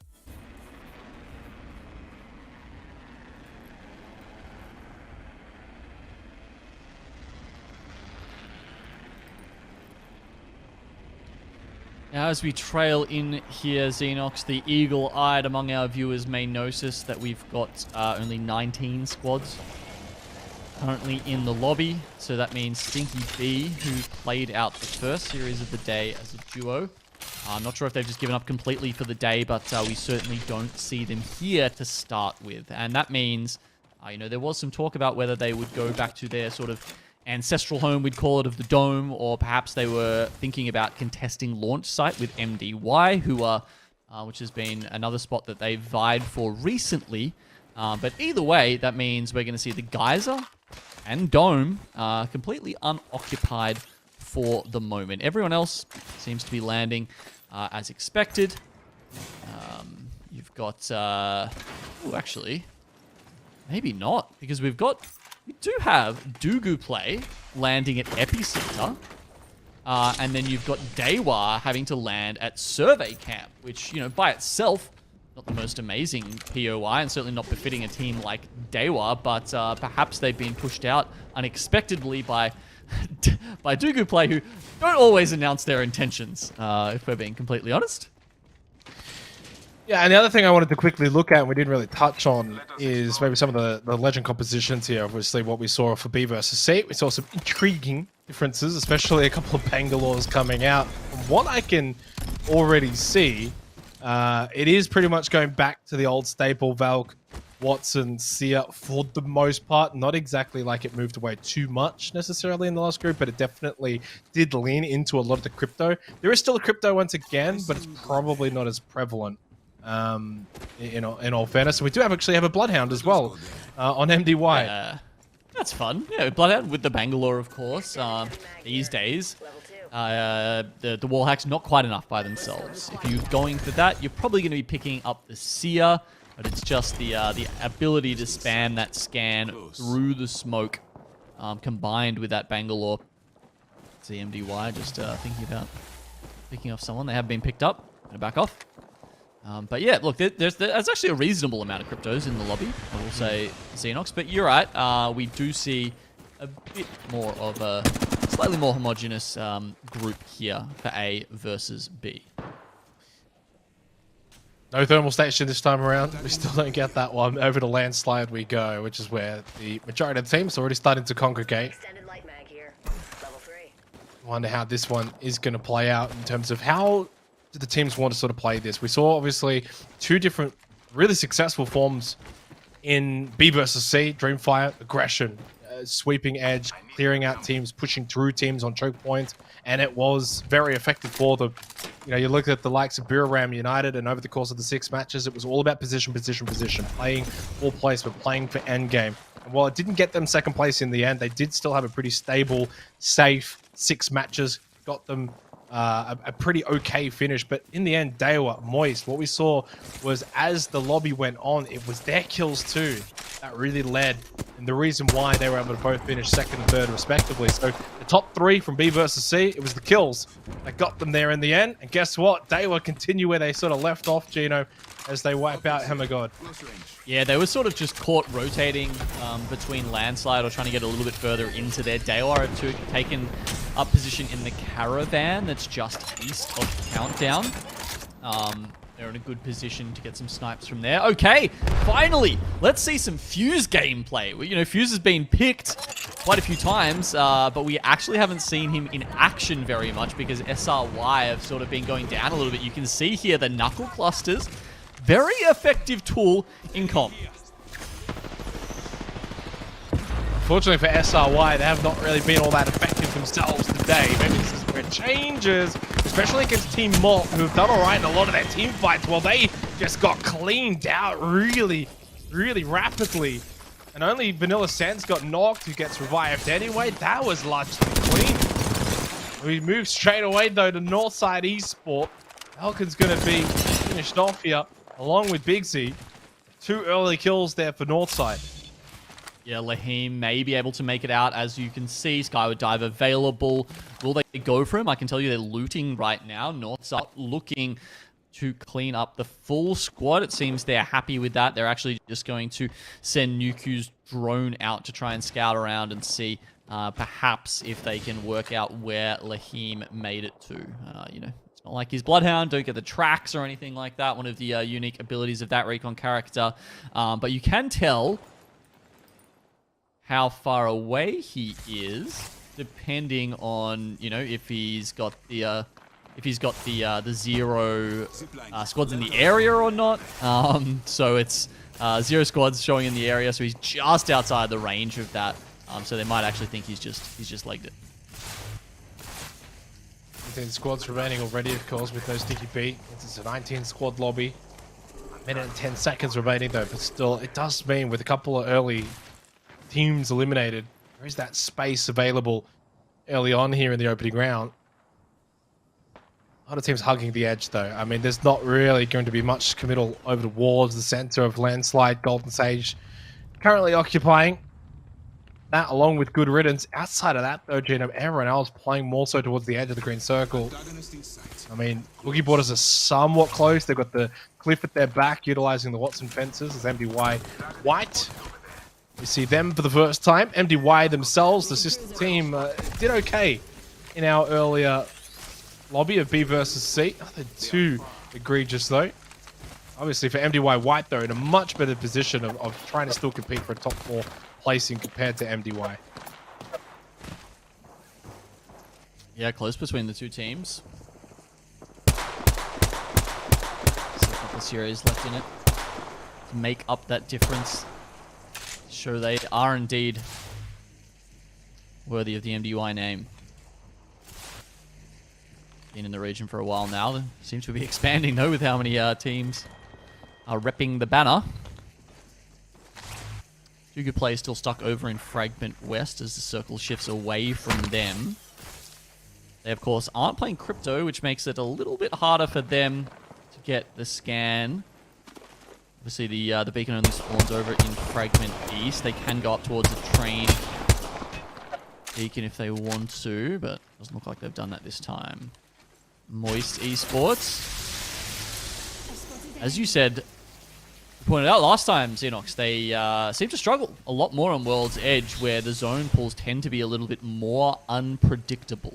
And on the back of that, you know, maybe that's why we were sort of, you know, feeling like they'd had that bad series, because there's one whole entire map that they seem to struggle on, despite their impressive performance there on Storm Point. This time, you can see they are holding quite a good position. It'll be potentially be able to hold out some teams like Emmanuel towards their west, or looks like it's going to be a landslide circle though, which is it's actually a bit of fun. Yeah, and like I was probably going to touch on Moist there quickly as well, so I'm kind of glad that you did, because I think coming back into World's Edge now, it's a really good opportunity to see, is it the map, right? Like we can get a little bit more information. Maybe they can start to play World's Edge a little bit better off the back of the form that they developed on Storm Point. Maybe they can bring that form over here and, you know, turn sort of a half series into a full series. But, you know, the funny side of it is they still finished second, right? Like, so it's hard to be too upset. I think they still had a very, very good series there. Storm Point was so impressive that it made up for any maybe shortcomings on World's Edge. In this lobby, though, with these Group A teams, I don't know if they could get away with it again. 505, a team that also did very well in Storm Point, struggled on World's Edge earlier this evening. Obviously, Metch is a big part of this team. And MDY maybe just smelling blood in the water here. They go for the push. They'll get the knock through a QQ onto Surprise Z. Fortunately for 505, some of that form that they had built up on Storm Point in the earlier lobby is evading them here to start World's Edge. AC. The Crypto player does manage to get away. He's up the hill. Just to the north of Youngling here. Yuling, I should say. He's got the Charge Sentinel actually, so if Yuling peeks this in the at the wrong time, could be in a little bit of trouble. Oh, there's the 120. Tries to get the second shot and put him down. Oh, look, that's one way to scare a full squad off, but unfortunately takes a little bit of damage, and now he's going to pull back, and unfortunately for him, SRY is actually on the other side of this, so I don't expect BC to survive for very much longer at all. That's it, MDY also getting into the trap up here. Yeah, from one MDY to another one. MDY White getting involved too. They do not going to get revived, although maybe some pressure here. Today we're united, and this has been their forte so far today, fighting, pushing, taking these advantages where they see them. When they've got the information, they're not necessarily going to play and push without that intel. Once they've got it, they're just so quick to push and try and clear the rest of MDY White. And you are pushed back here at the hands of Daewoo United. Yeah, well, Daewoo left their spot in the caravan because, unfortunately, I mean, you know, the circle does pull there quite a lot, but this time it's not going to. So they have to shift up their strategy. Makes sense. They'll move down, grab a couple of kills, and I like the quick recognition of the position that they are in this game. Daewoo really impressing me with their macro play so far in this split. It's been one of the most impressive. You know, I'm thinking some other teams that I think really have gotten a little bit better in that, like T4, 505. It wasn't always the way in APAC. Anyway. Oh, Manuel just trying to hang on here. They've already lost A-Flow. They've actually won out against GQ. Typically, today it was A-Flow that was usually the last one alive and salvaging things for Emmanuel, but this time his team able to sort of pay some respect back. Over to Moist Esports though. Obviously a lot of eyes on them after their second place finish earlier today in B versus C. Coming and storming home on Storm Point. Need to have the same success here on World's Edge though. If they can actually be in a good position after 3 matches here heading into Storm Point, I'll definitely be singing their praises going in there and probably anticipating a good finish for them here in A versus B as well. Okay, SRY, they just pull straight up into Landslide. Little do they know they have picked pretty much the dead center of the next circle. So, unreal either reading or luck from SRY. And teams that take a little bit longer, Moist, consistently being one of those seemingly lately, where they pick, you know, a middle position. If you remember, in the cut just below Countdown, they don't have next zone info. They're not playing crypto. And as a result, they're going to have to wait for this shift. And then they will see that it is going directly on top of Landslide. Which means it's going to be a fun finish for us. It's going to be a fun finish to watch. It's going to be tough for a couple of these teams. You have to, you know, pull up against a team like, who's on the big platform at the moment? Golden Sage is up on the higher platform. Yeah, I want to say like 40% of that green circle is just unplayable. Landslide becomes such a valuable POI. Moving early and playing off of that. Obviously for SRY, they will benefit. Britain's close by along with Golden Sage. Both of those two have been in Landslide basically since round 1. Early on round 1 too. They are benefiting greatly from these circle pulls. And we'll do so once again, but in saying that, I imagine they're going to have a lot of teams pushing on their locations. They need to be ready to fight soon. Not necessarily straight away, so we're still closing out the end of round 3, 30 seconds away. One of the funny things we saw there on the map was you saw MDY pop a Seer ultimate up the top. No one was in range of them. They were just taking massive hits from Daewoo at range with, you know, Kissan's has got the Skull Piercer on his 30-30, just cleaning them up. So there was like, oh yeah, you know, you dissuade teams from pushing you. That's, you know, a lot of the time when we see these teams use the Seer ultimate, but it did nothing because they were just taking so much damage from far away. It wasn't even giving them any information.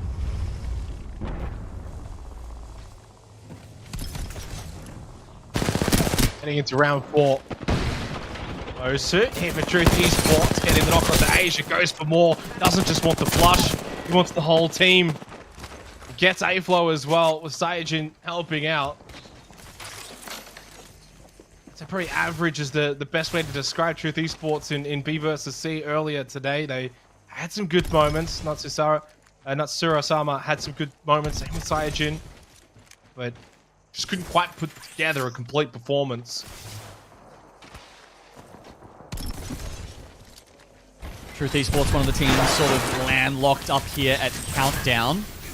They're up there with Moist. There's Lahim from Free Agents ratting up there. And then you've got Boogie Borders in a battle for the caravan just outside of Landslide. And Daewoo are going to win that one. So, well, that's huge. Those are the two teams that are tied on 70 points, Gino. And when you think about the grand scale outside of just one map. You know, those are the little differences that can really add up over the course of the entire split. You take them out, okay, that's points that they can't get. It's almost like a sort of double edge. 10 squads remain as free agents are gone. See Moist up the top here. They're routing Truth Esports. Mosu and Saiyajin on the run. Matsuru-sama has already been eliminated. Got a couple of rats going around, actually. And Emmanuel, it might just go for a YOLO res because he's got the... he's managed to grab the banners with the crypto drone and actually has the option to res them, like, countdown. There's actually a beacon, like, right in the middle of landside that he can use. I mean, they'll probably get sniped out of the sky, but hey, why not try it? Yeah. Why not? Why not go for it at this point? Give your friend some KP. Chicken sandwich. Hasn't been quiet so far to start this game. They're going to have to get involved sooner rather than later. They've got some decent damage. Triple purple. Evos are getting worked out, but no kills just yet. You have... And they have Northside pushing right on top of them, though. These esports also on the rotation too. Right? No. Drop. They go for the low ground instead. Oh, this is hella risky, and we keep talking about it. They make late rotations, they make late decisions, and the spots are already taken, Xenox. And that means their lives get taken along with it. So Waltz is the one to pay the price this time. He's going to get knocked and fully finished now, so it's just up to MT and Pricey. And with that knock, they're going to get full send. Pricey may be able to stave some of them off for now, but it's not looking good for them. All right. I mean, it's not looking good, really, for a lot of the teams here, and starting to really fuel the effects of this landslide finish. Really open. Not a whole lot of squads left. Player K over to Chicken Sandwich we go. They've already lost Strafing Flame. Now they lose Panna as well. The only Player K left goes for the bat. They did at least get the kill onto Mite, and Northside win this one against Chicken Sandwich. That's a big team fight win for Northside. Only losing one player as well. Melia and Yuku both staying alive. Moving into the latter portion of this game. 6 squads left, 16 alive. Yeah, well, there's that information coming into play, Xenox. They had the crypto drone. They were playing from below in the tunnel, north side. But because they had the crypto drone, they knew exactly where Chicken Sandwich were and obviously knew just the right moment to pounce. So Northside come out alive. Unfortunately, they only managed to do it with 2 members. So Dewa, once again, doing really good. We haven't talked much about EXO yet, but they are one of these 6 squads left alive, and they are looking to hold out teams like Good Riddance, who are holed up in the caravan. As you can see, yep, grenades going out towards Good Riddance. They're going to have to run through the fire. Oh, good shots from Genpike. Golden Sage utilizing that high ground as much as they can. Good Riddance lose 2. Only Jaro left. He's trying to make a great escape. Try and hold on and rap for a better placing finish. Still practically full purple here, but he's obviously feeling the pinch. Now gets shot from behind as well. Now basically just a rock that is saving him, hoping he has to just try and push back to his old location. Unfortunately, that too already was occupied. Big kill for Ziki. Only the 3rd kill of the game for ExoClan, but this is where you would expect them to start to get involved as they control the entire western side of the zone. Yeah, they don't have the crane, though, and considering the crane is in here, it feels like Golden Sage, who are up the top, they have access, they can just jump. You know, you can make that. You can. I'm pretty sure you don't need to be a Valk. I'm pretty sure you can just slide jump from that top platform over to the crane, which you can see they've fortified there. The problem is they need to do enough damage before they drop off. So a team like Dewa, who actually has a little bit of cover below them, could be an issue. A team like EXO could be an issue. Northside, they're the ones at the bottom with only the 2 members. And then Moist, somehow at least, have managed to make it into the top 5 here. But that said, they've still only got MT and Pricey. And while it feels like they sort of golden position, you got the high ground, you are also sort of silhouetting a bit, right? Like every time you peek over the edge, you are very vulnerable, very susceptible to getting shot at. And you can see that with Azu as well, taking some damage, just trying to make the way over to the platform. So it's almost like a 2-pronged attack, right? Like you can shoot them, you've got the high ground.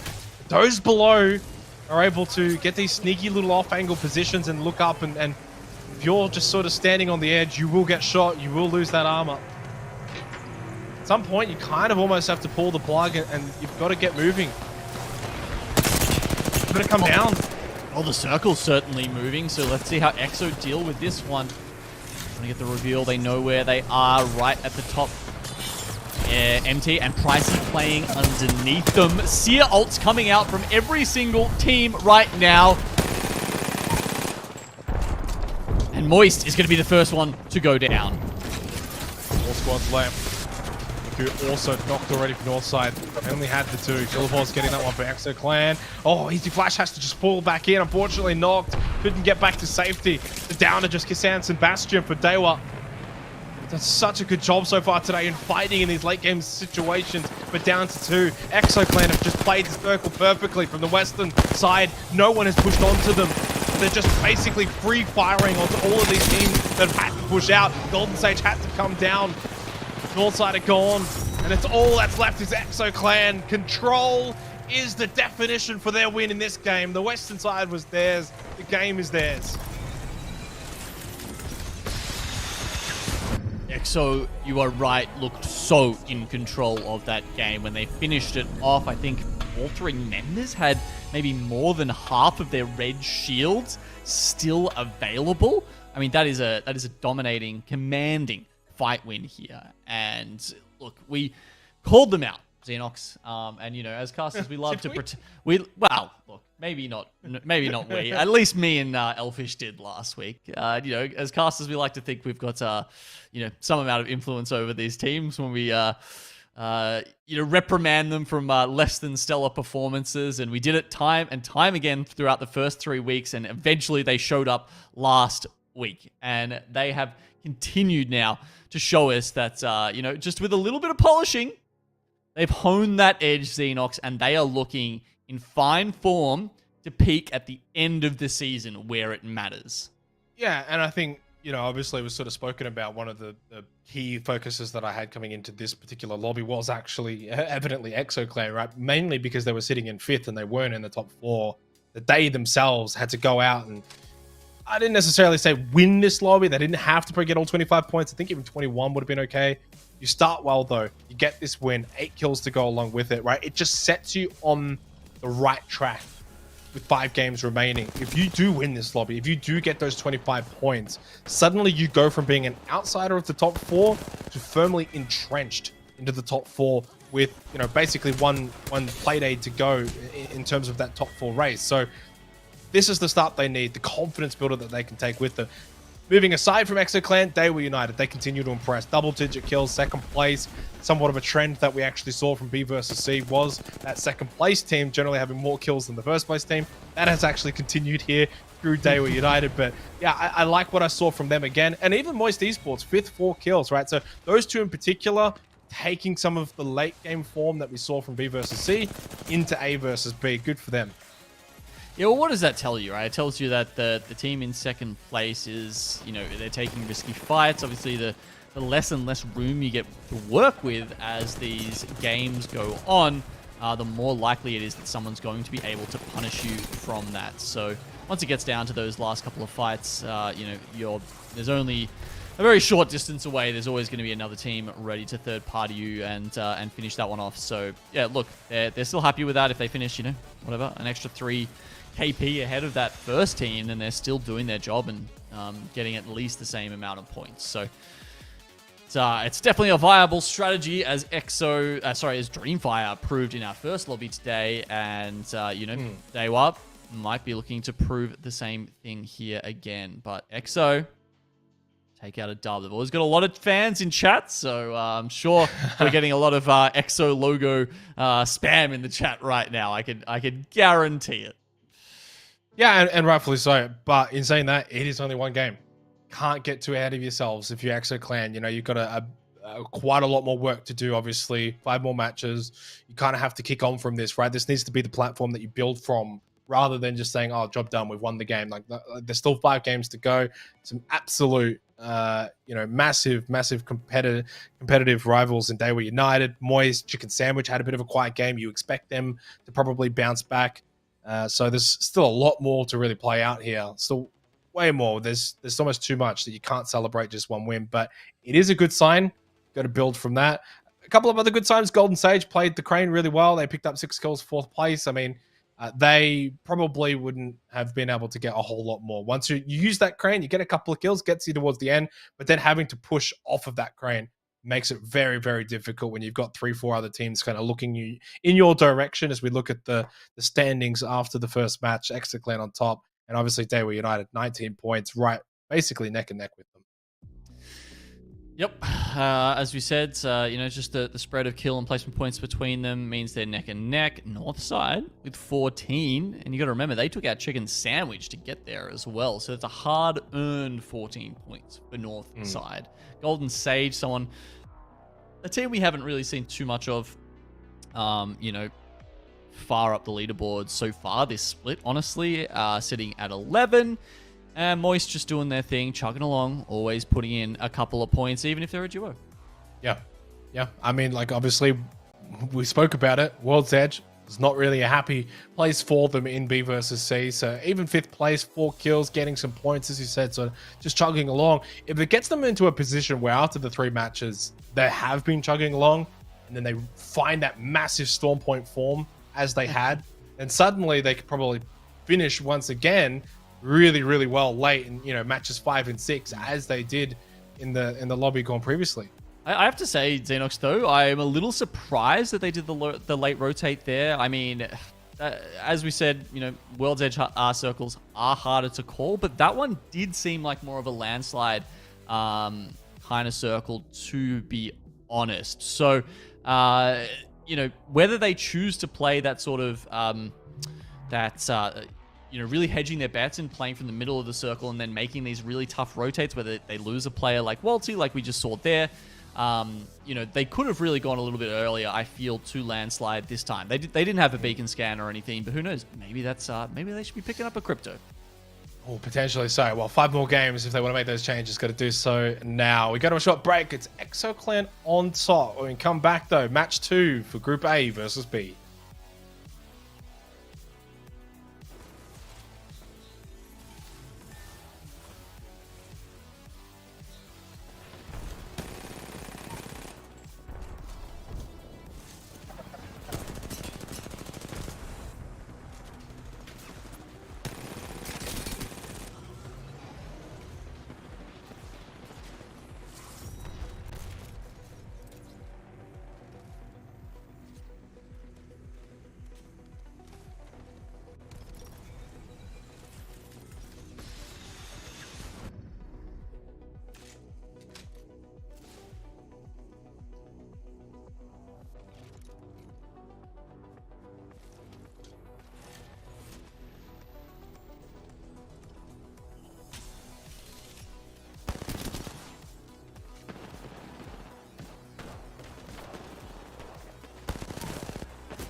Locked and loaded. Drop shocked and rocked. Say hello to the 4-0 first.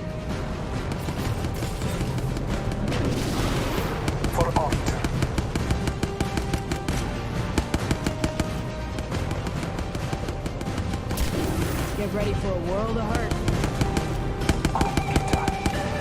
Kill confirmed. Gonna add you to the list.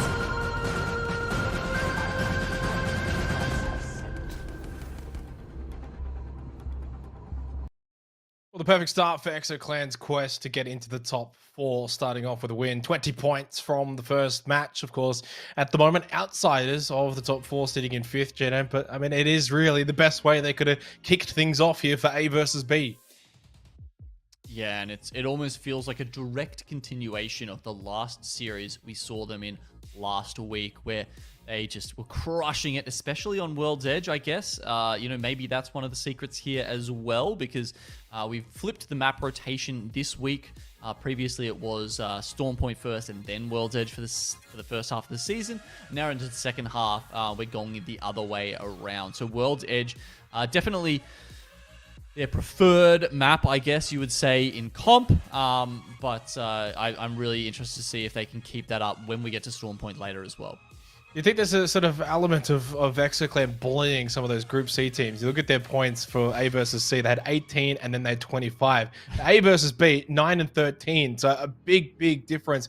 It feels like for the first time, I guess, this split, they've been able to do it now against some of these Group B teams for the first time. So clearly a big sign for them in their improvement, really, as this split has gone on. Obviously started a little bit slow, as you mentioned. Obviously, for day 3, the 25 points. Could they be on track to repeat that again? If it is the case, top 4 would be beckoning. Now, we spoke a little bit about the legend picks, and the crypto has fallen off ever so slightly. Nothing too dramatically. Still very much involved, but not quite as prominent. Not double-digit picks as we saw in B versus C. Yeah, things have definitely changed since week 1. You know, Valkyrie was at 100% pick rate. She's now down to 75%. And then you've got Watson and Seer following behind. They've also lost out some of their position in this graph to, you know, legends like Crypto, and to some of these other pocket picks coming out like Bloodhound and Fuse and Wraith starting to creep her way back into the meta. And honestly, I was thinking this after last week, is that we're just seeing Valk ults be less and less effective and less usable in later parts of the game. You're not seeing people pull them out in, like, you know, ring 5 just to, like, get some height anymore. That almost never happens. And I think in those situations, that's where Wraith is better, to make those micro rotations. And so I really think that Valk has been overpicked here a little bit, and we will see more Wraith start to creep back into the game. Well, let's creep back into the game as well. Match 2 coming our way, World's Edge. I think one thing with Valkyrie for me is I still think the mid portion, right, in terms of the rotation, is probably where it's still going to have the most effectiveness, right? Like, you're talking about the late game, you're talking about, like, the end in terms of getting that higher ground and using that skyward dive. I still think that those, you know, circle 3, circle 4, when you want to go and get that best position, that's still where Valkyrie is going to be able to shine the most as we head into the match 2. Yeah, no doubt at all. It definitely gives you more options in those kind of situations, especially when, you know, you get, say, circles where you're cut in half by a mountain or something like that. I mean, unfortunately, for whatever reason, Wraith can't portal through a mountain. I mean, I think she should be able to, right? Like, why? Like, she's in another dimension or whatever, right? Like, why can't she just go through the rock? What? It's a fair question. You're not necessarily rock. Maybe there's rocks in the other dimension, blocking their way in that dimension. Look, in the void, into the void, she's going, Xenox. She's not going into the rock. She's going into the void. Yeah, that's what I'm saying. Maybe there's rocks in the void. You don't know that. I haven't visited, honestly. So yeah, you're right. I couldn't tell you. No, but you do make a good point. Sometimes though, that's where fantasy and gameplay probably don't mix well. Got to have things be balanced. As we head into the second match, though, we are heading probably just to the south of Fragment East at the moment with the green circle. So something a little bit different. We haven't probably played this position so far today on all of our World's Edge matches. So north side Lava Siphon, south side Fragment, east. I guess really from that opening match, anything that sort of maybe struck you a little bit, Gino, anything that sort of caught your mind?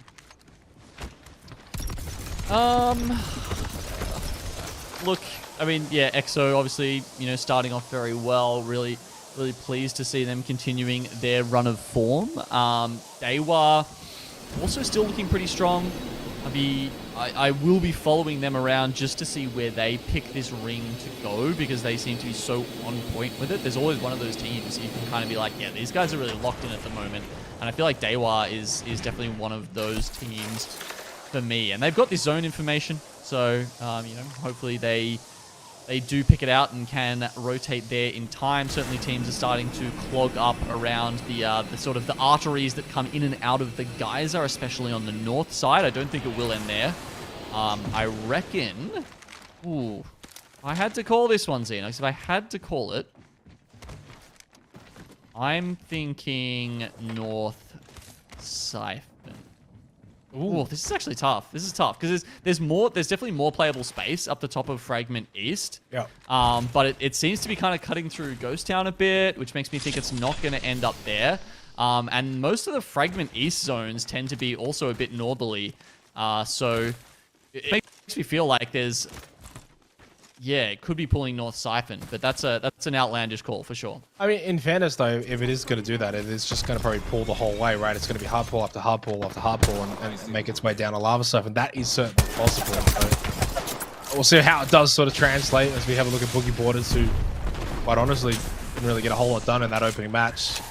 The knockdown onto Dexter though for EXO, obviously we're able to pick up the win. This is probably not the best way to back up said win though. Arkstar going to be denied by Norway. A whole lot of armor on the side of Boogie Borders. Wants to defense in the way as well. And Shady has been knocked. Fussy cracked as well. Flash doesn't matter. EXO clan will be eliminated. So from first to last, between match 1, match 2, not the way they would have wanted to defend their throne after winning the first game.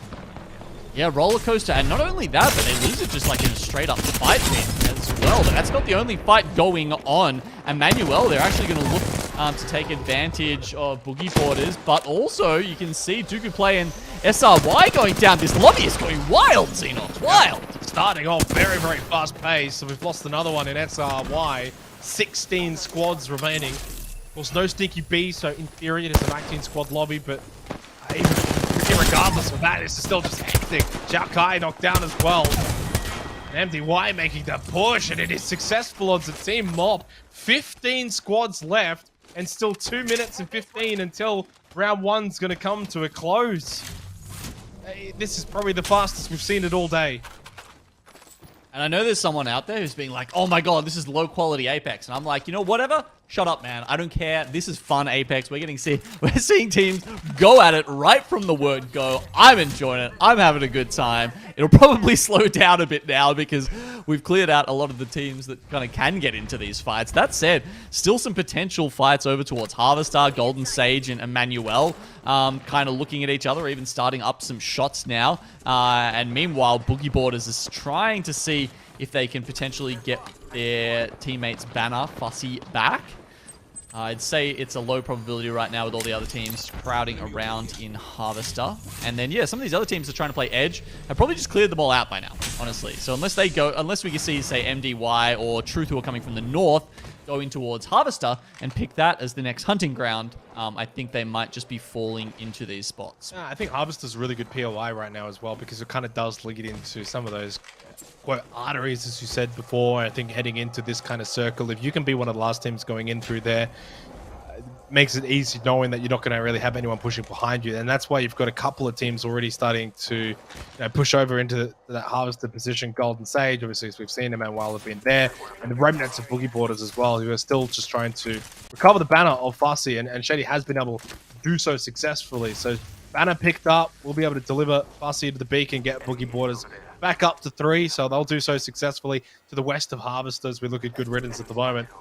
I think a lot of teams, though, are shaping up over towards Fragment East, Gino. So you mentioned Lava Siphon, but I wonder if they're starting to feel like this actually might go towards the north side. Well, we'll find out pretty soon. 20 seconds. We will get that option. You can see Big Boss is currently in the drone, probably just waiting for the zone to close so we can insta-pop that. Trying to take out someone else's drone at the same time, so they get denied that info.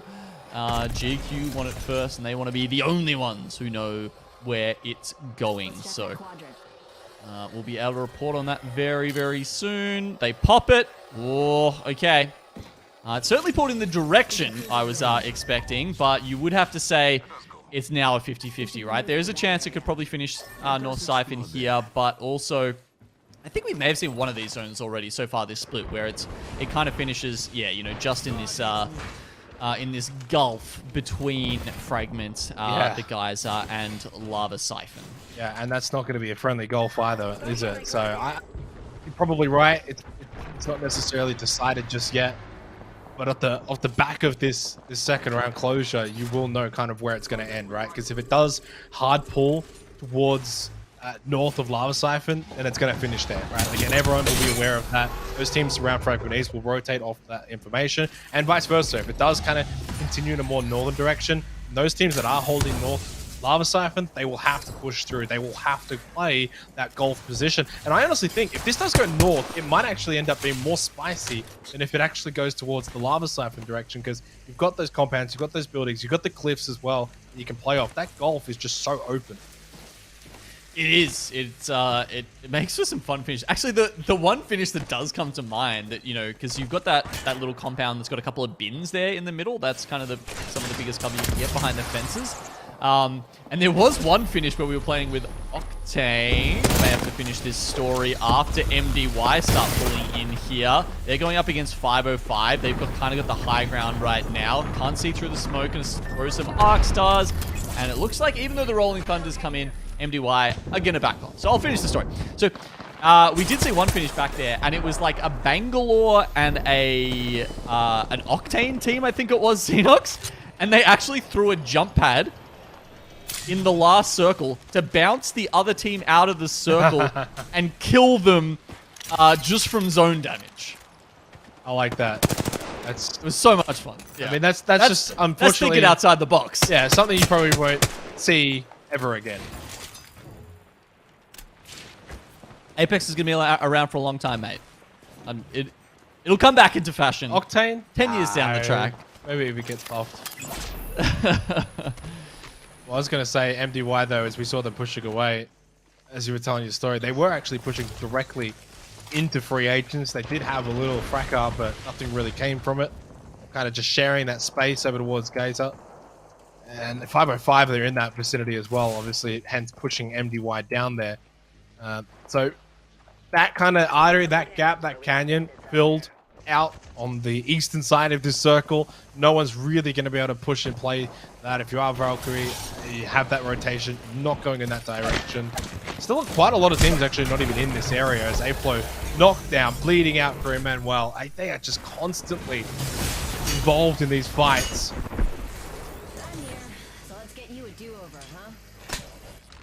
Well, they're trying to make their way out of it at the moment and just reset for a little bit, but I think it may be too late. MDY have other ideas. Dud, though, takes a couple of shots because Moist are also sitting in one of these buildings. And the triple take of all things from MT is ending their chances of getting that back in. That's it. They can recover the banner. And Emmanuel are sitting on the respawn building, right? Like, this is if there's one building in the entire map where you can take a loss, it's this one, because you can genuinely just get the respawn back in and have a good chance of getting back to your box without too many issues. And that's what they've done. So A-Flow is respawning in right now, and you see the other teams are going to be watching this. They don't have much else to do right now, so let's see how their tracking is going. Will they get him? Yeah. Oh, well, they get the down, but he does get inside. He manages to DI essentially back into the room. Well, as that's happening, we do have our next circle as well, and it's not going to be a Lava Siphon finish, Gino. I do apologize there for you. We are heading over towards that goal, but still a large portion of the cliffs in play as well. Chicken Sandwich in a good position for this as well as 505. Controlling those kind of two arteries as well towards the south. They can kind of block both of those. And then it's just the Gulf, right? Fragment East not even remotely close to being in that next circle. And already a very early push coming out from Good Riddance. So they go for the early rotate. They go for that early position, looking to hold. And they don't even have the intel on it. They don't have the green circle. They've just absolutely made one of the bigger reads, Genome, and they don't even have the intel. Yeah, they have made a very big read. They've got Watson, right? So this is and that makes it an even better read from them. That means there's going to be a lot of pressure on Don. He's the Good Riddance Watson player right now, and I can tell you he's going to be setting up fences again and again. He's got his pylon up. He just used an alt excel, and I can only imagine there's going to be so many EMPs and whatnot, and you know, people trying to fire in and get that pylon down. And they're just going to have to try so hard to keep this place fortified because everyone else is also going to want this position. Everyone else is going to probably need this position, right? That's the difference for those in Fragment East especially. That's the direct path that they can sort of push into. For those coming out of Lava Siphon, or at least the north side of it, you're kind of probably going to have to fight your way into this next circle.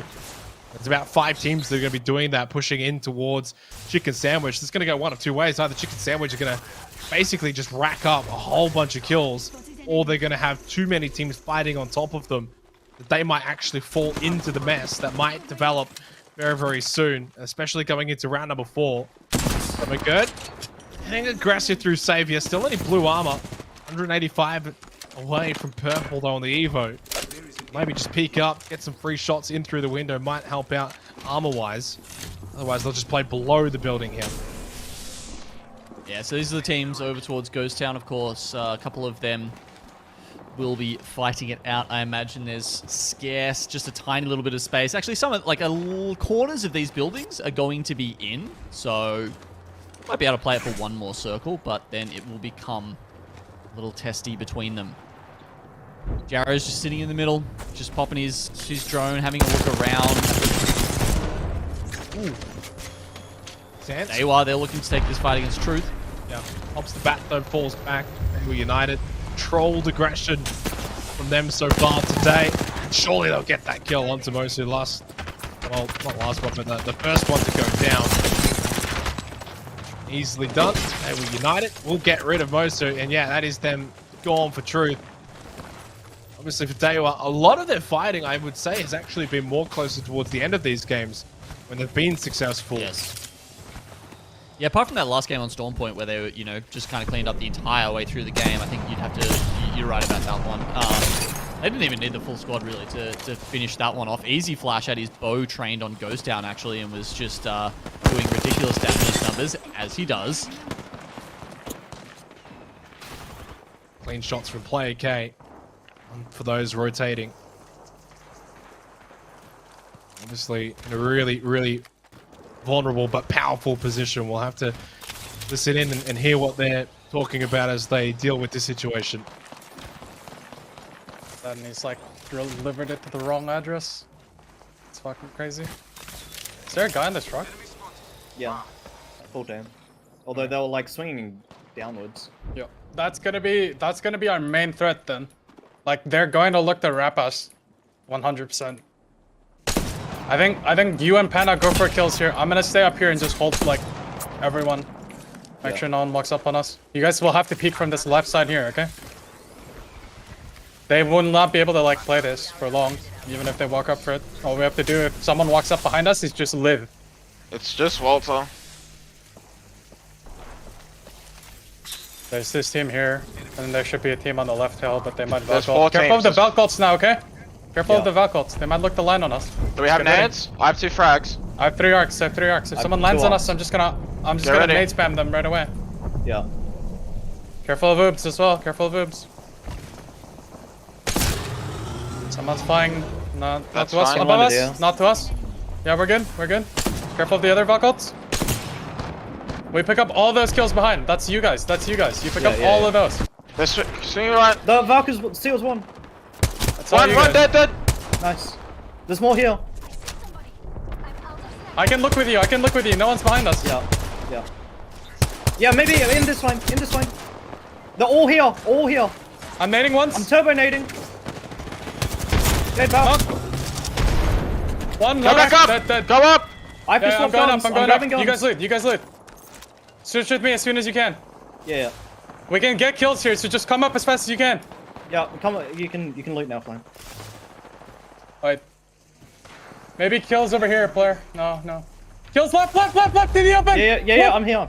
Left. It's low. The horizon. Falco. I mean. I missed everything. This guy's running back. He's one. I killed him. Nice. That's from this team. We can wipe this. We might want to wrap this.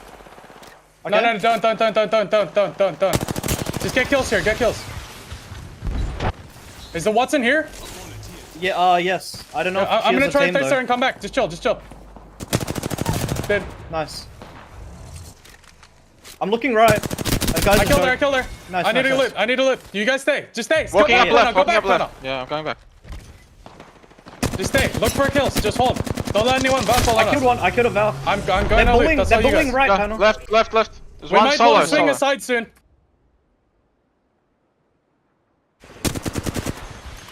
One far right still. Far right's moving left now.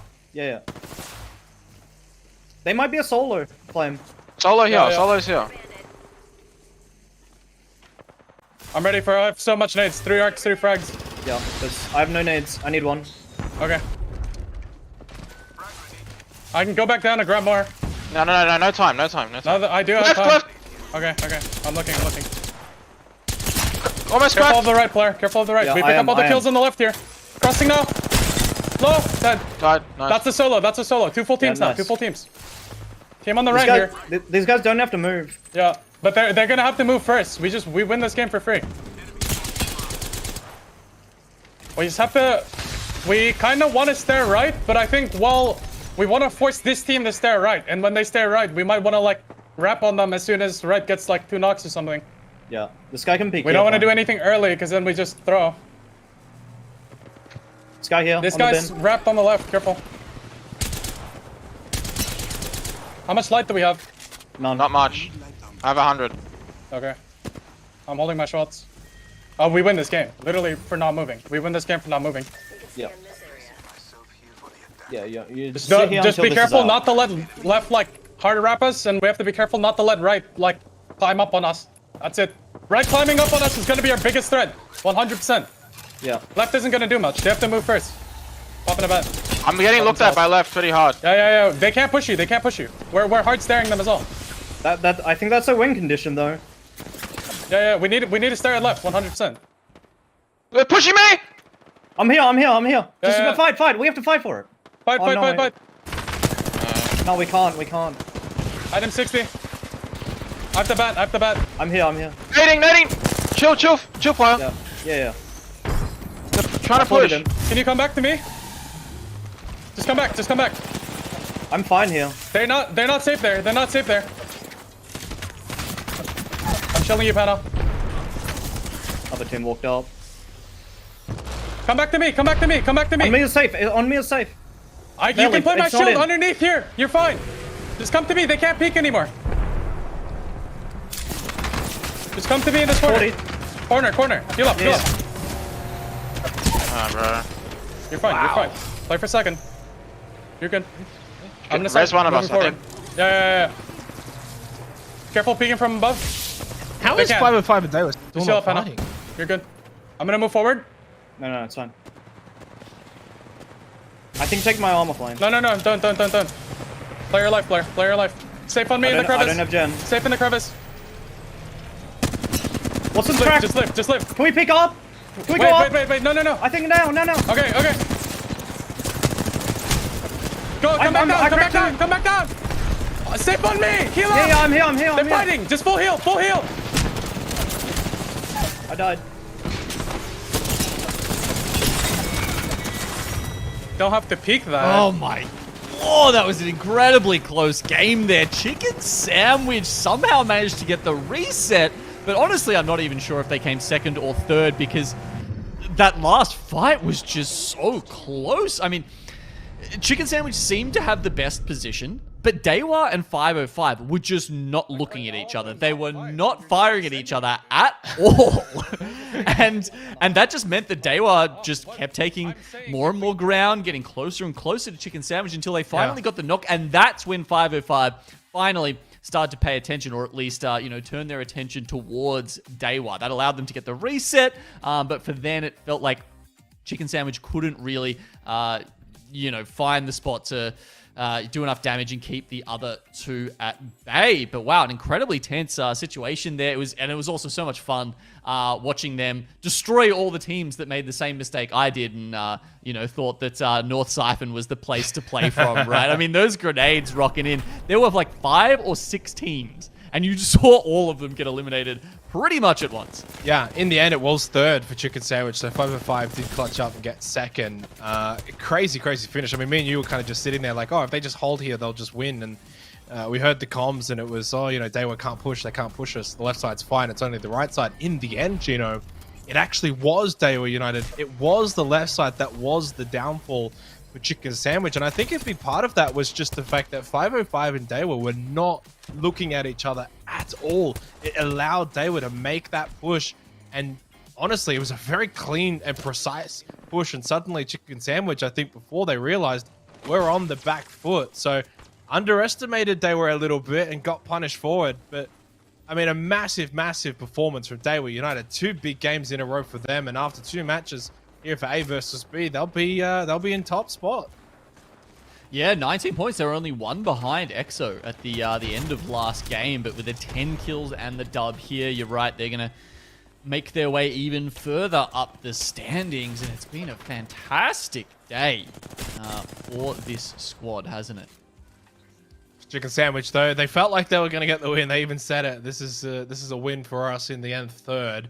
Could have they played that differently? I'm not so sure. I don't think there's much more that they realistically could have done. If anything, maybe just deal with the Dewa United push a bit better, a little bit cleaner. You just win that fight and suddenly you probably win the game. You can't really push out onto 505. You push out too early. They even said it. You're just going to get third party. You're just going to get pinched anyway. You basically throw the game over to Dewa United. So I think it actually more so came down to just a really solid push from Dewa. You just give them credit. They played that well. And I think Chicken Sandwich underestimated them a little bit. Yeah, I don't think it was a macro problem at all. We can have a look at the placement timeline now and see, where they ended up third, of course, for the team that we were having that listen in for the last couple of minutes. But yeah, it really was just the micro decisions. Hitting some shots, just being able to play off each other enough, and taking a little bit too much damage from Dewa as they pushed up. So yeah, nothing too much to change about that. I mean, with a third place and an 8 kills to their name, Chicken Sandwich certainly aren't going to be unhappy with that one, and it will put them up in third with 19 points. So it's pretty tight up towards the top there, of course, apart from Dewa, the outlier. Yeah, it is only 2 matches though. In fairness, I will say Dreamfire came out swinging really hard as well in B versus C, and no one was able to go with them. So for Dewa United, they put themselves now in a position where, destiny's in their hands, we like to say. Like, as long as they just keep performing in this fashion, no one will be able to catch them. That's, of course, if they can continue to play this well. One thing to note, Chicken Sandwich, Gino, game 1, basically nothing. Game 2, they go big. They perform a lot better. So big turnaround for them. And Exoclan, first to last. Right, so you've got so many different storylines sort of developing there, but I think more importantly, I kind of look at those top 3, and it's not a disrespect to Golden Sage down to Emmanuel, but it's those top 3 that are fighting for in that top 5. So where's Boogie Borders? Well, they're 12th at the moment, only the 9 points. Where's Moist? They're 11th. So those 2 really need to pick up the pace if they are going to stay in touch with the top 3 at the moment, because those top 3 and the top 5 overall in the split are going to pick up some hefty points. That's going to cost both Moist and Boogie Borders big time. So 4 matches to go, of course, here for A versus B. Those 2 in particular need to pick up the pace. The top 3 just keep on going, and they're looking very, very strong. Go to a short break on the other side. It is our final match of World's Edge for the day.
They were United finishing just 3 points short of second place earlier this evening in B versus C, or Gino. They're not leaving anything on the table this time. They have come out swinging in A versus B, firmly in that top spot. To think that they were 3 points short of getting the full 21 points for second. They could have then got 25 points. It could have been a massive, massive day. But I mean, even still, third, and if they can continue on and maybe finish first, it would be a massive day for them in their quest for top 4. Yeah, that'd be a big bump, wouldn't it? Dewa, they're playing 2 series today. We were talking a little bit about it at the start of the day, actually, Xenox, about whether, that helps or hinders a team. I've certainly seen a couple of teams come out and say, it's tough. It really is tough to play at this level for that long. It's different to having an entire day of ranked. Just going to have a quick look at the kill leaders from today so far. And once again, no surprise with Dewa having 2 awesome games at the start of this series that it's going to be Easy Flash, Kissans, and Bastion all the top. And it was Easy Flash that actually had 15 kills back in B versus C. So actually, it's really good to see Kissans kind of like now leading from the front, right? It shows that they've got the ability to spread the love a little bit between the 3, and obviously Bastion on 7 as well. So it's not like it's a one-hit wonder or anything like that. These 3 have been all performing really, really well today, basically for the last 5 hours or so. And then that's, part of the conversation. And I think it's pretty evident that they've been able to sort of bring the form that they had at the back end of B versus C now into A versus B. You look at Moist Esports as well. They had a pretty decent match 1 here too, A versus B. Okay, maybe match 2 didn't quite go as well for them, but evidently, I think, there's probably a case for both, right? You can easily turn around and say, well, they can bring some form in. They're already warm. They're warmed up. Like, they've had technically games already under their belt. And then, there's the other side of it too, where long day, very, very long day. You might have to fire out. Maybe for the first 2 matches, you might have that still. And then you start to kind of almost burn out a little bit the last 3 or 4. That's something to maybe keep an eye on. And they were United. Keep it going at this level, at this intensity, 4 more matches. Yeah, okay. Well, why don't we have a look at the scoreboard, Xenox, to see, where the intensity thus far has put these teams. And as you can see, you've got, 41 points there for Dewa. They're really, really pushing it this far ahead of the competition. You've got EXO, Chicken Sandwich there doing okay as well. And, look, we'll be getting to the next game soon, but this leaderboard is really telling us that Dewa have got a chance to push well ahead of the competition, and everyone else, honestly, is still in it. Match played, right? So I guess you don't want to get too ahead of yourselves. In some ways, we said that a little bit about X12. They've been in match 1, and then the whole place. But expecting that again from Exo Clan, that was most likely a one-off situation for them in match number 2. And the other part of it as well is the fact that we've only got the 1 more game in World's Edge before heading over to Storm Point. Yeah. And as evident, what we saw in B versus C Genome was a couple of teams that was able to sort of turn their fortunes around on Storm Point in B versus C. The question will be, will that happen again? I'm kind of looking towards Moist Esports to maybe be one of those teams once again. World's Edge has not been kind to them. Storm Point is where they're going to have to rely on getting the vast majority of their points. Yeah, exactly. And with 9 points in at this stage, there's always time to come back. It feels like you can't count Moist Esports out. But why do they have me constantly questioning them? Why?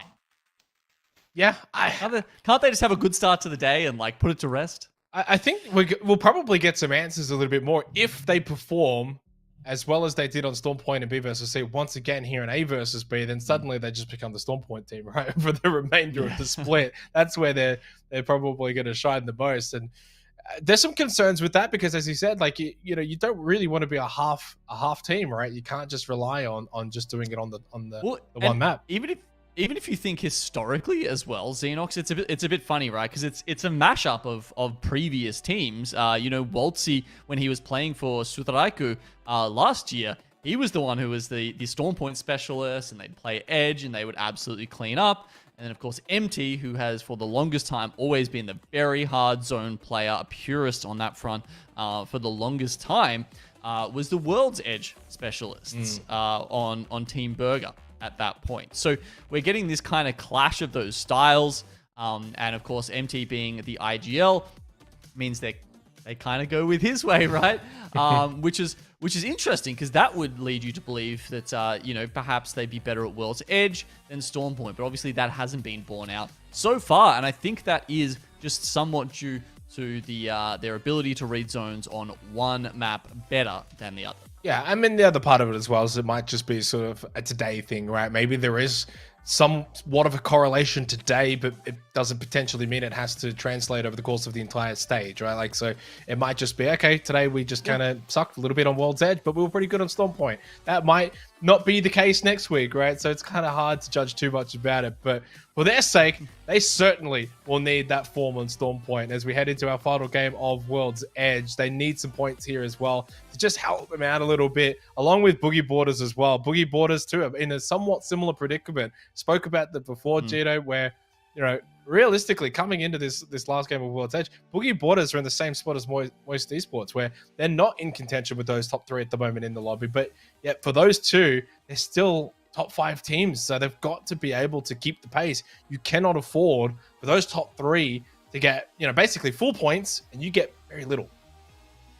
Yeah, Boogie Borders definitely need to be picking it up a little bit. They've had a slow start, and they're not a team that we had really seen that from before. All of those guys, frankly, in Boogie Borders, Raki, Fussy, and now Shady, that they have made the roster changes they have so far this season, have been kind of cleaning up. So they do have a little bit of time to, to come back and do that. We're only 2 games into the series. Of course, having a look at Bastion here from our points leaders for Series 2 here today. Solid 7 points. 7 kills and yeah, more than 1,000 damage a game here from Bastion.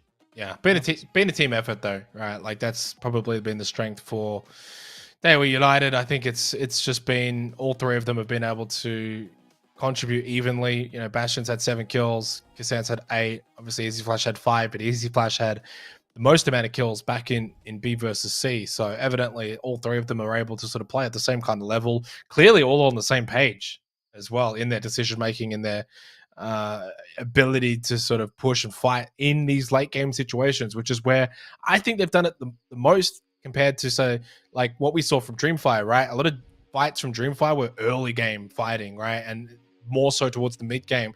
They was probably more mid towards late. So a little bit different. And I think that speaks volumes for this team as well, where that's not an easy place to fight. That's not really an easy time to get those kills, when you kind of saw towards the end of that last game, what was it, like 4 or 5 teams all pushing, trying to go up a hill into Chicken Sandwich, and they all just got absolutely capitulated. Yeah, that was a messy fight. That was a bit of a burrito bowl of teams there, honestly, that Chicken Sandwich just munched up a couple little tasty spices to put on top of the sandwich. Actually, look, while we're waiting for this next lobby to come on Xenox, we often get some viewers from around the world, from overseas and that sort of thing. So I just want to make one thing abundantly clear, right? We've seen some comments on Reddit saying that,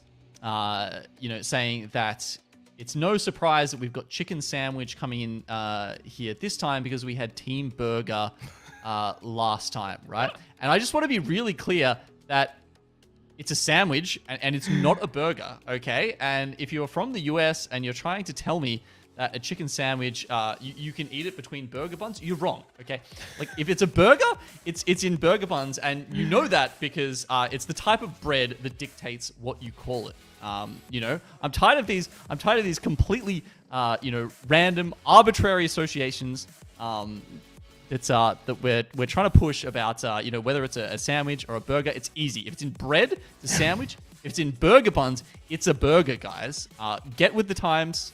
A chicken sandwich and burger are not the same. I thought that was common knowledge.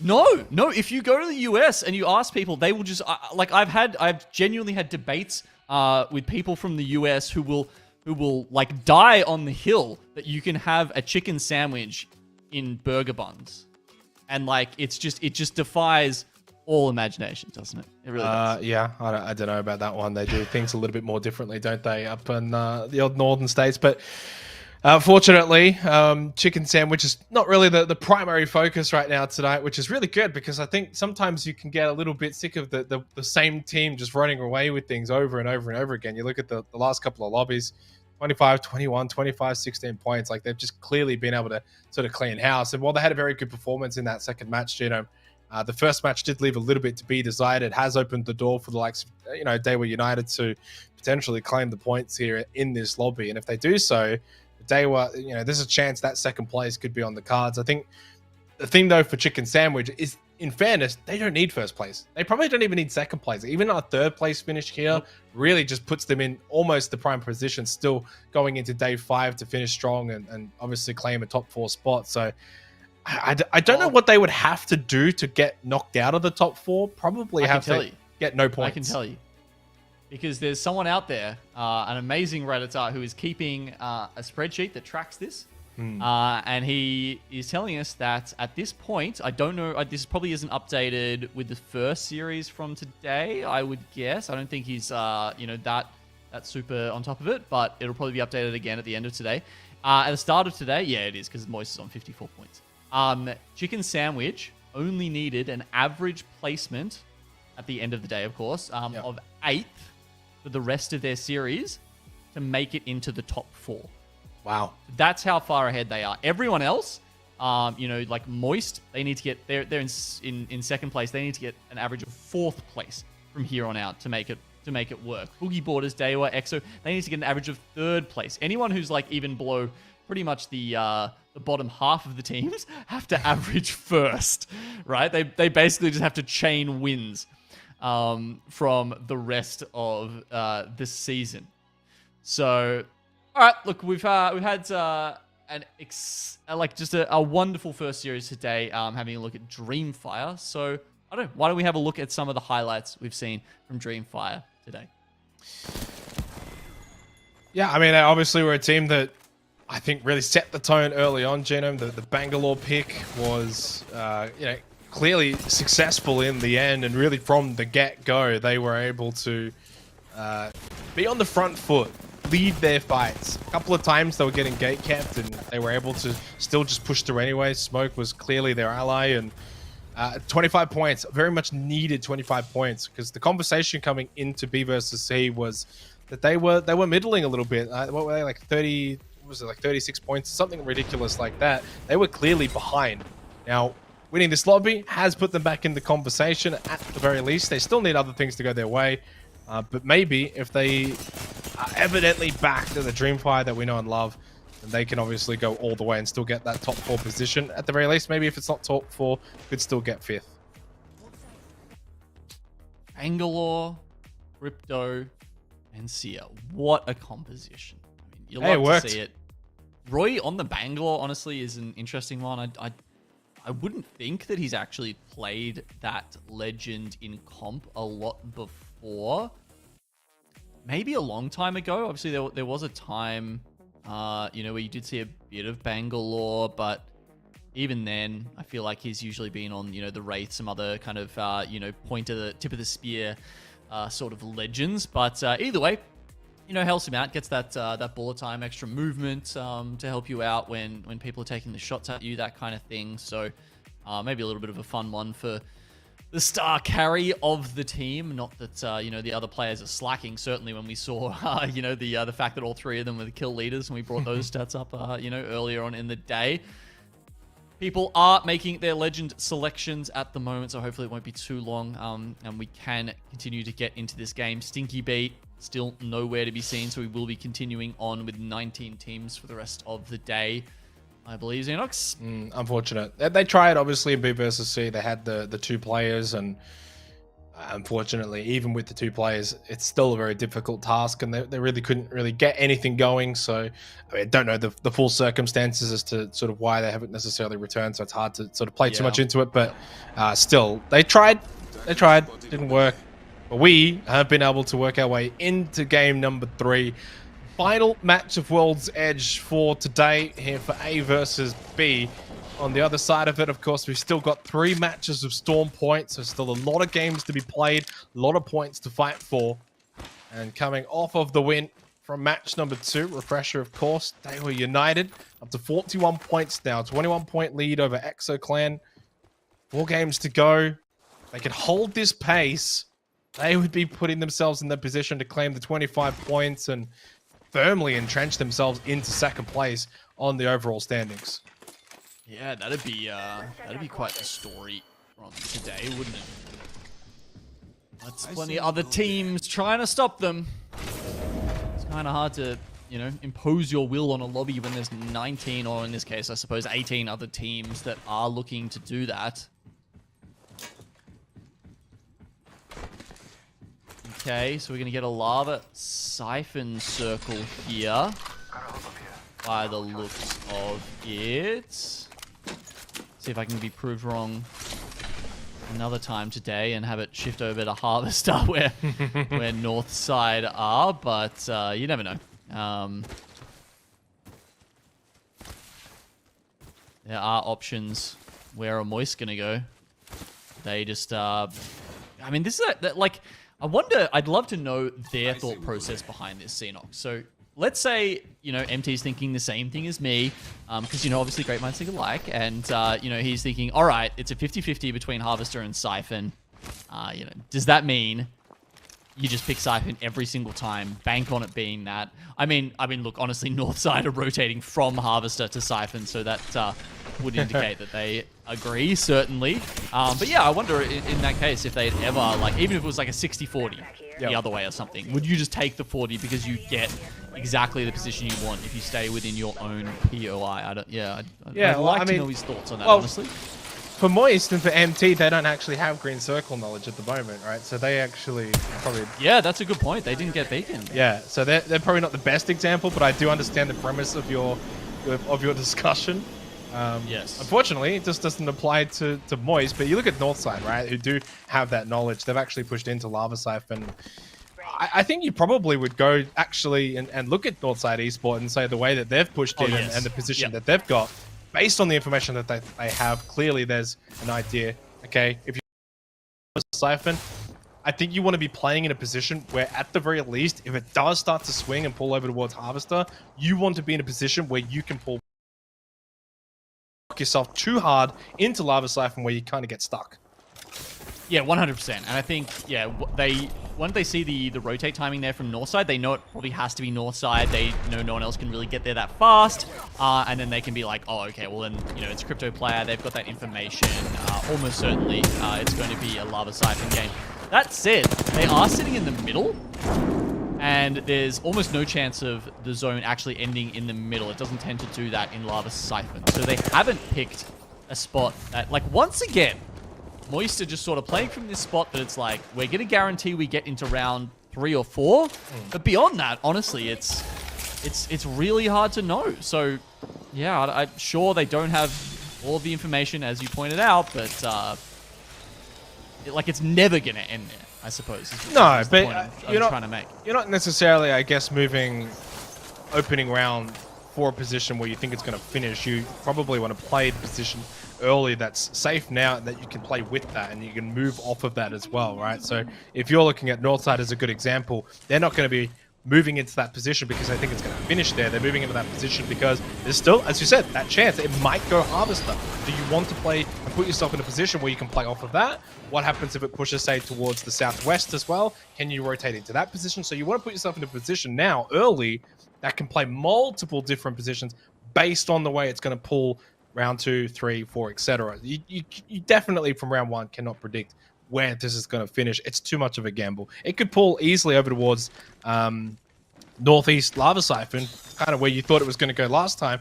Now it is actually a little bit more of a reality. So you could push yourself there. They was there at the moment. A couple other teams like 505. Are they sitting back saying, oh, guys, it's 100% going to go here? No, not necessarily. No, they're not. Right. But the point is, if they pick a spot where it can end, they have the upside of it finishing on them and having Godspot from the start, and the downside of it is, I would say, a lot less, right? I mean, they still have to make that rotation. Like, okay, You know, that look. The middle building is great to play from. You know, they're not going to be in a huge amount of danger there. So that I think is sort of the mindset that they're coming into this from.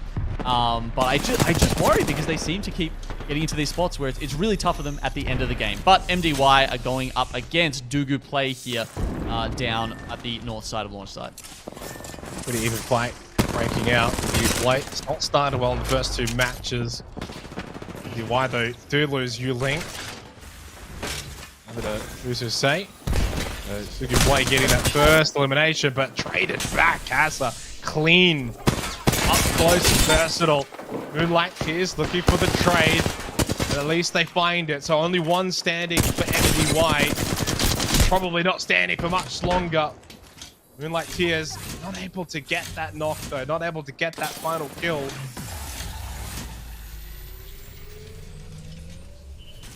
Yeah, looks like got QQ. He manages to get away. He's gonna probably take that that geyser. No, actually just gonna keep sneaking around. Asia from Emmanuel was also peering in just from the side, wondering if that was perhaps something they could get. Actually goes back in for the banner. Surely they see this. They hear the noise. It's free. Dugu Play haven't actually completely healed up yet though, so they're not necessarily, you know, watching those banners super hard, and that means QQ is actually going to get away with it and can potentially res all the way back at the dome. Yeah, I mean, maybe they hadn't pushed out though. That's the thing, right? So like for QQ, he had that vision, and that's why he didn't just leave. He looks back, he sees it completely open. He knows they're sitting inside of the building, healing up, you know, medding. Perfectly timed, perfect game sensor, and really well executed. And I think Dugu Play probably were not anticipating it to be that quick either. As we transition over to SRY, they're having a rough time of things along with Game Mob. Aimbot goes on up on the rise, and well, we go, and SRY are gone. 18th place, struggling here in Group A versus B. Yeah, and the Seer actually got caught off guard completely there. Billy, they were holding a door and just did not, I don't know, maybe didn't get the sound cue and literally just got like 200'd, like one clipped before they even managed to turn around. So that was the one casualty of the fight for them. But GQ also having a look at Hermagerd, but they're pretty well fortified. They've got some perimeter fences going on here. I wouldn't think it's going to be that easy for GQ to push in. They do have a crypto. But by the looks of it, they've already used the EMP. So resetting up those fences probably after Big Bosses use that. MDY White eliminated, take it out. Moist collecting a couple of those kills unhappily. GQ. Just the one arc star here for Big Boss. They timed this right. Could quite easily find the kill here. On to Hermagerd up top. Enters are up though from Savior.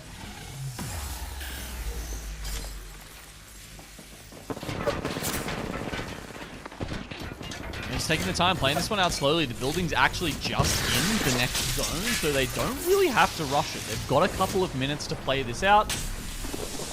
Who knows how much they've got to work with. I mean, you can see there was only, what, 40 heavy ammo, which I'm sure you can switch that over if you need to for Jolas, but don't necessarily want to waste everything in this one fight. So 2-tap. Ooh, just outside. Looks like they're looking for him. Can they manage to grab him before he rejoins the rest of GQ? Yeah, but as soon as they've pulled out here, they've taken a pretty hefty beating. Straight away, you kind of have to just fall straight back in, and it's kind of back where you started.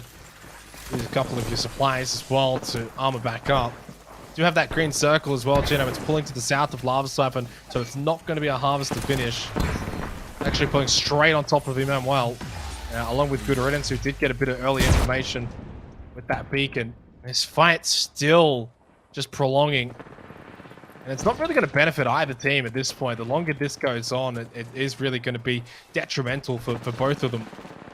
Well, you don't have teams set up in the caravans just yet. Now, we don't have app in this lobby, if I'm correct. So that means you're not going to see any Rampart Watson shenanigans. We've seen that be extremely powerful if you've got the pylon and the fences and the amped cover set up on the inside of a caravan. It can be almost impossible to break through when Sheila's coming at you at at a rate of knots.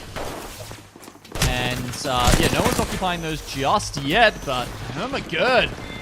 Despite how much they try and get them out of here, GQ. Oh, wow. Have pushed it a little bit too far. But on the back of that, 505 on the way. Yeah, good timing here from 505 as well. They might be able to get all three while they're heavily wounded. Just trying to sit inside of that bathroom and heal on up. Max just got to be careful on the stairs. He's done well to get body hop, but does fall to Jolas. So still really good credit has to go here. Termagurd has done well to fight off one team. Now a second one. Surprise Z going down. Kissans of Dawa United now starting to also want the third party get involved. So Termagurd do go down. You kind of give them a little bit of a pat on the back. Good job. They did well against GQ. Then they had 505 pushing in them as well. Warded them off to the point where 505 are basically just about done because of it. Only one left. They were United clean up the rest. They'll take 2 kills from that. Yeah, there's where that circle's kind of heading and moving. So just towards the western side of Lava Siphon. Evo shield here. Level 3. Yeah, those caravans still in at the moment. A little bit of the highway is in as well. I would think that goes down towards the caravans there in the middle, at the sort of southeastern end. Guess we'll just have to see though. But if that is the case, it's good riddance, and it's Emmanuel. We're looking okay at the moment. As you can see, there's a lot of teams up the north, including Chicken Sandwich, including Boogie Borders and Dewa. A lot of these teams that often find themselves at the pointy end of the game, who are going to have to push their way into this. We should maneuver to that area. United have been playing the edge really, really well today. This is going to be another kind of game where it's going to really test their capabilities on that set position. Boogie Borders have rotated in, making their way just outside of Dugu Play, and along with Waste Esports as well, inside of Lava Siphon. Have been spotted. Borders. Oh, good shots from Waltzy. With the pressure, it's already a quick crack onto Raki as well. Shady having to pop some shells. They've only got white. 2 of them have got white armor, Gino. Yeah, not great at this point in the game.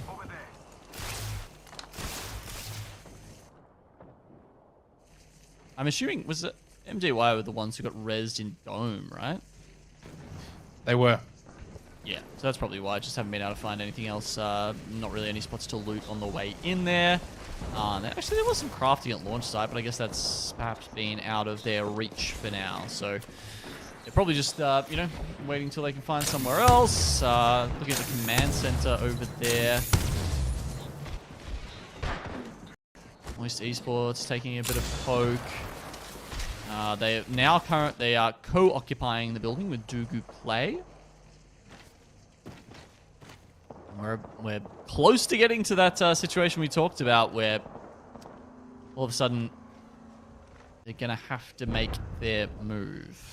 And I've just watched Dewa United, so gone from edge. They've actually just skyward dived straight in towards one of the caravan positions. It was one of the more central positions that was based on that last circle. That will no longer be, of course, here into the 4th round. They will have to move once again. A lot of teams towards the South Genome will have to move in aggressive manner. There's the teams coming out of Lava Siphon can probably fight each other up close, push in a little bit late if they need to. Those teams to the south, a lot more open terrain between them and the next zone.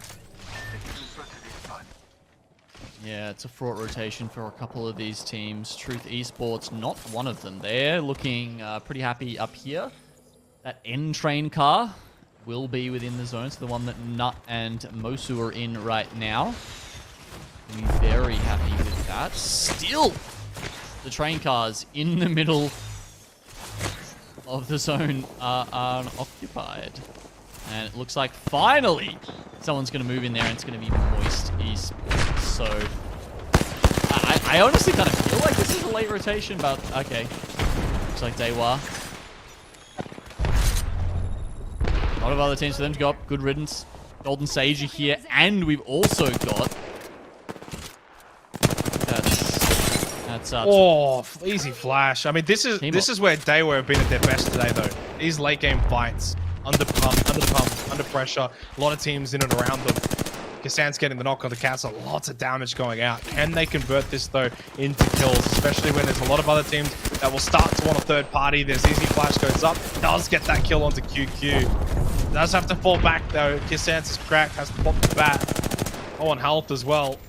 Again, this is the strength of Dewa United today.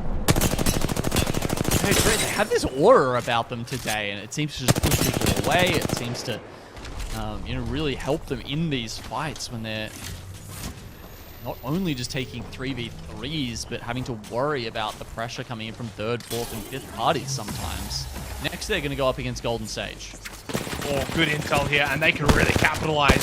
Double red armor, Kissan's purple crack immediately, same with easy flash, but got the frag grenade. Bastion just says goodbye to Golden Sage. More kills for Dewa United. They take the position as well, Gino. This is now a safe position on the south side. There's no other team nearby, so they will get the time to heal on up. North side are out, 10 squads remain. Can I get some Kobe's in chat, please? Dewa, send them home. Send them packing with a double with a frag. And that's the south side of the zone completely to themselves. Moist have gone from one caravan to the other, actually. And it's a good choice because that's the one that's going to be contained within the next zone. You can see one of them unoccupied there. Wouldn't be a bad place to stage from, but it won't be in zone 6. Dugu play. Still got some space here in the northern side, but soon enough, Boogie Borders going to be surfing on by.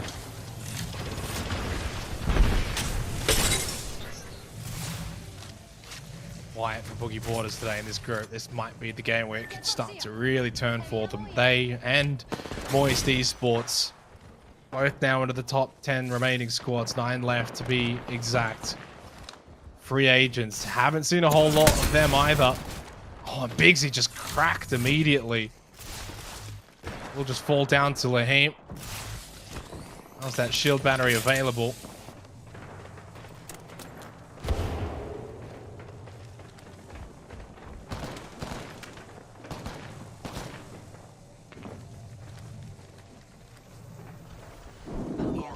You can see a lot of teams have got their setups ready to go here with Chicken Sandwich and free agents on the high ground. Truth Esports as well, of course, through Sama. The shots ring out this time. He's had to make do with Longbow. Borders. We said they were going to make that move up towards Dugu Play. It's a tough fight for them. Dugu Play looks like almost certainly going to come out on top. Boogie Borders out in 9th. Another poor finish for them.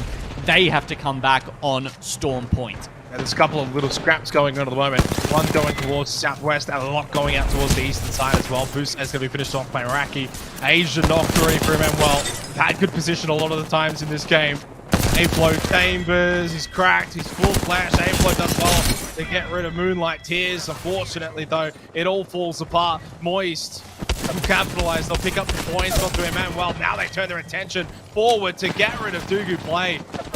Moist Esports wiping out two teams back to back, and now Chicken Sandwich making their way in. Only 5 squads left. It is completely kicking off here in the final end of this game. Moist Sandwich, they have a safe spot, but they actually go out to try and either finish up some kills or grab some loot. Either way, it was a cursed rotation for them. It was a cursed call from MT, the only one, the IGL, who is still alive. People poking at him through the gaps in that caravan right now. Meanwhile, Chicken Sandwich, they're all still alive. They were very happy at the end of that fight. And Moist, unfortunately, go from having a great spot in zone to only 1 player alive. Kills for Chicken Sandwich. It's almost double digits at the moment for Dewa United as we sort of watch them again here. They have not stopped moving. They moved from the south side, now over towards the north side, right underneath Truth Esports, who are down to just Motsu. And that's Surasama. The fight continuing to just break out. Mose is so low, and he does eventually get knocked and finished as well. 2 more kills for Daiwa United. They go past double-digit kills once again into the top 4 as well. So from a 20-point lead in front of Chicken Sandwich, despite Chicken Sandwich still being alive in this game, Gino, Daiwa just are doing more. They are doing more with what they've got in this game. Moist finally goes down to the zone. MT tries to make a play with a med kit, but can't get out in time. Too much pressure from Chicken Sandwich. Now with 3 teams left alive, good riddance, Chicken Sandwich and Daiwa. Which one will come out on top? You can see right behind them, Chicken Sandwich are probably going to be able to deal with good riddance, but does that give the advantage to Daiwa? I think it does. I think they're about to go back-to-back here because they can just push in third party. Good riddance gone. Now to Clean 3 versus 3. Arkstar went out straight from Claim, loses his armor. He's flash, throws Panna as well. Daiwa United clearly the advantage. They want fast again. Is that going to be enough to see the ball? All at one tick. Sands almost running out of ammo. Easy flash doing as much as possible. Got the down onto Panna. They do enough. It is indeed back-to-back for Daiwa United. And they racked up the kills in this game as well. It was a flawless match here to close out World's Edge. Back-to-back, and it almost feels like it's back-to-back-to-back because of how many points and how well they did in that first game as well, Xenox.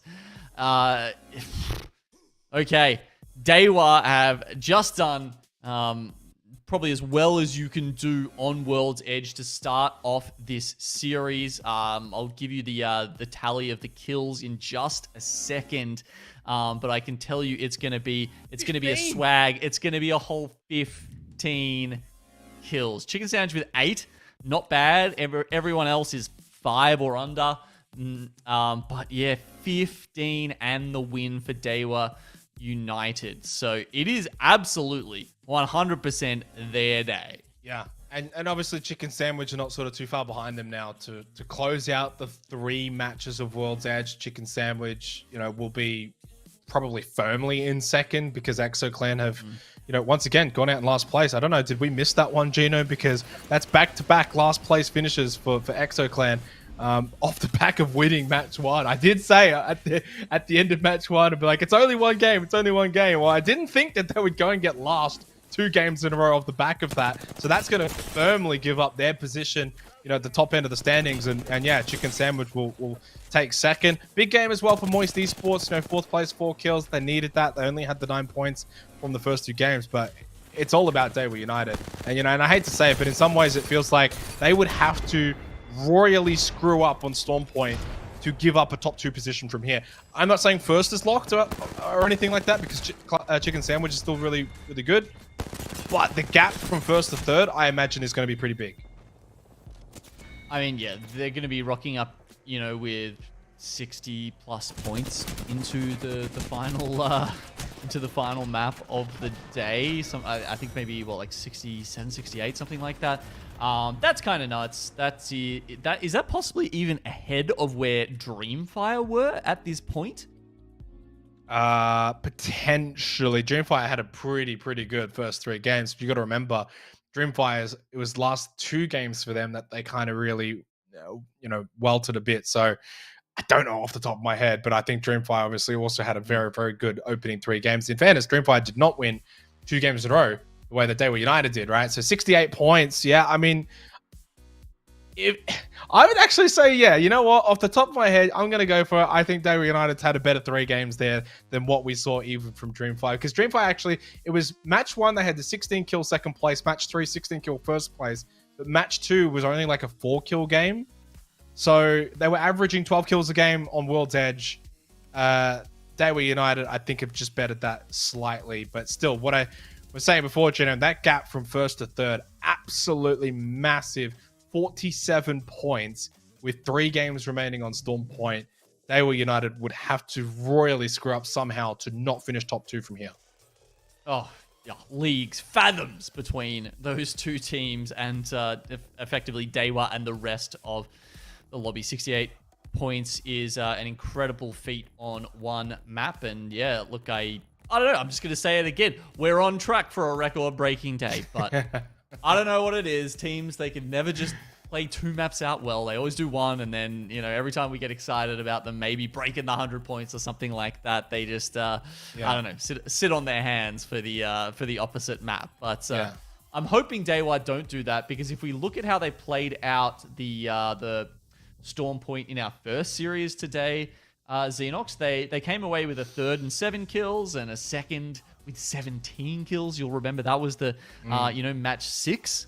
So yeah, look, if they're that successful again on Storm Point here, we've got some high hopes for them. This has been the day so far for Daewoo United, right? Like, they had a 4th place, a 2nd place, a 3rd place, a 2nd place, a 2nd place, a 1st place, a 1st place.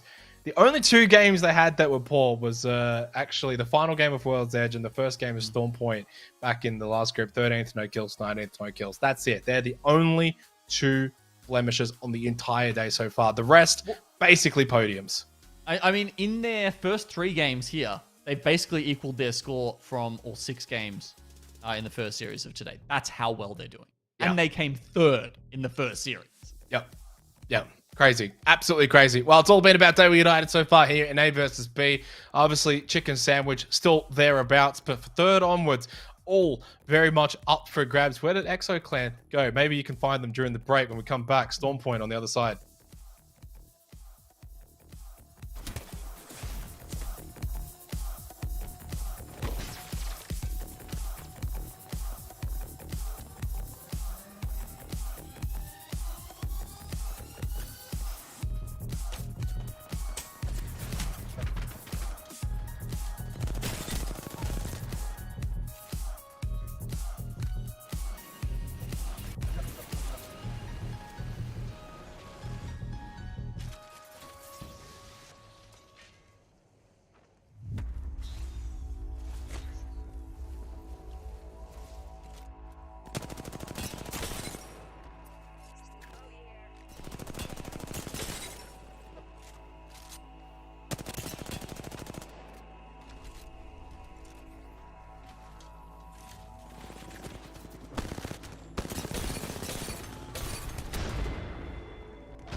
I may have tricked you. Whew.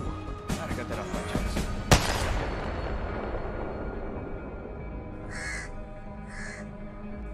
Tell Death I said hello. I feel stronger.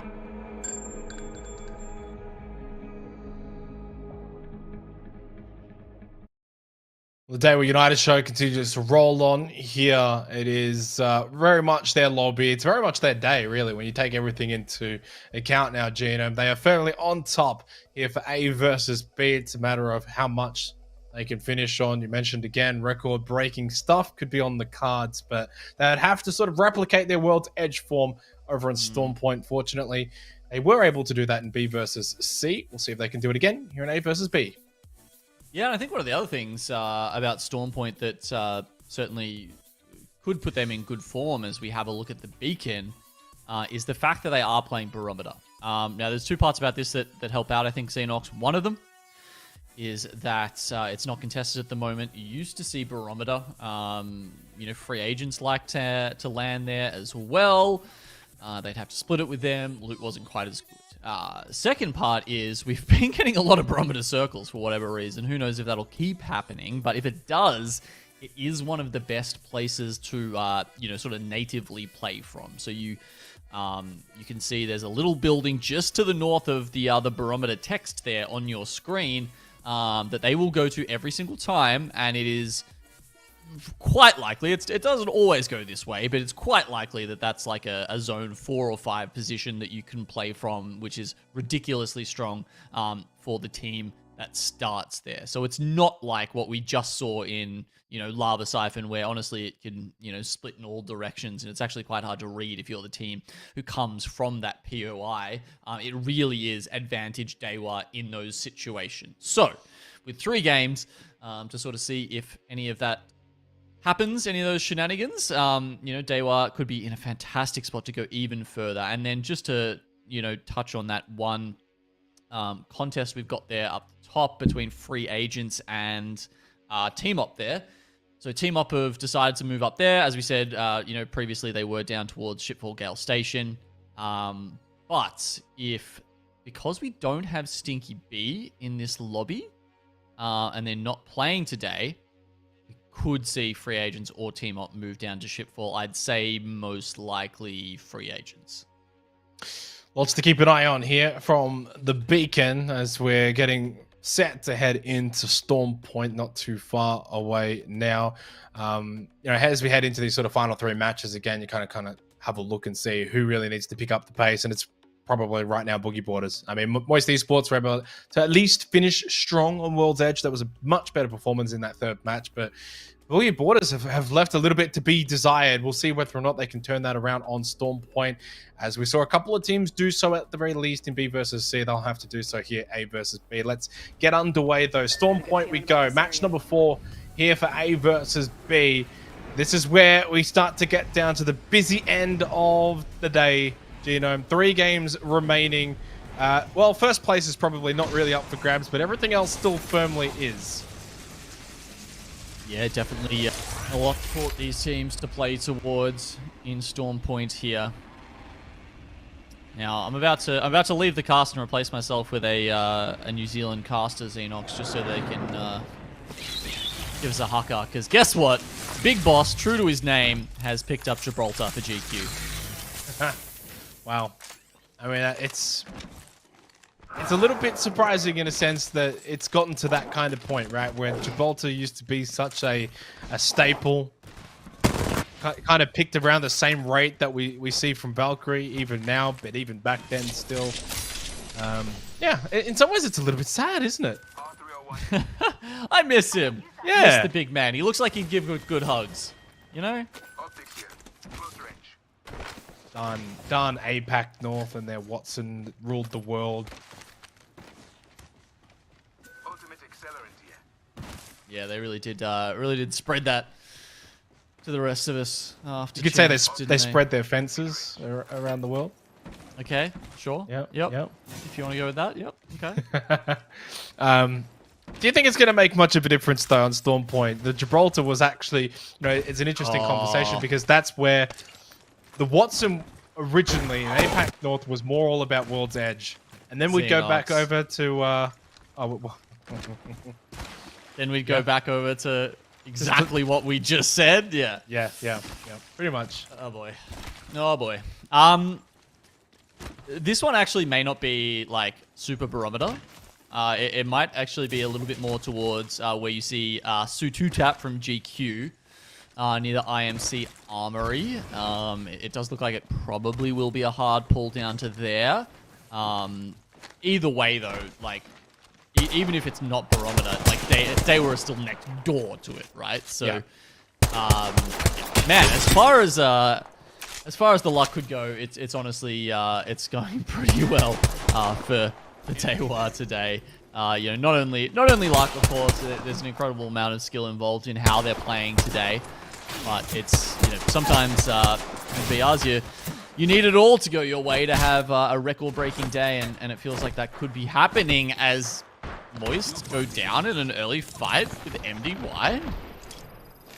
Yeah, strange.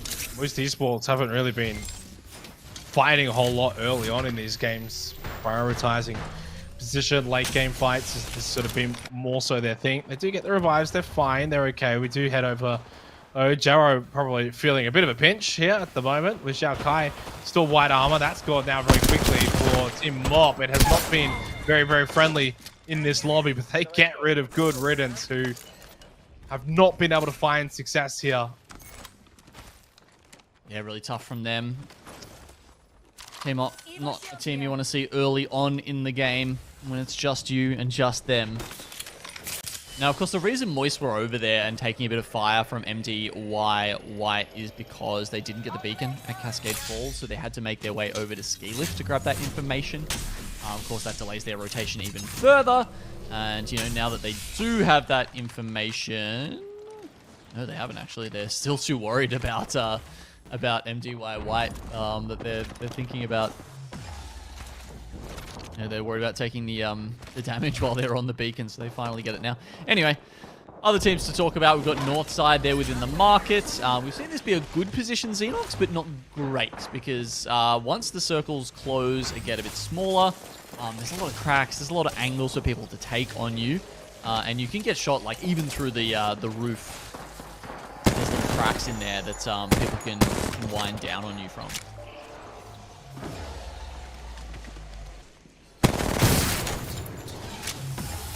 Pick up for Savior. Obviously not a bad position to sort of fight for at the moment. Northside Esport, the ones that are contesting, have a good. This is just sort of on the major cliff at the center point. The starting point of this game. Early med kit from Jolus.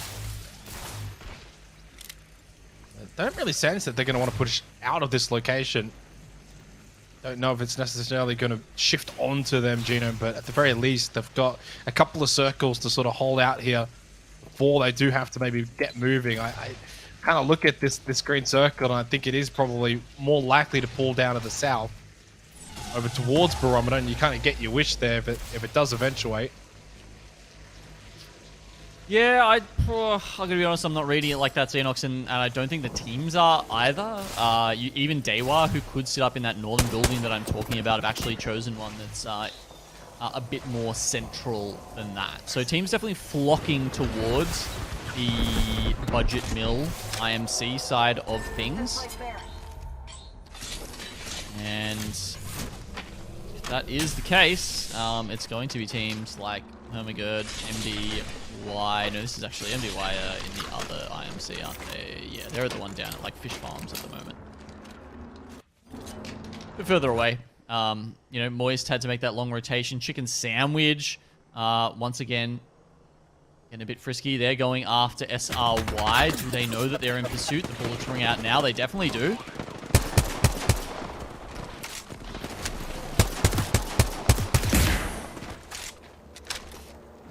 Okay, double cracks. Do SRY want to push this, or are they going to let Chicken Sandwich dictate this fight, Xenox? Yeah, potentially so. SRY struggled in this lobby. Fortunately, no Prowlers. It's the same teams over the course of World's Edge that struggled, that So far starting a little bit slow here on Storm Point as well. Doesn't seem to be much of a difference between the two maps. Sandwich feeling like they've got to probably finish this one quickly. Millicent's knocked. There's probably more to follow. Strafing Flame has been knocked though. Same with Panna. This has actually gone horribly wrong very quickly for Chicken Sandwich. Oh, Genelix has done well. Oh, this is a disaster. Yeah, look, you said he's done well, but unfortunately at the time you said that, he was popping a shield battery and he had about 10 health remaining. He very really quickly realized there was probably no good way out of that situation because he had to pop the medkit to stay alive, but if he didn't do that, then he probably wasn't going to have any shields and he'd go down to play a K anyway. Anyway, the amount of damage this ring does, as long as you get that medkit off as soon as you get revived, you can get back into it. So you can see Panna and Strafing Flame, all good for now. Chicken Sandwich, they can actually decide to take a longer rotation and go through Launchpad and craft a couple of extra meds down there if they need to. There's even beacons ahead of them as well. So a lot of options here for Chicken Sandwich, honestly, who have just seen a lot of success playing this more edge kind of play style in previous weeks. And there we go. Wow. Yeah. Goes over towards this western side, right on top of God, who just did not have to move. Same with Northside. Northside actually have that intel as well.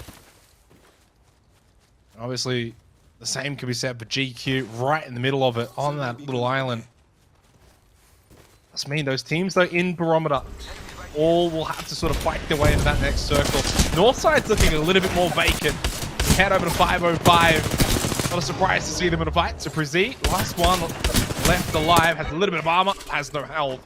And that is 505 eliminated early here on Storm Point. Out in 17th. And Manuel coming away with a big fight win.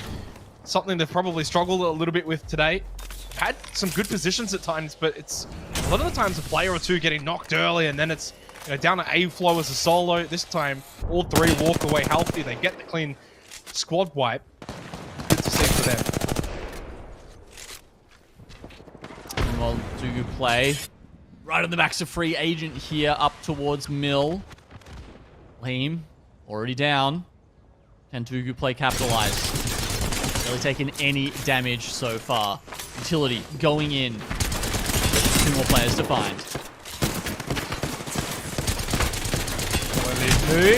His shot's just not landing as quick as he would have liked. Almost actually went down. But Lahim, Balkan, Big Z, all gone. Free agents out in 16th. There's this early aggression into the second round really proving to be a factor, and I would imagine it's going to continue that way when you take into account the way the circle is shifting. Those teams in Barometer will have to fight their way out. Then you've got teams that are still further out towards the east. MDY and MDY White running next to each other. Coming in now through Antenna is going to be Chicken Sandwich, so they edge closer towards getting into this circle as well.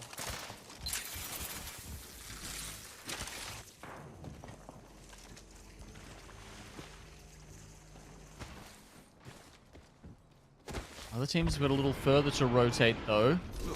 Chicken Sandwich, of course, being one of those. They're barely just getting into Jurassic Park now, or they might find MDY as a duo.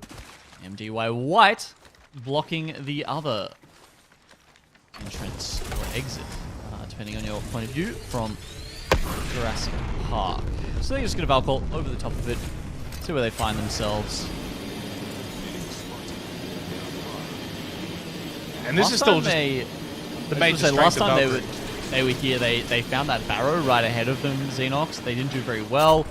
Because they're not seeing anyone in this building, which is far better to hold, they're going to head straight in there, and they're actually going to be pretty damn happy about that, because the barrow, as we saw from last time when Nitsuru-sama was just peppering them with Sentinel bullets, isn't the greatest to hold. Yeah, and that's the full strength of the Valkyrie on display as well. This is a team that has come basically from the other side of the map, right, at an inopportune time, and they've been able to still make their way to Barometer. Unfortunately for them, Barometer is only kind of a pit stop really along the way, where they have to keep making their way over towards, essentially where GQ currently located. So they have to get moving, and while that one rotation was rather seamless, rather easy, and as you said, they were able to scout out this building, the next one, the next move, the next rotation, not going to be as easy. I mean, this is not what you expect from Moist Esports either. We're seeing them in the zone, crafting and, you know, just trying to find their way back into it. That's not their comfort spot, and that's certainly not how they want to be playing this game out. That's why they land in Cascade Falls, nice and central, where they can just rotate easily and quickly to a spot of their choice. So, playing it on the outside here. They're not going to be super happy about that because it's MDY that you can see are actually shadowing them right now. They are rotating alongside them and shots ringing out, and they can't shoot back. They barely have enough time to get the meds up for themselves. Anyway, going back towards where the zone is, Xenox, you can see that the team taking the IMC here, and MDY just goes straight in for it. Yeah, Mingyu gets Sutap. White, very low for themselves. This is basically going to come down to the final couple of bullets. GQ are gone. They had best position, but they've been infiltrated by MDY White. They're not the only team. Emmanuel are actually pushing at the same time. They're going for the third party. They sense that there's an opportunity for them to take this position. Now is the time to do so. Maybe just gone in really early. Asia just wipes them out, making sure that MDY White do not get any sort of chance to breathe, to heal, to survive, take this position for themselves, and no one close by at a third party. This is all Emmanuel's. That was the biggest gift I've ever seen as far as third parties go. I mean, GQ, I mean, sure, you have to try and find somewhere to play, but... oh, sorry, it was a GQ that was already in there. So MDY White, you know, they have to find somewhere to play, but they had no business taking that fight, and certainly... we're kind of lucky to come out on top, frankly, and the chances of them staying alive afterwards were almost nil. So when Emmanuel coming in there, that was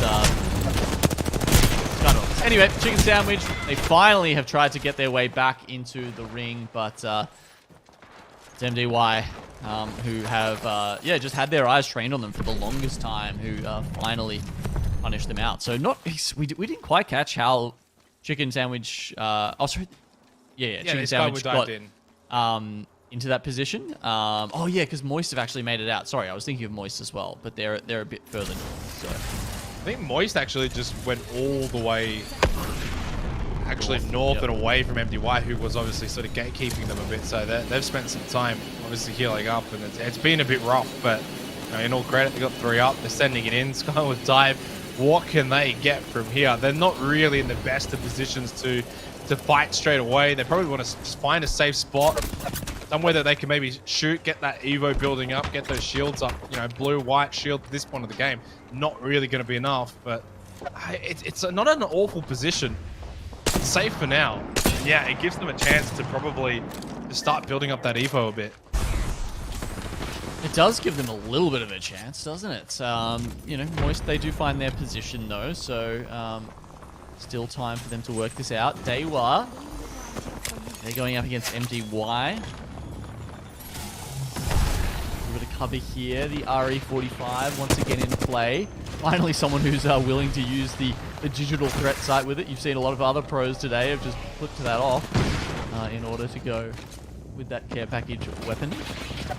Dewa, I certainly wouldn't want to be going up against them if I was MDY right now, but even though Sands has taken some damage, it looks like the fight is on in earnest. Yeah, certainly is. One cracked already. QQ. Actually, Dewa, they've generally been really good in these fights today. They're not going to lose this one either. Easy Flash did get knocked. There is a chance they might get third party in an inopportune time. And even still, they get the revive. Even still, they don't get fully punished. Though there is finally that push coming in. Aussie, Shady, right on top of them. Boogie Borders looking to finally maybe make Dewa United pay. Being a little bit unclean in that earlier fight. They are gone. They are out in 10th. They only got a couple of kills this game. When the records are on the line, Gino, teams just sort of fall to their knees a little bit. And Boogie Borders will be very happy with that. They have struggled on World's Edge, but maybe Storm Point will be their map. Could be the one. Certainly wasn't World's Edge. And now Boogie Borders have 6 kills to their name. 3 maps in which to make their mark.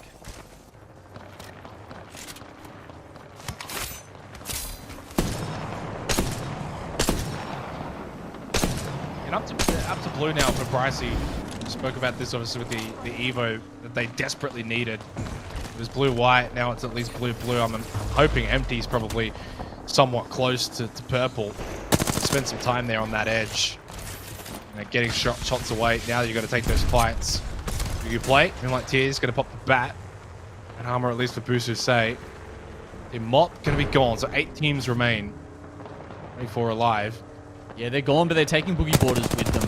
Didn't win the fight cleanly enough, and yeah, just 1 or 2 shots there from, I think it was Savior or something like that, on Hermagerd was enough to finish them off. Meanwhile, Truth Esports try to make their way in to Exo's building, but they have their name on the title. I said before, when we threw to the break, if you can find Exo Clan, well, they've found their way over to Storm Point. 2 matches in a row, Gino, where they finished last after finishing first. Maybe it's going to be first or last for Exo. Could you imagine first, last, first? It may very well be on the cards. Do have Moist pushing in behind them, though. Exo have to be aware of that. They have to be aware that they've got a team right outside their building, right behind them as Northside, trying to just deal with what's in front of them in Dugu play. There's 1 down, Kill Only Noob.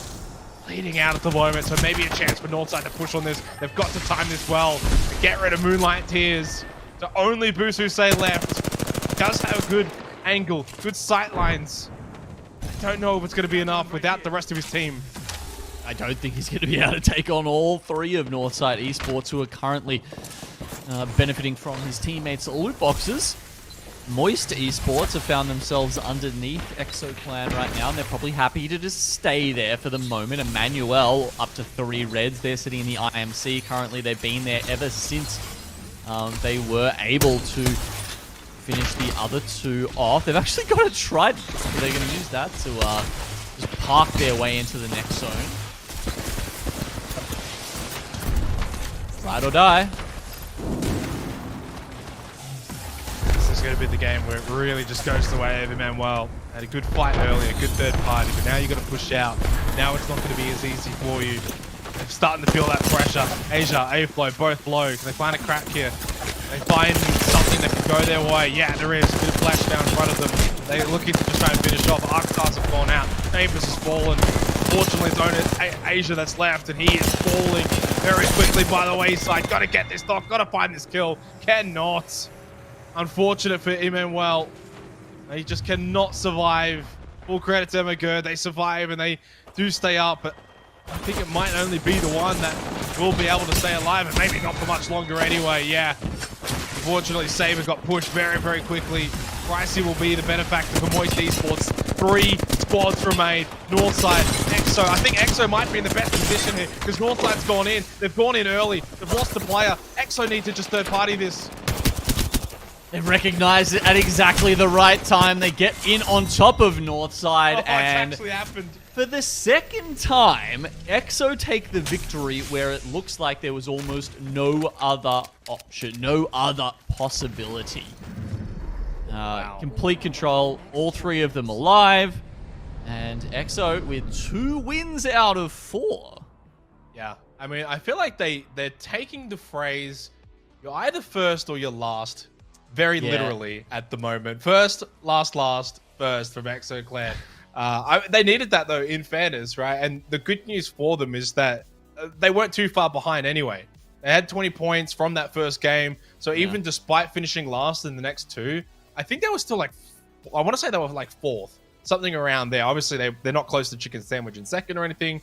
But they were like 4th or 5th. So with this win, suddenly they might go back up into a nice, safe, comfortable 3rd. And in all things considered, I don't think 3rd will be all that bad for Exo Clan. When you take into account, you know, Moist, Boogie Borders, not really having the best of days. If they can secure 3rd when it's all said and done, that's a big dub for them. And it's, yeah, it's another clean win for Exo because they've got, there's another 20 kills. There's another 8 kills on top of the win. So they're up to exactly 40 points from 20 points from 2 games and 0 points from 2 games. Interesting how Oh, they've done that. Okay, well, EXO now are going to move up there. Only probably going to be in second, maybe even third place. Daewoo still way out in front. But because they did grab a couple of kills and I think one placement point this time, they'll continue their march on towards 100, towards the triple figures, which we haven't seen yet happen in a split one. Yeah, and look, obviously, what's that now? 4 matches gone, so 2 matches remaining for today, and it's a good time for EXO-Clan to get those points. Yeah, they were 4th for the record. You know, they were 1 point behind Good Riddance going into this game, and well, for EXO-Clan, yeah, this is basically exactly what they needed. A win, get them back 3rd. They want to secure 3rd. I mean, in some ways, they might even be able to go back to contesting Chicken Sandwich. I think Chicken Sandwich themselves didn't do all that off. They had 3 kills, 13th, so they got some points from this. So it might mean Chicken Sandwich might still stay in that 2nd place, but with 2 games to go, suddenly EXO can actually get that 2nd place once again, provided they keep winning or they, you know, keep doing well. Better from Northside Esports. They've been thereabouts coming into this game. They were 6th. You know, you go and get 2nd, 6 kills. You know, somewhat now puts them in a position where they might be sitting 4th at the end of this game, going into the last 2. Watch these highlights play out. It's an interesting comment from Waltzy actually in the game chat. He says, "That was the most scuffed game. My heart is about to explode." So who knows? Maybe some of the moist players are struggling with the pressure. Probably a bit of a harsh read of that. You know, considering how well they are doing overall. Production's telling us that they had to brave the zone several times throughout that game to make their way into 3rd. Yeah.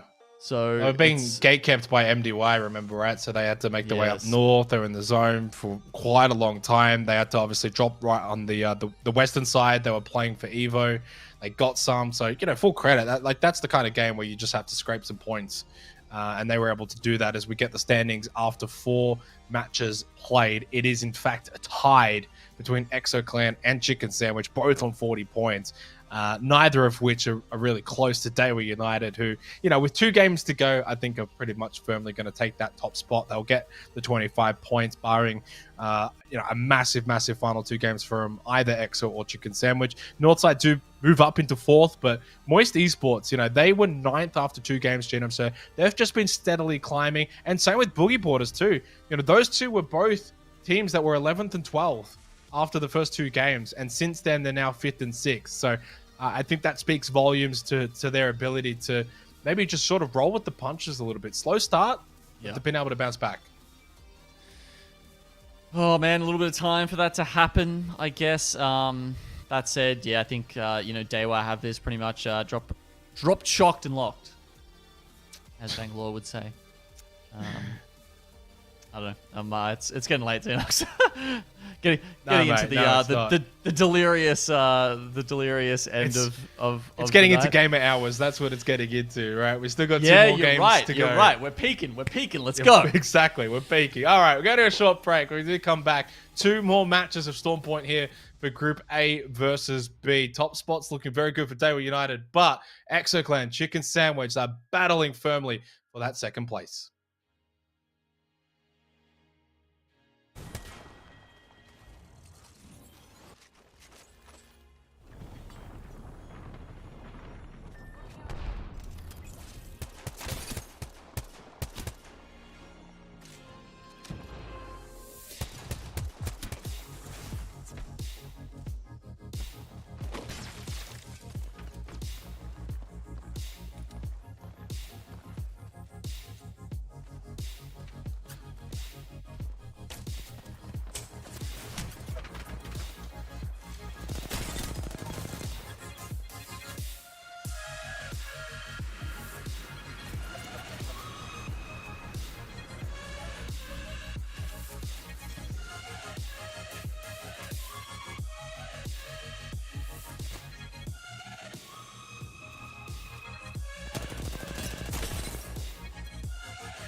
Well, if you're not first, you are definitely last. That is certainly the case for EXO Clan. They find their second win in this lobby group, Genome, and looked good doing it. Of course, they've now got 16 kills through the first 4 matches played, 2 more to go. Obviously closing out for the day here on Storm Point, but they're tied with Chicken Sandwich. It is neck and neck. Of course, for Chicken Sandwich, they're in that top spot overall in the standings, 87 points. Like they're all right. They're not too uncomfortable with the situation. For EXO Clan, they're in 5th. They're just on the outside looking into the top 4. They need all the points they can get, so it would mean a lot more for them to finish second here than compared to Chicken Sandwich. Yeah, that's true. Stakes are different for these teams. I'm not a huge fan of Chicken Neck, to be honest, so I don't know. Maybe I'm rooting for EXO to get second in this case, Xenox. But either way, talking about next, let's have a gander at this graphic coming up here with our main man Fussy from Boogie Borders. Just loving the style he was repping at LAN there to have this fantastic photo to go along with the 2,500 damage he's done so far. Now Boogie Borders, as you were saying, have had an okay day. Sitting in 6th and need to get a little bit further up than that, but it's Fussy leading the way for them. With 8 kills, Raki with 4, Shady with 5. But their best placement so far is 8th, and it's really been off the back of some of those kills that they've managed to push their way up the leaderboard. So Boogie Borders need more from both sides, honestly, if they want to grab some more points. 9 points from the first 2 games, 15 points from the next 2. So there's improvements there, right? So there's at least something to look on and say, okay, they're building, they're maybe getting a little bit better. So if you go from 9 then to 15, maybe if they can get, say, 20, 25 points from the last 2 games here on Storm Point as we head into what is now match number 5, that might be enough to push them into, say, a 4th place position. I don't see them and or Moist battling for EXO and Chicken Sandwich in the second and 3rd place battle. I think those 2 are going to have to settle for 4th and 5th respectively, with obviously Northside Esport there to try and play spoiler. And they've played well today, Northside Esport. They're not necessarily in the conversation overall standing wise, but they're in the conversation for today. Okay, we're actually getting a fight here between Azu from Golden Sage and Waltzy. It's like a pure 1v1. So both of these players were going for the beacon, which lands above Cascade, falls, and you can see the Eva of Azu has actually finished off Waltzy. So the other Golden Sage members, as you can see, pretty far away. Oh my god, these guys are so spread out. They're actually taking 2 1v1s at the same time. So Mobius is going up against Dexter from Evo Clan on one side of the map, while Azu is grabbing the scan and Waltzy's scalp on the other side of the map. Meanwhile, Jipe is just chilling. He's over where they're sort of supposed to be landing in Ski Lift. But yeah, wow, Golden Sage, talk about being spread thin. Yeah. In the end, is it really going to make that much of a difference with Moist Esports? I think in a sense, it obviously just delays them. It's not ideal. They will get Waltzy back already, so it's really, really quick. But in the grand scheme of things, when we actually take into account the way they had to play the last game, they were gate kept, they had to rotate late, they were in the zone. This is nothing. This is nothing compared to that last game where who was it? Was it Waltzy in the chat saying how much of a pain that last game was? And then they start this game with a play at 10 already. They'll be fine. Little bit of a hindrance. That's about all. Well, it is a bit of a hindrance because this is an easy circle to read relatively, and I believe that they would have had a great rotation into it had they been able to get that. Sorry, Waltzy did get the scan off, so they do have the info, but as you say, yeah, they'll be delayed a bit. He's already back on. He's already back. But unfortunately, he will have to, resupply just a little bit. Another thing to note, compared to the beacon that we had out, talking about where all these teams were going to drop at the start, we were wondering that with the absence of Stinky B, how that was going to affect things. And it does mean that free agents have been able to keep the wall for now up the top, you can see there. And it was T-Mop who, sort of took the high road and went down to ship full. That was left fallow. So I won't expect this to happen again necessarily when we see groups A and B fight for the third time. That is, at least if, you know, Stinky B can field a team that week. But it's interesting that it's shaped up like this. You can see Moist Esports in the way here, and that circle is telling us that it's going to be very much a North pad finish. And I cannot tell you enough, Xenox, how good this is for Truth Esports, because when you get a hard pull onto North pad like this, it means that the catwalk is just a genuine god spot. And who's going to be good up there at range where it literally spawns sniper attachments for you? Nutsuru-san, right? So this is a really good pull for Truth Esports, and hopefully they can capitalize on that. Yeah, and really hard to sort of push onto that catwalk, even more so when you've got those fences, you know, basically looking to deter any thought of, you know, a skyward dive onto that location early and or late game. So yeah, we'll see how Truth are going to play this. Of course, it doesn't necessarily mean it's going to hard pull onto them the entire way through. It may eventually shift off of it, and then at any point you're coming down from a high ground position, you are going to feel that if there are a lot of teams still alive, they are looking in your direction. So you've kind of got to make hay while the sun's shining in this instance for Truth Esports. Get some damage in, build that Evo up, get some kills from this high ground position while you can, while you are in essentially the god spot. Yeah, important to take advantage of these situations when they come to you, right? When they do get dropped in your lap. MDY White in the trenches now with quite a few other teams.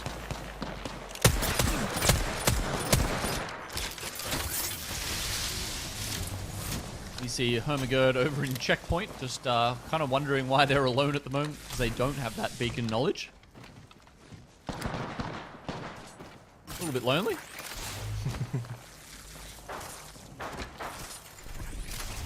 A lot of teams already starting to congregate over towards this north pad area. And yeah, as you said, obviously, they're good over towards checkpoint. At the very least, not too far away from the main action, so not the end of the world. And they also do have the Wraith, right? So I don't mind the Wraith in this situation for them. Especially late game, if they do have to sort of portal their way in, they certainly can do that. Pushing close by to Northside Esport, who would be the team essentially blocking them at the moment. Still a lot of teams that have a lot of rotating still to do. One of them being MDY, who are really struggling in the zone over towards Launchpad. They now obviously have to make their way to... And then on top of that, Chicken Sandwich over towards Stormcatcher, ExoClan as well, just south of Command Center. Actually, both of those two teams might even just engage on each other if ExoClan get any sort of an idea that Chicken Sandwich are pushing their way. Be somewhat of an early gatekeep very far to the east. Yeah, I'm not certain if EXO have actually picked this out. Yes, now they definitely have shots ringing out. Meanwhile, 30-30 is also popping off. Looking over down Beast with 505.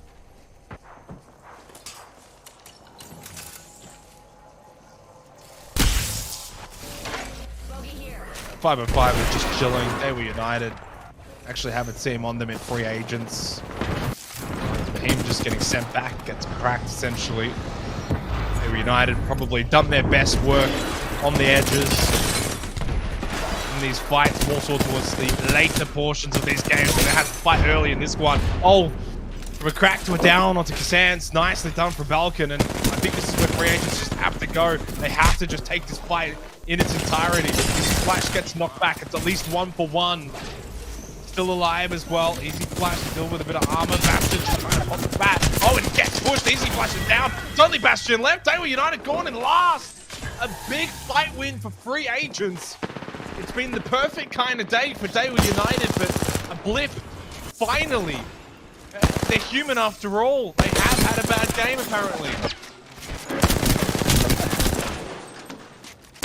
Yeah, they were a little bit daft in that game, that's for sure, and Golden Sage are going to make them pay for it. Bigsy trying to crawl away, but they'll probably grab him before too long. And it's only going to be Lahim.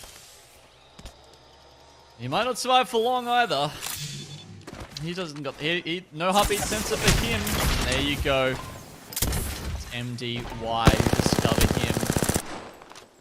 Fast movement may help him get a little bit further out. Just popping all of his smoke canisters, but the scan coming through from the Bloodhound. Not only that, they've got the Digi threat as well. His shield battery gone almost as soon as he uses it. Is he seriously going to get away? He's detected by the drone now, as if the Bloodhound wasn't enough. They're even popping Beast of the Hunt to chase him down. Oh, man. That's so harsh. When you're thirsty, you're thirsty. And you want that kill, you will do anything to find it and get it. Asa pops the bat back up to full armor, although immediately takes some shots, smack the white, get trapped in QQ. MDY have to be careful that they don't put themselves in a worse off position. As it just sort of quietens down a little bit here into the second round. Still just 17 squads remaining for a 19 squad lobby. This circle does continue to pull the way of Northpad. Obviously for Truth Esports, still sitting pretty on the catwalk in terms of an update for them. Double purple armor now from all of the Evo that they've been able to sort of build up. Only Saijin still left on blue. No kills yet from that position. So good position for the circle. They've got position, but nothing really to show for it just yet. So Clan chasing down the remnant stud of MD White. Haven't quite locked onto where he's gone yet, and he's gone well into the zone. Him and his 2 med kits hoping to outlast this. Might just make it. Team up a little further down. They're coming up against Golden Sage, MDY in the buildings ahead of them.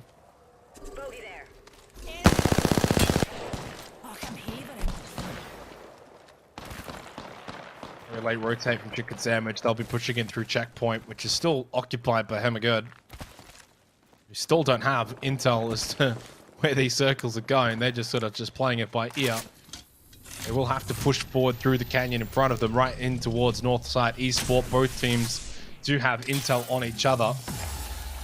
You can see those teams that are already in Northpad probably will continue to just hold these positions. Yeah, I think so. Moisted down the bottom. Truth still holding that high ground. They started off, I believe, with a purple and 2 whites, and they're up to now 2 purples and a blue. Of course, I think that's a lot off the back of you got a scout, there's a longbow, there's a charge rifle up there, so they have accurately supplied themselves with the weapons.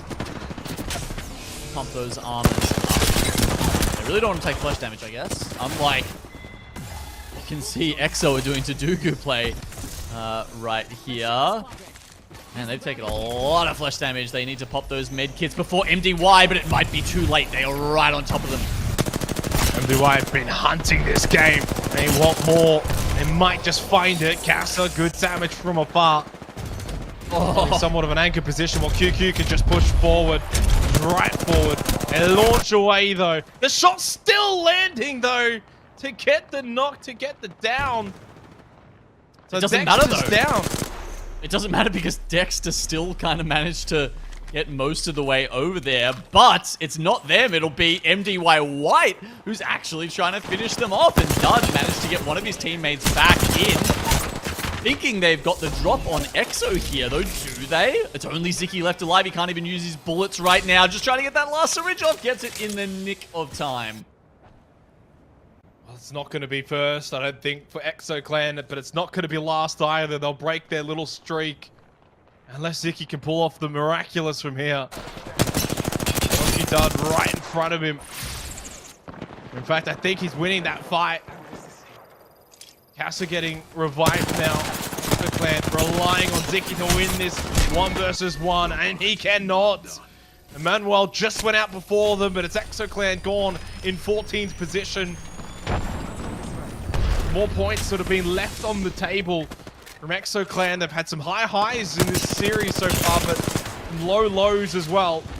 Zuling forced back, has to probably heal up those shields. Yeah, rather unfortunate there for EXO.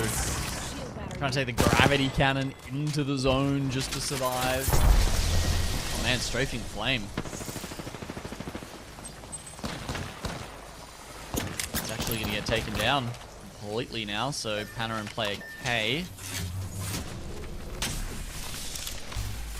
struggling alongside Boogie Borders, so two of those top Aussie teams, both down to a duo and occupying the same space. Southwest.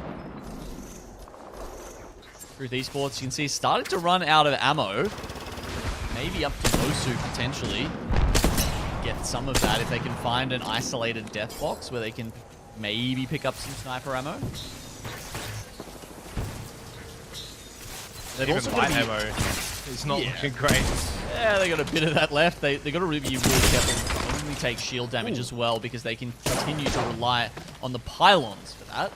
But, you know, the flesh meds are going to be few and far between for them. Azu just taking some unintended damage here. Has to just drop down momentarily. Oh my god, we're able to successfully push out of checkpoint and not even take that fight with Northside, at least not yet. Maybe soon enough.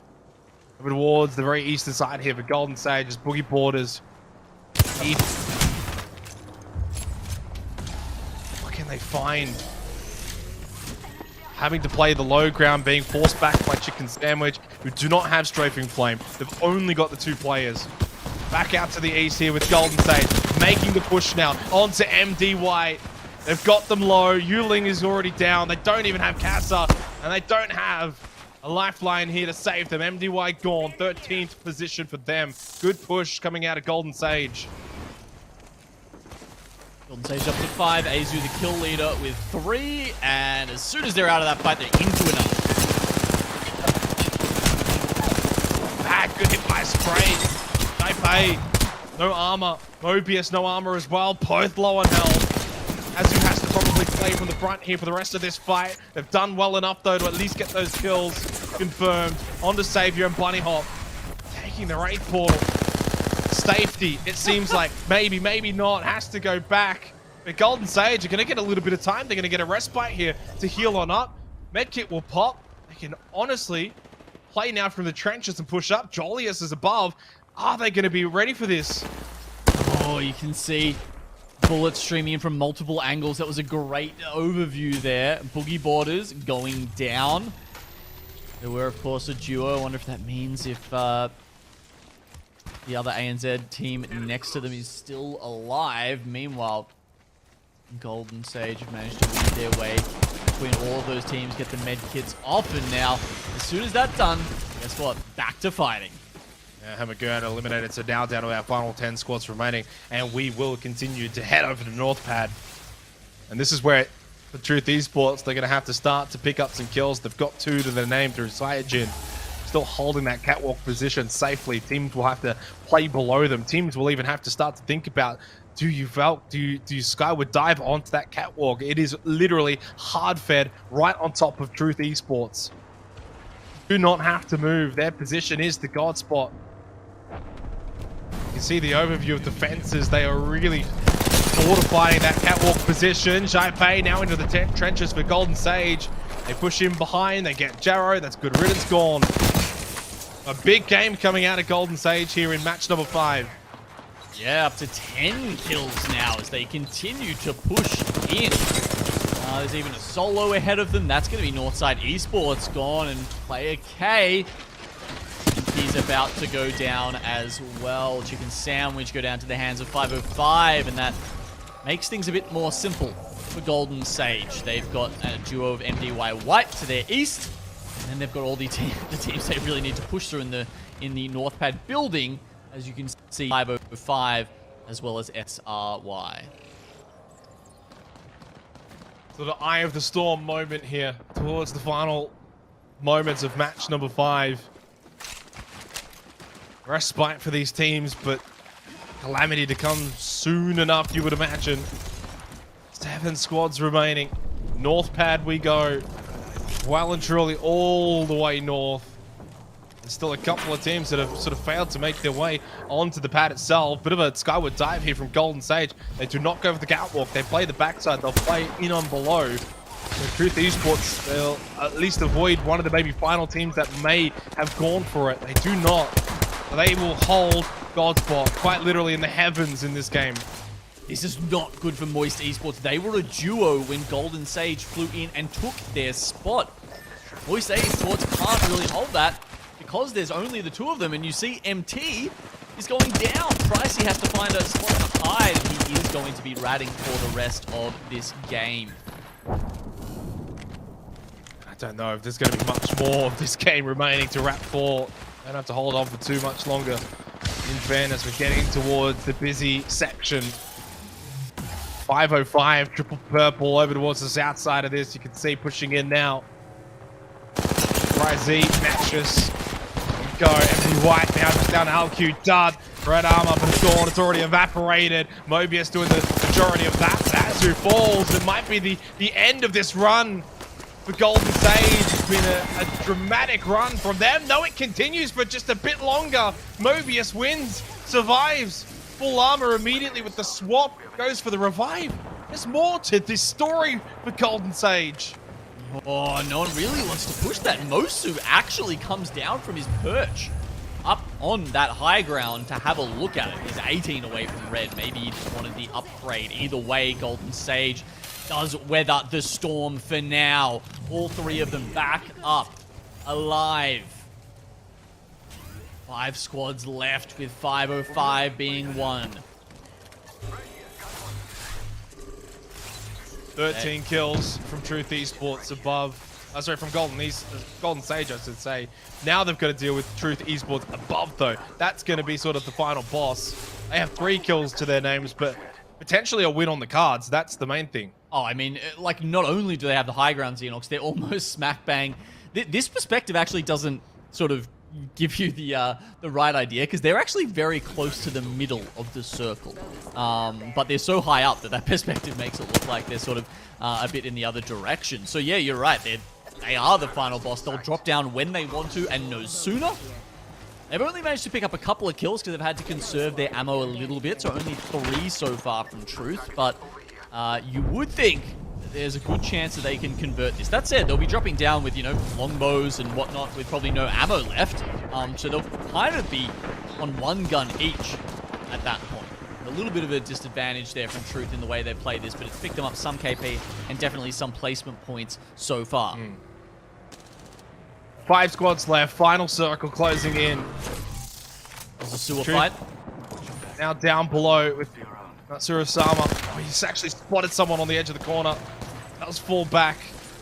Utilizing this fence as well. And a 4 squads. Arcstar perfectly placed by Natsuru-sama. Trying to just make his way back up. They cannot really get pushed on with all of those fences. Tried to make something happen. Hasn't quite worked out. There's still more chances available for Truth Esports. Don't count them out just yet. Golden Sage making the move. This is basically just going to come down to a free-for-all. GQ catches the head of a Golden Sage player, though doesn't manage to grab the down. Gibraltar bubbles. You love them, you miss them. They're back in our final circles, and the defensive bombardment is 2. These players haven't had much practice against it lately, and it's kind of showing here. But is that enough? Big Boss, the only one left alive. Golden Sage win. Wow. Somehow in all of this, we don't see Truth Esports come out on top. And it's the Sewer Rats. It's 505 that take out the win. I tell you what, Golden Sage were on maybe for one of the better games today. Had they won that, I actually would have maybe even claimed best win had they gone and got it, but not to be. They continued the trend in some ways of finishing second with a whole heap of kills and a really, really solid performance. You do give credit, of course, 505. They come away with the wins, champions from match 5, but I think the story, well and truly from that game, was Golden Sage, Gino, rightfully. They played really, really well. There was a couple of moments as well where, you know, they essentially had to reset. They got down to 1 player, had to get revives off, and they just kept fighting tooth and nail and getting towards that end of the game. A really, really big effort. Yeah, it was a very consolidated game as far as the kills goes. Xenox 15 for Golden Sage, whereas 505 pick up 10 and the win. Truth Esports in the end, they get 4th spot, 5 placement points, and 3 kills on top of that. So 8 points for them, probably a little under what you'd hope for when you get a circle that is, you know, comes to you and has such an amazing god spot, as well as being that readable. You can genuinely pick like circle 5 from that first beacon scan. So Truth Esports, unfortunately, yeah, well, I guess we didn't really get the vision of what happened to them at the end, so I'm not sure how that sort of last circle played out. As we talked about, though, it probably would have been kind of tough because they were so low on ammo. You couldn't really spam anything. Like when I had them on my screen and I was watching Xenox, they were literally like they'd ping someone, and like all 3 of them would just be like, okay, we'll just tap them like once or twice and hope that we all line them up and grab the kill or something like. They had to be that careful with their ammo. Really well spread of kills outside of 505 and Golden Sage. They really racked up the majority of them, 25 kills between those 2 teams.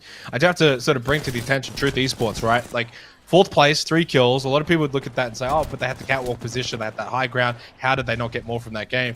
It really actually goes to show, not so much in this game for them, more so in other games where teams get fed and they walk away with, say, a win and a whole bunch of kills, but then someone says, oh, you know, but they just got fed. They just copped a couple of circles. No, you have to do a lot more than just that. In this instance, Truth Esports played that as well as they could, defended well with defenses, held the catwalk, no one pushed them. They were starting to run out of ammo. It does go to show it's not just a free win. How hard you still have to work, even if you cop a couple circle shifts onto you, you still have to do a whole lot to get those wins, to get those kills. It's more than just getting fed. Yeah, you know what I'm thinking now is like they almost need to bait someone into fighting either in the stairwell or someone just Valk ulting in. You almost need like the loot to come to you. It's without a Wraith portal, it's very hard to grab that loot. As I said, the Valkyrie can make that happen sometimes. We saw Mosu trying to take a little bit, you know, some fights and make some stuff happen down the bottom, but just never really found the right opportunity. Yeah, I don't know. Maybe you just need to sort of hide away, not show as much presence for a little bit, just to bait some other teams in and get those loot boxes in a better position that they can actually use them. Yeah, 100%. I mean, like, that's just sort of one instance, right? I just want to sort of bring that up because sometimes it's one of my sort of pet peeves is probably when people are like, oh, but they just copped like, you know, 6 circles in a row or something. They didn't even have to move, Gino. They had the high ground, but it's like, it's just not that easy sometimes. And, you know, and 505, a good example too, is you said the sewer rats. You know, that sort of playstyle, same with Golden Sage, those 2 teams, you know, having to deal with a lot of different fights and having to work really hard towards the end, well and truly earned those results. For 505, yeah, were they in and around Northpad for quite some time? Sure, but obviously Golden Sage, a good example of a team that's able to sort of just push and scrap their way into the circle, into a position, win those fights, take those positions. You know, I think a really good example from 2 different perspectives, from 505 and from Golden Sage. Okay, well, we get a look at the scoreboard here, and Daewoo United, despite finally struggling in one of these games, still is well in front, 74 points.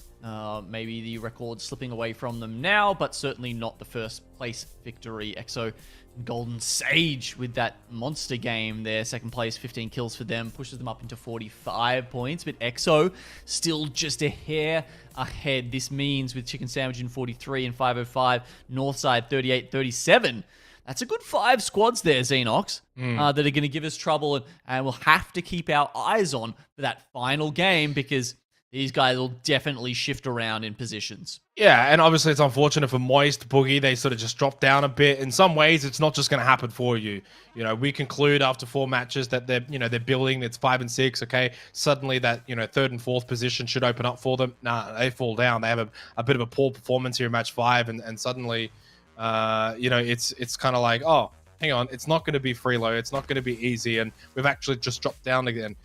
Fortunately for them, bit of a log jam. Yeah, going for either or, Moist or Boogie Borders, you're going to have a really, really good game, and you can still finish, in that 3rd or 4th position, get some really valuable points when you know that some of your direct rivals are picking up big points in 1st, 2nd, and 3rd. So, that's something to keep in mind for those 2 in particular going into the last game. And look, obviously, finally, Daewoo United have a game where it doesn't go their way.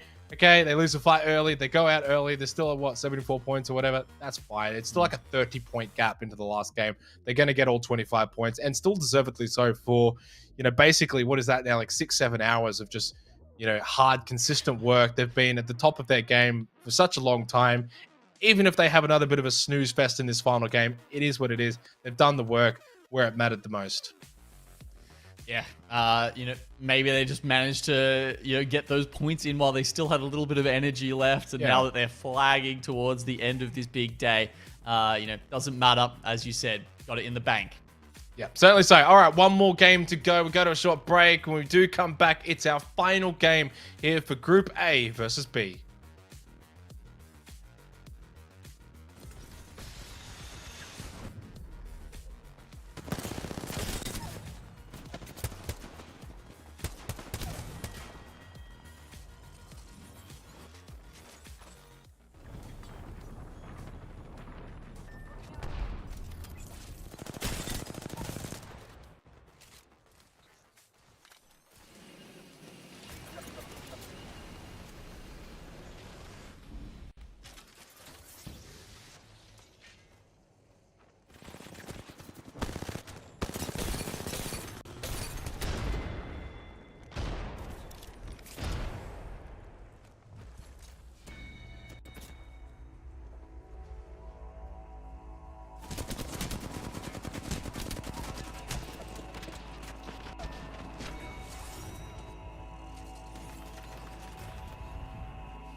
favorite part, the screaming.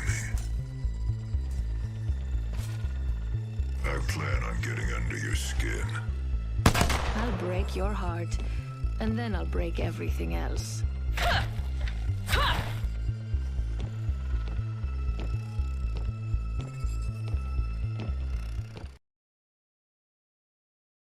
Has been about the top teams. We've obviously been keeping up with the top 4, but a big result from Golden Sage has them in a battle at the moment to close out today. More importantly for them is they were a team in the red zone. They were a team towards the bottom end of the standings. They want to try and avoid being in that bottom 10. You go and get, I mean, if they, at the moment they're sitting in third, you go and get like, you know, a hefty amount of points today. That might be enough to secure them a place out of the bottom 10. Yeah, you're right. Down the bottom, it's pretty stacked up there. It wouldn't take too many points to lift you off the sea floor and sort of start making your way towards the surface there. Where you're going to make into the regional finals, Xenox. But we've got one more game left on Storm Point today. Certainly do. One final game remaining heading into match number 6 here for Group A versus B. Currently, of course, it is Daewoo United that are firmly on top of the standings, 74 points. No one really going to be able to close the gap with them, but ExoClan, Golden Sage, and Chicken Sandwich all very close around that 40-point mark, Genome, all battling for second.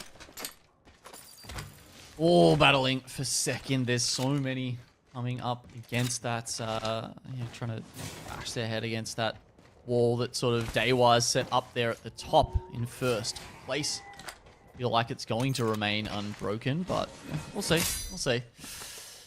Oh man, I've been checking out the @GG Longshot Twitter in the break, Xenox. If you guys are out there, please go give us a follow and follow along there. You can see all the the highlights, the best plays of the day, some interesting stats, some of them that we don't even get time to throw up on the main broadcast. I've just seen one with Killerpos, and I think we need some praise emojis in the chat here, Xenox, because that's the pose he's got going on. Love it from Killerpos. Of course, one of the players who went across and did so well at LAN, and is definitely making a case that he should be there again.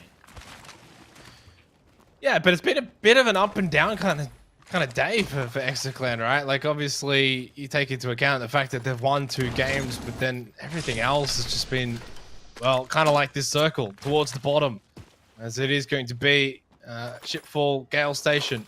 So, look, second place at the moment. Obviously, they've had some wins. The kills are pretty evenly spread. You kind of look at the lobby here for Group A versus B, and it's 21 kills, 26, 21, 16, 17. Really from second down to 6th, which is Northside Esports sitting in 6th at the moment. So it's actually been probably a little bit more of an even lobby, as Shady will catch Sutu Tap here from GQ. Bit of an early fight here, which goes the way of the Boogie Borders. Nice catch, but still 2 players left to go if they want to get this done. GQ actually say, all right, we're going to get right out, and this is where the Dome of Protection comes into play. Gibraltar pops his bubble down on the Trident, and all of a sudden they've got an impenetrable little rotating pool. They go all the way out to the side of the map. Don't have the banner of Sutu Tap, and sadly, they don't have their crypto player to help them get that either. And I guess it's going to be kind of hard for the Boogie Boarders to chase that one down, so they'll just have to be happy with the 1 kill for the moment. Now, I think we got some vision of the ring there before we, sort of popped into that fight, Xenox. Yeah, we did. Guess what? Getting a fun one. It's going all the way down past Shipfall. Yep.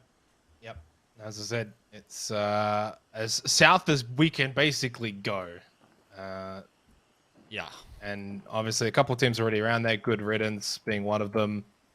Obviously Team Mop, early rotation coming out of Emmanuel, but more importantly, Daewoo United down there too. So they probably don't need too many points. Maybe honestly just like 5 or 6 points to 100% all but secure that top spot. Not even, probably honestly 2 or 3 will just about do it, but they won't want to leave any kind of opportunity for the likes of ExoClan to go and have a humongous kind of game. Obviously, ExoClan actually find themselves in that position as well now, too. Yeah, all the way down the bottom, right? As Mojo once said on the album Black Fingernails, Red Wine. Straight down, Xenox. Straight down.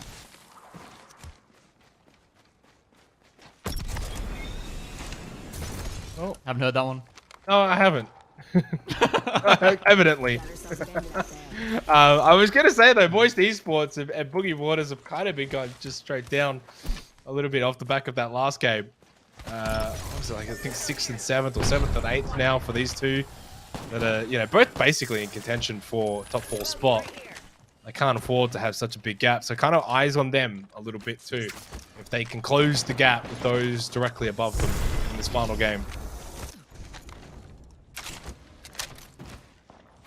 These spots on the top of the actual ship itself can be pretty good. They are a little bit susceptible to Valkyries, I'll say that. There's a lot of sort of nooks and crannies you can hide out.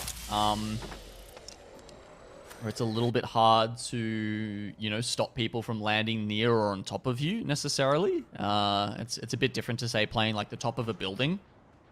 It's not going to stop some teams trying, though, that's for sure. Teams taking space up there. You've got teams, you know, team up, actually, for once. Going hard zone and playing in one of the oranges. And they're actually in a really good spot way down the bottom. They may have God's Ball. We'll see where it pulls, but that's honestly not a bad shout. It's a funny change up for Xiaokai and friends. As we've been following 505 just hoon around here a little bit. They haven't found anyone quite yet. Unlike Chicken Sandwich and Strafing Flame, just nails him with a 116 there on the longbow. Yeah, unfortunately for Team Mop, basically second last today in this group, considering there's no Stinky B. So maybe this might be a sort of turn of fortunes for them in this final game in that orange. They cop a bit of a feed. Not see it from White.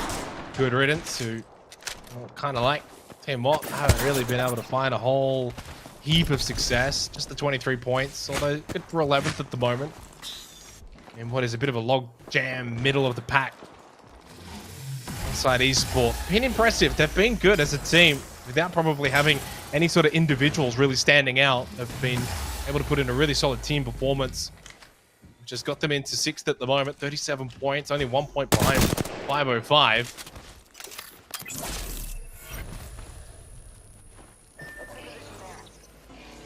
MDY kind of hoping someone's going to try and make their way through from Gale's station, but unfortunately they're a little bit late with that. Potentially an option from Dugu Play or SLY, but they're outside the zone. They're well up. They're near Stormcatcher. A lot of teams do end up going to Stormcatcher if they're, you know, playing deep zone. Because you often do get a crafter and a beacon there that allow you to make use of the fact that you're sacrificing a lot of health and meds to the zone.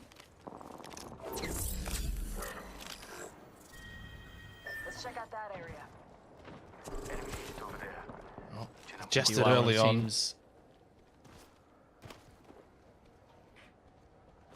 You go ahead, man.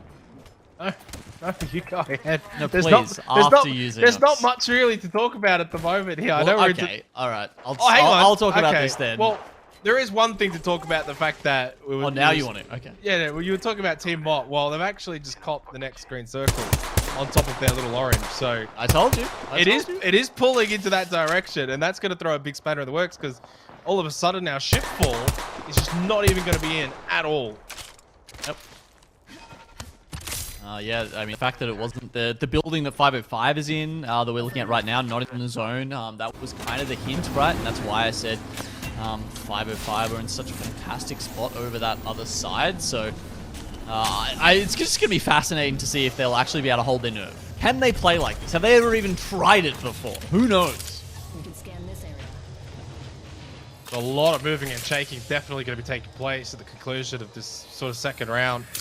Going into the third round, everyone's going to have to really play out into the open. There's not a whole lot. I mean, Gale Station has got a couple of buildings still left in. MDY will be beneficiaries there. Jiakai's literally just charge rifling a dragon right now. Why not? It's like, yeah, they've got Godspot, but there is no one around them.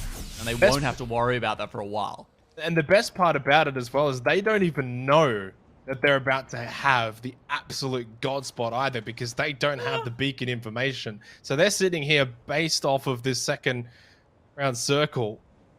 Look, they don't know for sure, but as I said, I mean, that's definitely where I was predicting it right from the start. I think that's a reasonable read to make. I mean, it'll be interesting to see if they don't get company soon, whether, you know, they're wondering what's going on. But they got company already joining them, and it's going to be Emmanuel. Asia dropped immediately. Oh, they get a stick, actually, opening the door at just the wrong time. Not only will they get the stick, oh my god, he's so low. So low inside. Field bat successful from Chambers. Emmanuel did have the intel in the green zone, so they've made their way over towards this orange off the back of that. Asia getting revived, pushing in. A-Fly, I think, just wants to make sure that no one's going to push out. Well, he takes a big chunk of damage for doing so. We'll pop the bat straight away. No one else pushing on this yet, though. Because they tried to trade the res, and he cancelled it by pushing in there. That means aimbot's still on the floor. Meanwhile, they're resetting. Oh, good shots from Xiaokai. Aimbot's down.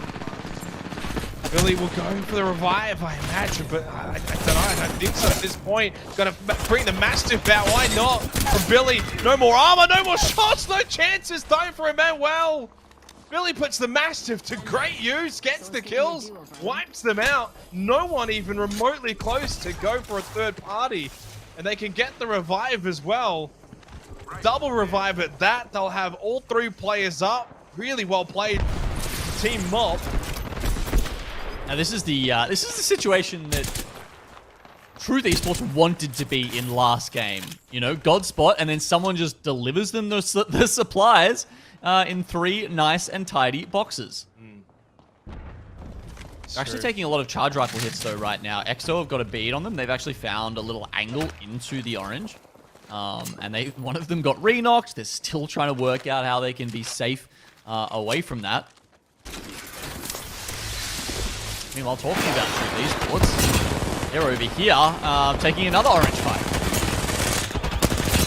Doing too badly at the moment. Mostly playing off of the stairs. Has to fall back.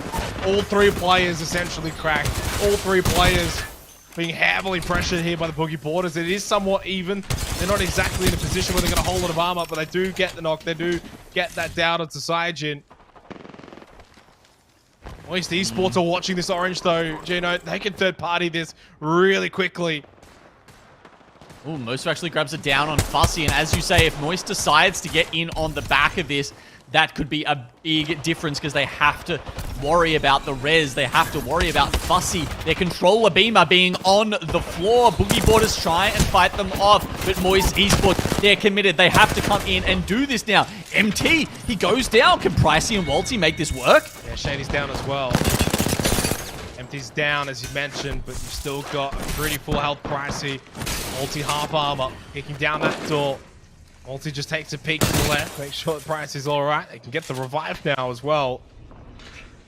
So Moist will be able to heal on up, but free agents are making their way in, Gino. They are probably going to suss out this orange. Oh, heard the commotion. SRY, though, turn our attention to them. Vanilla Sense knock, same with Yanley's. Well, that was super quick. Rapid. SRY just gone. QQ taking out the majority of them, but really our attention needs to go back over to free agents and Moist Esports out towards the western side. Free agents are pushed in onto this orange. And I think they're actually going to get the better of them here.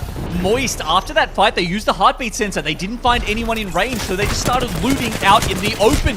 It was just the nick of time that free agents came in after that check was made, and they get some free shots onto Moist Esports, which makes the start of this fight so much easier from them. That said, all class from Moist. They've done some decent damage and put Belkin on the ground now, but can they finish it off? Yeah, I mean, that came down to Walty getting that first initial knock. He needed to. It was desperate for Moist to just try and stagnate that push from free agents. Belkin is back up, though, popping that battery immediately, though. Straight back down he goes. Walty falls to Lahim. Big Z does actually get a bat off as well. Back to full health, full armor. Should be able to finish it off as well. Inside of the smoke with Mastiff. Surely doesn't mess this one up. Pricey? Surely Pricey doesn't win it from here. Lahim is flashed, so is Bigsy. Both so low. The zone's pushing in as well. I mean, it's basically mutual destruction between the two teams, and it's somehow Balkan of all manages to get back up and finish this one off. Moist are finally eliminated. And Pricey was like 1 or 2 hip fires away from making that work. That was actually a nuts hole by him, and the smoke from Lahim seemed to honestly be hindering free agents more than helping them. But as you say, it was a war of attrition between the two teams, and free agents do lose Bigsy in the scrap.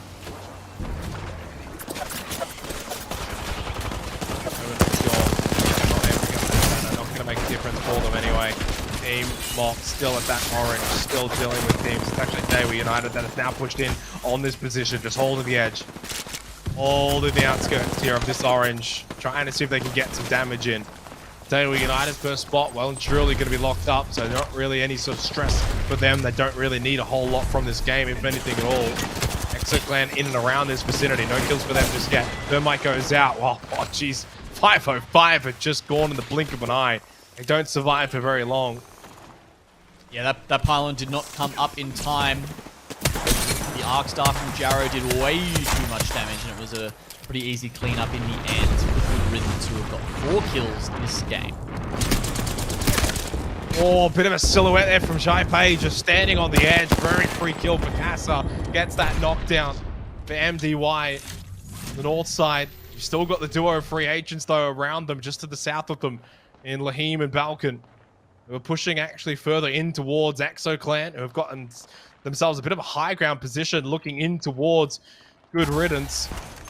They're just kind of stuck now out in the water. You push forward, you're out in the open edge, trying to shoot, can't really push in behind Daewoo United. Oh, Team Mop have just pushed out. They've mopped up Daewoo United. Who've done enough to secure themselves first place at all 25 points from this lobby today. But really, as the day did go on, they did start to wane a little bit, especially in the last 2 games, but they had done all of the work earlier, Gino. Well, that's Exo being traced in the sky by free agents, and the fact that they're alive and not many of their rivals, in fact, I don't think any of their rivals are right now, Xenox, means they are probably looking to grab a second place here as well. But let's see who gets first place in this final game now with 5 squads left alive. Teams, as happens in these kind of situations, will start taking every level of the orange. We'll see teams on top, below, and inside. But it's Good Riddance. Just trying to make this happen above. Oh no, the pylon gets destroyed. That's not good. Especially when free agents are coming on the top, on the back of them. It was the Sky would die from ExoClan that got them into the top floor of that orange, which is still occupied though on the bottom floor by Team Mob. On the outside though, Lahim so low, still alive somehow. Balkan seeing what he can find inside of the smoke, gets a bit of damage. No utility remaining, but still has 2 shield batteries. Good Riddance. They get a double pop onto Jarrow and Don. So they're basically full health, full armor. They pop on out. They'll get the kill. Free agent's gone. And they're still in a good position to push off of this. MDY from the north side, triple red, pushing into the orange. 2 teams in there though, Team Mob and ExoClan. Yeah, and ExoClan definitely looking the healthier of the 2 right now. Team Mob just barely holding on. You can see another down coming through from the RE45 there, and MDY with 3 sets of red armor coming to terrorize them from the north side of the zone. Good Riddance. The zone is actually pulled towards them to the south, so they don't necessarily need to push this, but they might want to look in and see if they can cause some trouble for the other 3 teams still alive. They could just position so that it's basically impossible for those inside of the orange or even on the other side of it in MDY to sort of push into this. Good Riddance should be winning from here. Surely they win from here. ExoClan still with 3 alive. Do they get a moment of respite though to heal on up? Medkits are going to go out. They are going to armor up. MDY looking to push into the orange. This is probably the time though where Good Riddance need to third party this while they can. Killer Paws gets knocked. Skewling will be the one from MDY to do the work there. They've still got the 3 players. This is though where Good Riddance need to third party while they can. If MDY wipe out ExoClan, it could be a clean 3v3 to then finish it off. Good Riddance are finally getting involved. Shots on the bottom floor of the orange. They are starting to land some shots onto MDY. Good riddance back and forth, just trying to mess with these other two teams who are locked in a struggle to the death. MDY and EXO. They're going to pop out now, see what kind of damage they can do. EXO seems to get the first jump. Seer ultimates have to be used to give them that information. They're not going to have any longer to make use of that utility, so it's now or never. Going through some of the boxes, seeing if perhaps they can just grab one last shield battery. You know, maybe a shotgun here. We see picked up for Killerpos. Great, obviously, in these last moments when the zone closes in, but really it's good riddance setting up. They've got fences, they've got angles. Good anchor position from Wei as well, just holding still west of the orange, while Don and Jaro are holding towards the south side. So Wei's going to really make sure that no one can sort of just push out. It should be pretty much all but affirmed for good riddance, provided they don't mess this up, provided from a spectacular play from any of these two remaining teams inside of the orange. EXO need to find a way out of here. Same with MDY. Fences galore. Good riddance. They pull Wei back. They're going to death ball towards the south as the trio. Jaro's taking some damage. So is Wei. They're having to pop these bats. And suddenly they're actually the ones feeling a little bit more of the pressure somehow, despite the fact that EXO and MDY are breathing right next to each other. Okay, 30 seconds. All these other fighting actually happened so early on in the PC, Nox, that this last three teams have stayed alive for such a long time. Usually, you know, you see this happen a good, like, minute or two further into the game, but it's really, the teams have had time to sort of try and make a play here, but it hasn't worked out for any of them. EXO Clan haven't been able to get it down. We haven't seen any knocks happen yet, so good riddance. Seemingly with some loot on their side, really can just keep poking, and now the zone will close, and we'll get the answer to the question, who takes out the final game here? Yeah, I know. It's a question that feels like it's taking a lifetime to get the answer for. Big damage potentially, and in fact, MDY and EXO have just left the orange at the same time. It's almost like we've combined on the good riddance somehow. They are taking all of this damage. Missile Swarm goes out. Don, Wei are both down. Somehow it's only Jaro that's still standing. EXO and MDY have somehow almost like colluded onto them. And now a chance for EXO Clan to potentially come away with their third win. Yu Ling, now good riddance. They're gone. Good riddance to them. Cassidy's last ones left standing. How have they done it? How have they managed it from the orange to the winners? EXO Clan take the final game. First or last, huh? Wow. There's another game I cast that's you know, that's a common strategy, Xenox, but I have to say, first or last is not something I've seen so often in Apex Legends, but EXO embodied it today. They embodied that strategy, and yeah, I've got to say, if I was good riddance, I would be fuming right now. Fantastic position. No real reason for EXO and MDY to decide that they were going to ignore each other and go for good riddance.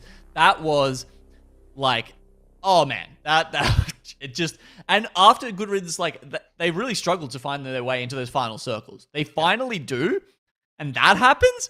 Like you know, that's like putting a hole in your wall, kind of. You know, that kind of moment. I have. Oh man! And if you've ever seen Jaro stream and seen the little shack he streams in, like he probably honestly can't afford to have a hole in the wall, or like it's gonna get really hot or really cold in there. In fairness, third place, 7 kills. It's not like it's a horrible performance, but I get what you're sort of putting down there. Obviously, from that kind of position, of course. Both teams just sort of squashed into the orange. I do wonder if. You know, you do have to take into account that obviously for EXO and MDY, it's not like they were fighting each other in the orange. It's not like it was a third-party opportunity for good riddance. I thought that was going to be the case when we saw, I think it was Wei holding out towards the western side. I thought maybe those two would fight in the orange, then good riddance would sort of just third-party, but there was almost like this truce. And obviously in the end, EXO Clan, MDY, they were able to get off of each other's throats. One was on top, one was inside, and then they both just happened to rotate at the same time. And they both happened to have the same idea that, hey, we have to pressure good riddance. We have to pressure that third team outside. Otherwise, we're both going to die. And it's almost like they both had the same collective thought.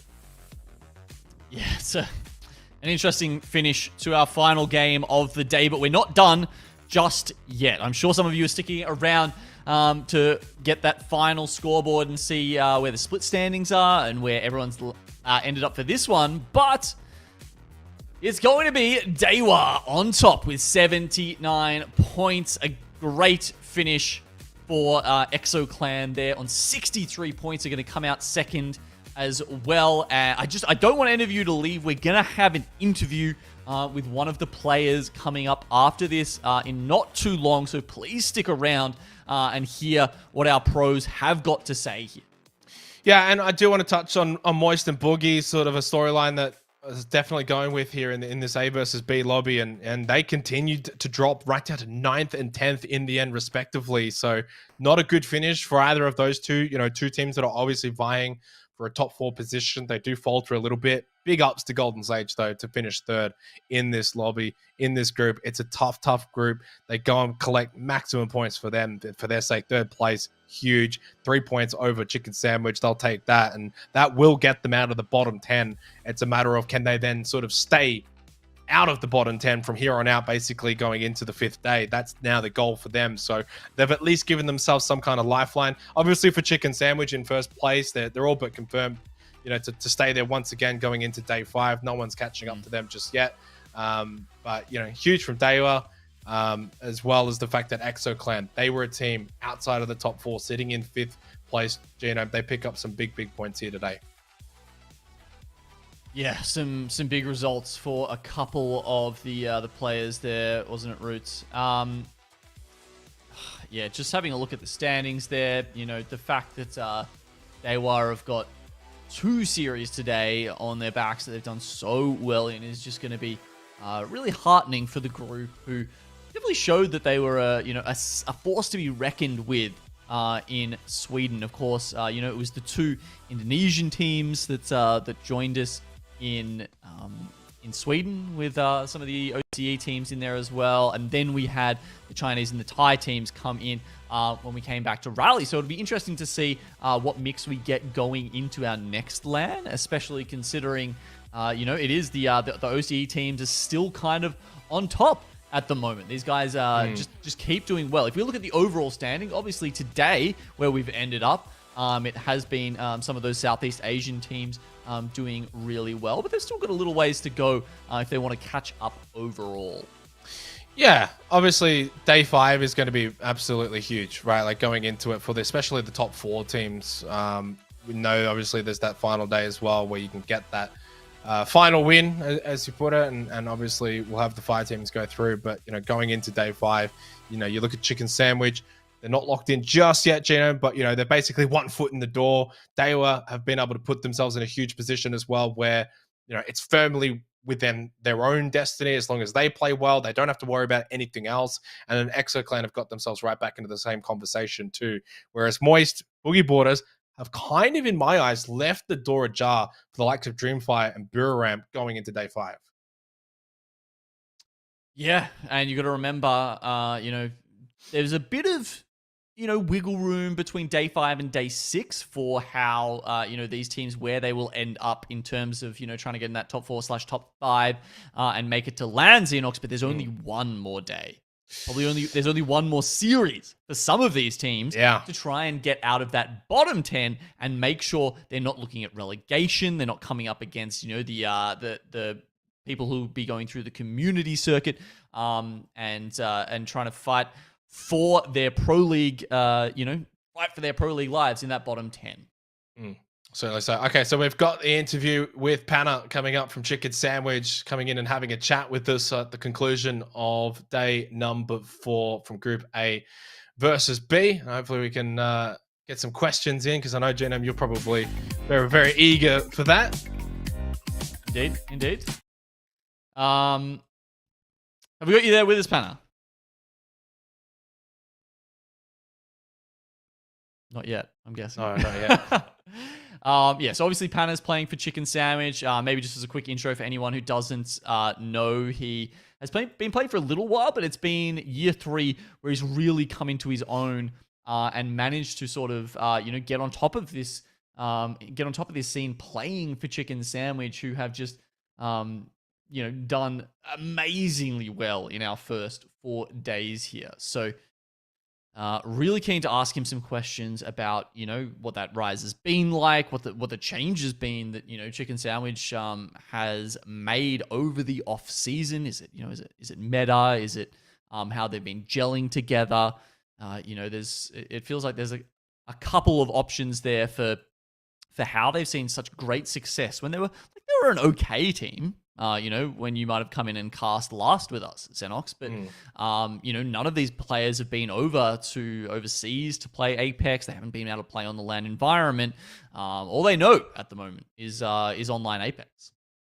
Yeah, and look, is there much of a difference? I think it's not so much about the online formaty. It's more about the teams that you're playing, right? You get that opportunity to play offline. You're playing against the best in the world.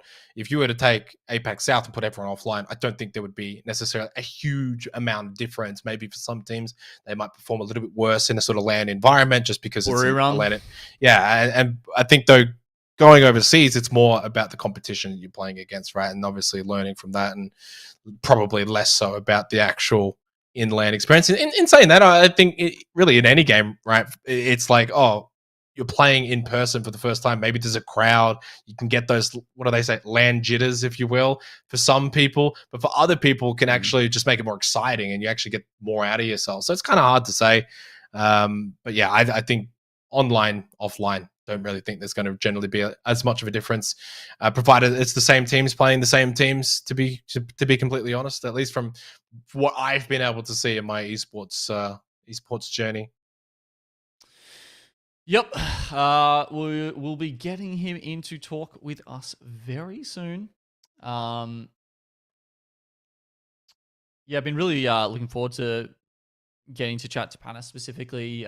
He's another Melbourne lad as well, by the way, Xenox. So we've actually been missing out on some pro representation in Melbourne thus far. Most of our sort of good players have been from I think Sydney, Perth. I think Sharky might have been from Brisbane or even Bundaberg, something somewhere a little further out. As far as our top OCE players have been from so far, I think Waltzy's, well, he's not quite Melbourne, but he's Victoria. So we're finally getting some locals in. Well, locals as far as you and me are concerned, perhaps. But good to see them in.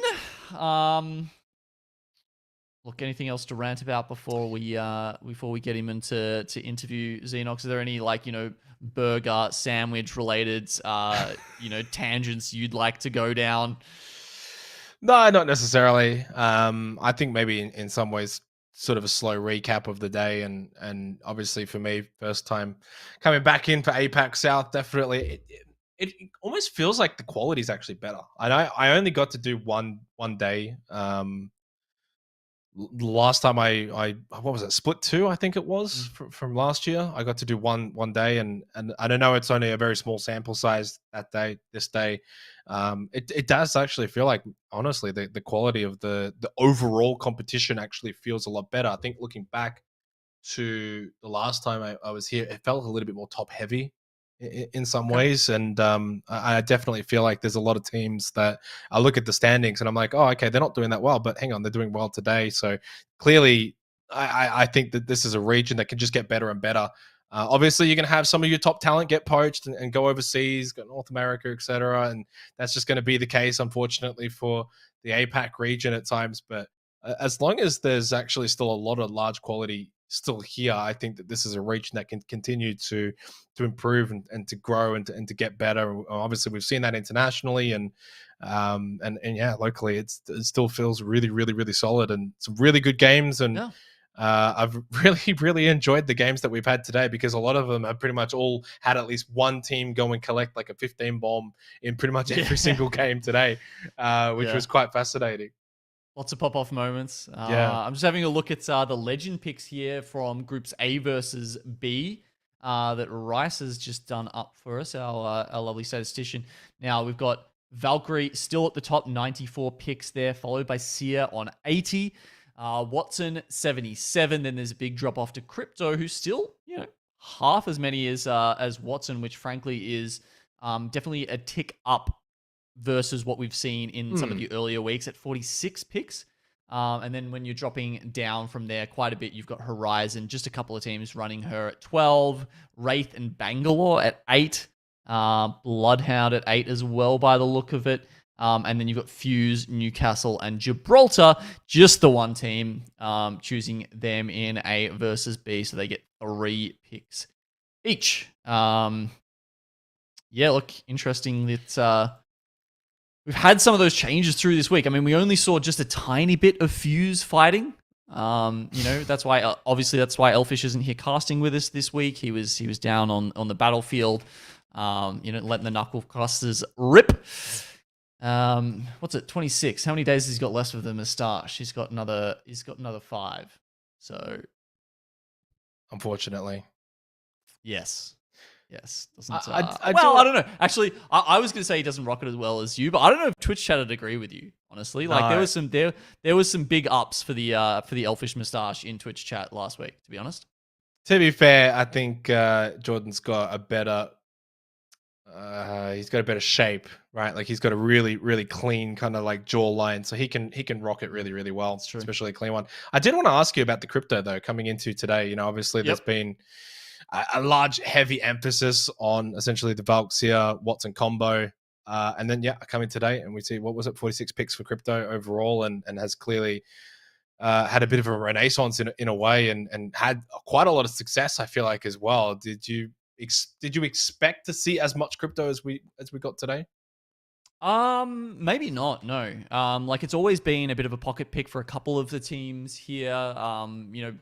As far back, no matter kind of what the meta, honestly, crypto's always snuck through a little bit, but we've never seen that sort of overwhelming, drone racing simulator that we saw in APAC North in year 2, for instance. This is the closest we've ever been to that, I think. But you're seeing why. I think with the quick throw, the EMP coming out, a lot of teams are just getting very good at using that ultimate and making pushes off the back of it. And it just, maybe it's because you can combine it with a Seer ultimate as well. Sometimes exactly, where the members are that you're popping it on. You can get there even quicker after you've EMP'd them and just mow them down. Because when you've got the little dot on them from Seer's ultimate, they're slowed down even more. They're stunned by the EMP. You roll around the corner. Like it's an easy one click for these pros.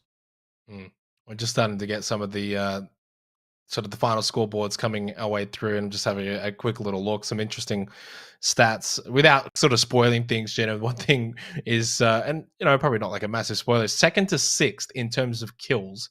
26, 27, 22, 20, 25, and then technically even 7th having 18 kills. A pretty good even spread, right? Like I think what we had here for Group A versus B was essentially you had They Were United on top, and their amount of kills, they had 41 to be exact. And then from there onwards, like the next 4 or 5 teams basically all sort of neck and neck. And it ended up actually being a pretty even little spread in terms of even sort of the total points that we got from this particular lobby as well, which I think is a really, really good sign, especially on the top end, especially when those teams as well were not necessarily, like the Moist, Boogie Board as 2 teams I probably expected just a tiny little bit more from today. So, a little bit intriguing, I guess, to see how things did end up playing out in comparison for Group B versus C, which, had some kind of similarities, I guess, but, largely top heavy. All right, Panna, are you there? Do we have you on the line? Yes, can you guys hear me? Maybe not. Maybe not. I've just opened up some questions to Twitch chat while we're waiting to get Panna's audio through us, Xenox. Of course, we will be, 10 minutes in the future when this happens for competitive integrity reasons. Player Kate, why is the sky blue? It's because of the way it reflects off. So when the sunlight comes through the atmosphere, it reflects the light and then it scatters. You guys and it's see me got now? something to do with that. I'm not wrong, but I'm not like 100% on point either. Scientist Xenox, Panna, are you there? Yes, I'm here. Can you hear me? Hannah, can you hear me?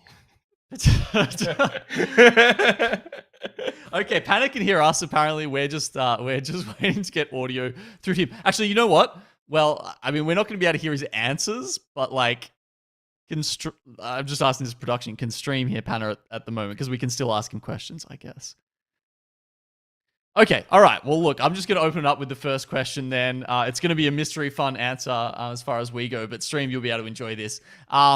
Look, Panna, you guys, you teamed up with, like obviously Strafing Flame and stuff, moved on from Primus Commander and whatnot, and you've made this team now. And coming out of last year, I thought there was a lot of potential with you guys, with Player K as well. But it's just been a massive step up from then until now. It's been very next level, right? So what has changed between, then and now, between year 2, year 3, the off season, to make you guys have so much success to go from, where you were then to literally well, it looks like the best team in the region right now. Well, yeah, it's a hard one. Obviously, I'm quite new to competitive play. It's my first season of Pro League. Flame and Play have obviously been around for a while longer. And I think it's got a lot to do with just Flame putting in a lot of work over the off-season and, reviewing VODs and reviewing gameplay from our region and from others, and us just working on ourselves all as individual players.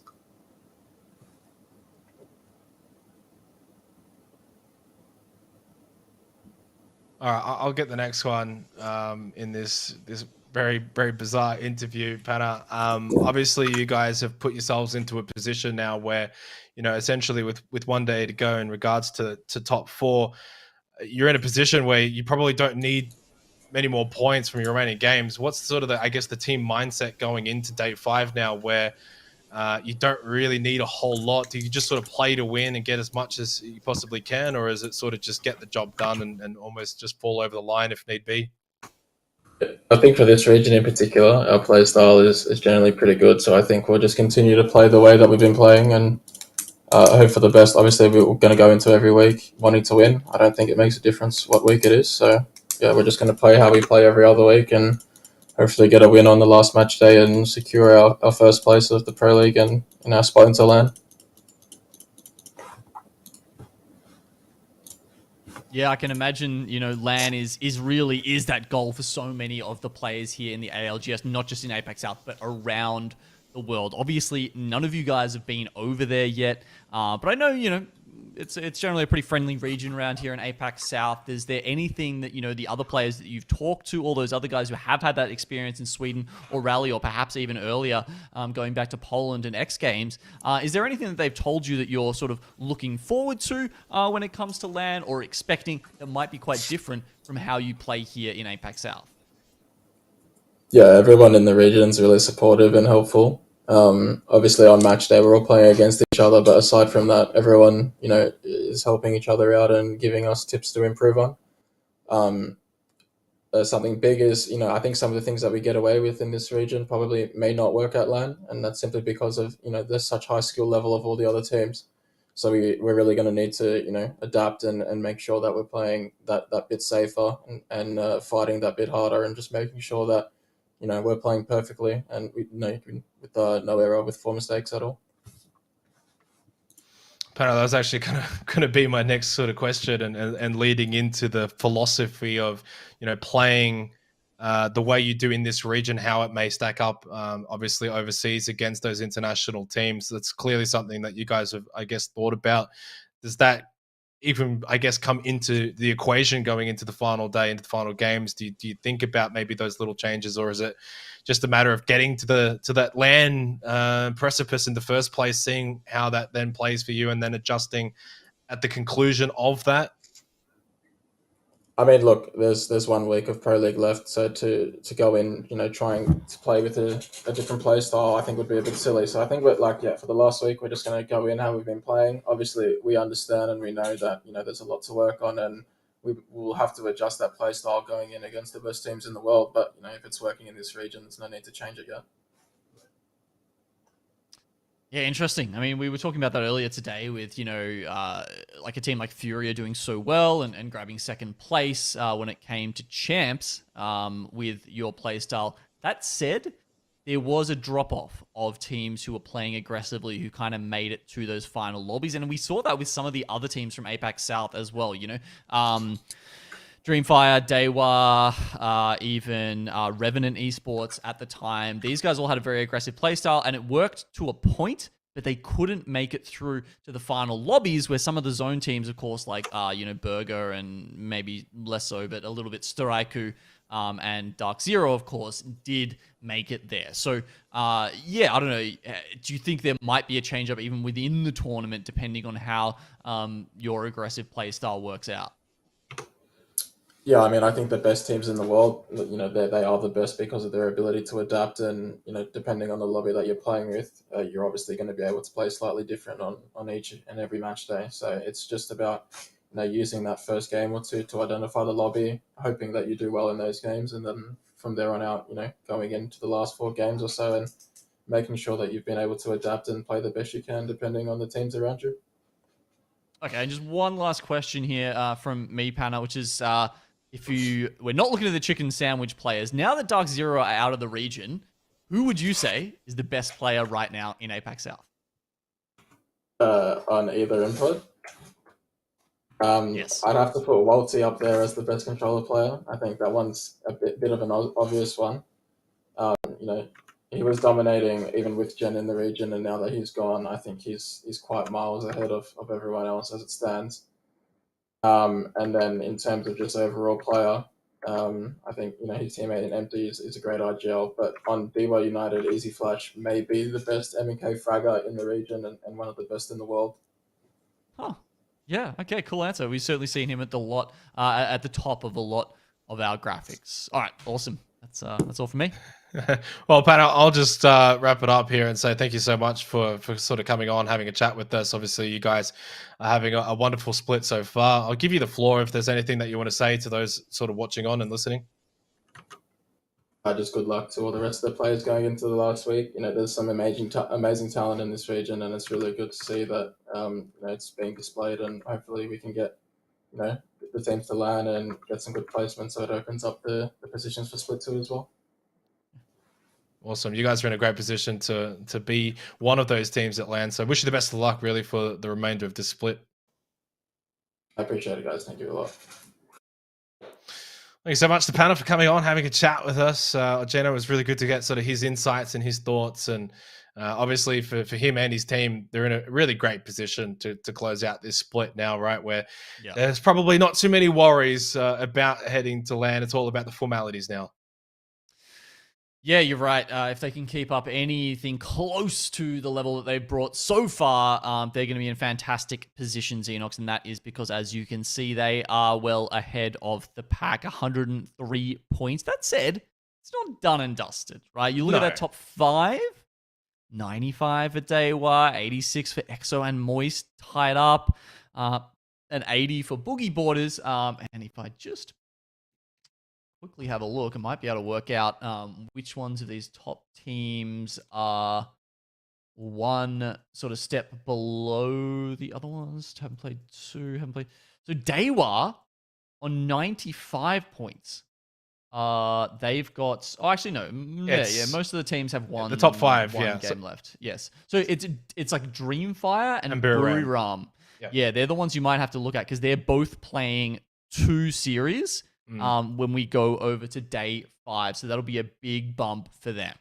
Well, the way you would kind of probably look at it, right, is Dreamfire, if there's a world in which they get 25 points, because that is actually a possibility, they would go to 86 points. And I mean, I'll let you do the maths from there, Geno, but we would have three teams on 86 points in 3rd, 4th, and 5th, right? So that's actually somewhat of a possibility. Obviously, you know, Group A, Group B, they'll still play one more time, but for Group C, you know, for Dreamfire, for Buriram, they do get 2 more games on day 5, so they kind of get the double header. They get that opportunity, but obviously for Dreamfire, for Buriram, while they do get that opportunity, they do need to get the 25/21 points. They need to basically finish really, really well in those games and maximize their points if they are to get into the top 4, especially. Exactly. So that's pretty much the path to victory for those teams we have ahead of us. Again, if you're not in the top 20, you don't make it to day 6. So if we're looking at good riddance down there, those are the ones who are at risk of not only not playing that 6th day, but also being relegated and not being able to come back. So yeah, look, a team like Sticky B, 7 points, DNZ, those guys probably just have to accept their fate at this point. As you say, one big game could get you there, but at this point with the, I think what we've seen from them, that seems unlikely, especially with these other top teams so motivated to try and grab all of those points and increase not only the chances of making land, but their seeding when they get there. Yeah, and the other team to sort of keep an eye on there was Golden Sage, 18th now, out of that bottom sort of 10 position. They had a massive, massive day. So while they're not fully safe, Gino, like it's not like it's done and dusted for them in terms of avoiding the bottom 10. They did themselves the world of good to be able to even just be in the position where they've gone from, I think they were around 22nd, 23rd or something, now up into 18th. So, and they're in that sort of logjam middle of the pack with a whole bunch of other teams, but at the very least in the top 20 for them. So that's basically, us done with day 4 and kind of setting up day 5. It all comes down to, can Dreamfire, can Boomerang from Group C, can they really finish strong in that doubleheader? For those in the top 4, basically, you've got one more set of games, essentially 6 more matches to be played to see if they can secure their position. So it comes down to what is going to be, a really, really big day. Obviously before that, that regional day as well. So much to play for. Feels like so little time. Only 2 days left of play here in APAC South. One of them is going to be the epic regional finals on that final day, but the stakes are getting higher and higher every day, Xenox. As we said, next week, next play day, we will have some very interesting, opportunities coming along, teams getting cut the first time we see that final 20 here in the ALGS in APAC South since we started this and moved on from the circuit system, which was some time ago now. Certainly so. All right, well, that's going to be us done for day number 4 here for ALGS APAC South. It's been an absolute pleasure, Genome, and the pleasure is that I'll be back, of course, for day number 5 next Saturday, same time, same place. Of course, make sure you follow up all of the socials for Longshot to make sure you stay in touch with everything that's taking place here for ALGS. Still another big, big day next week. We hope to see you all there.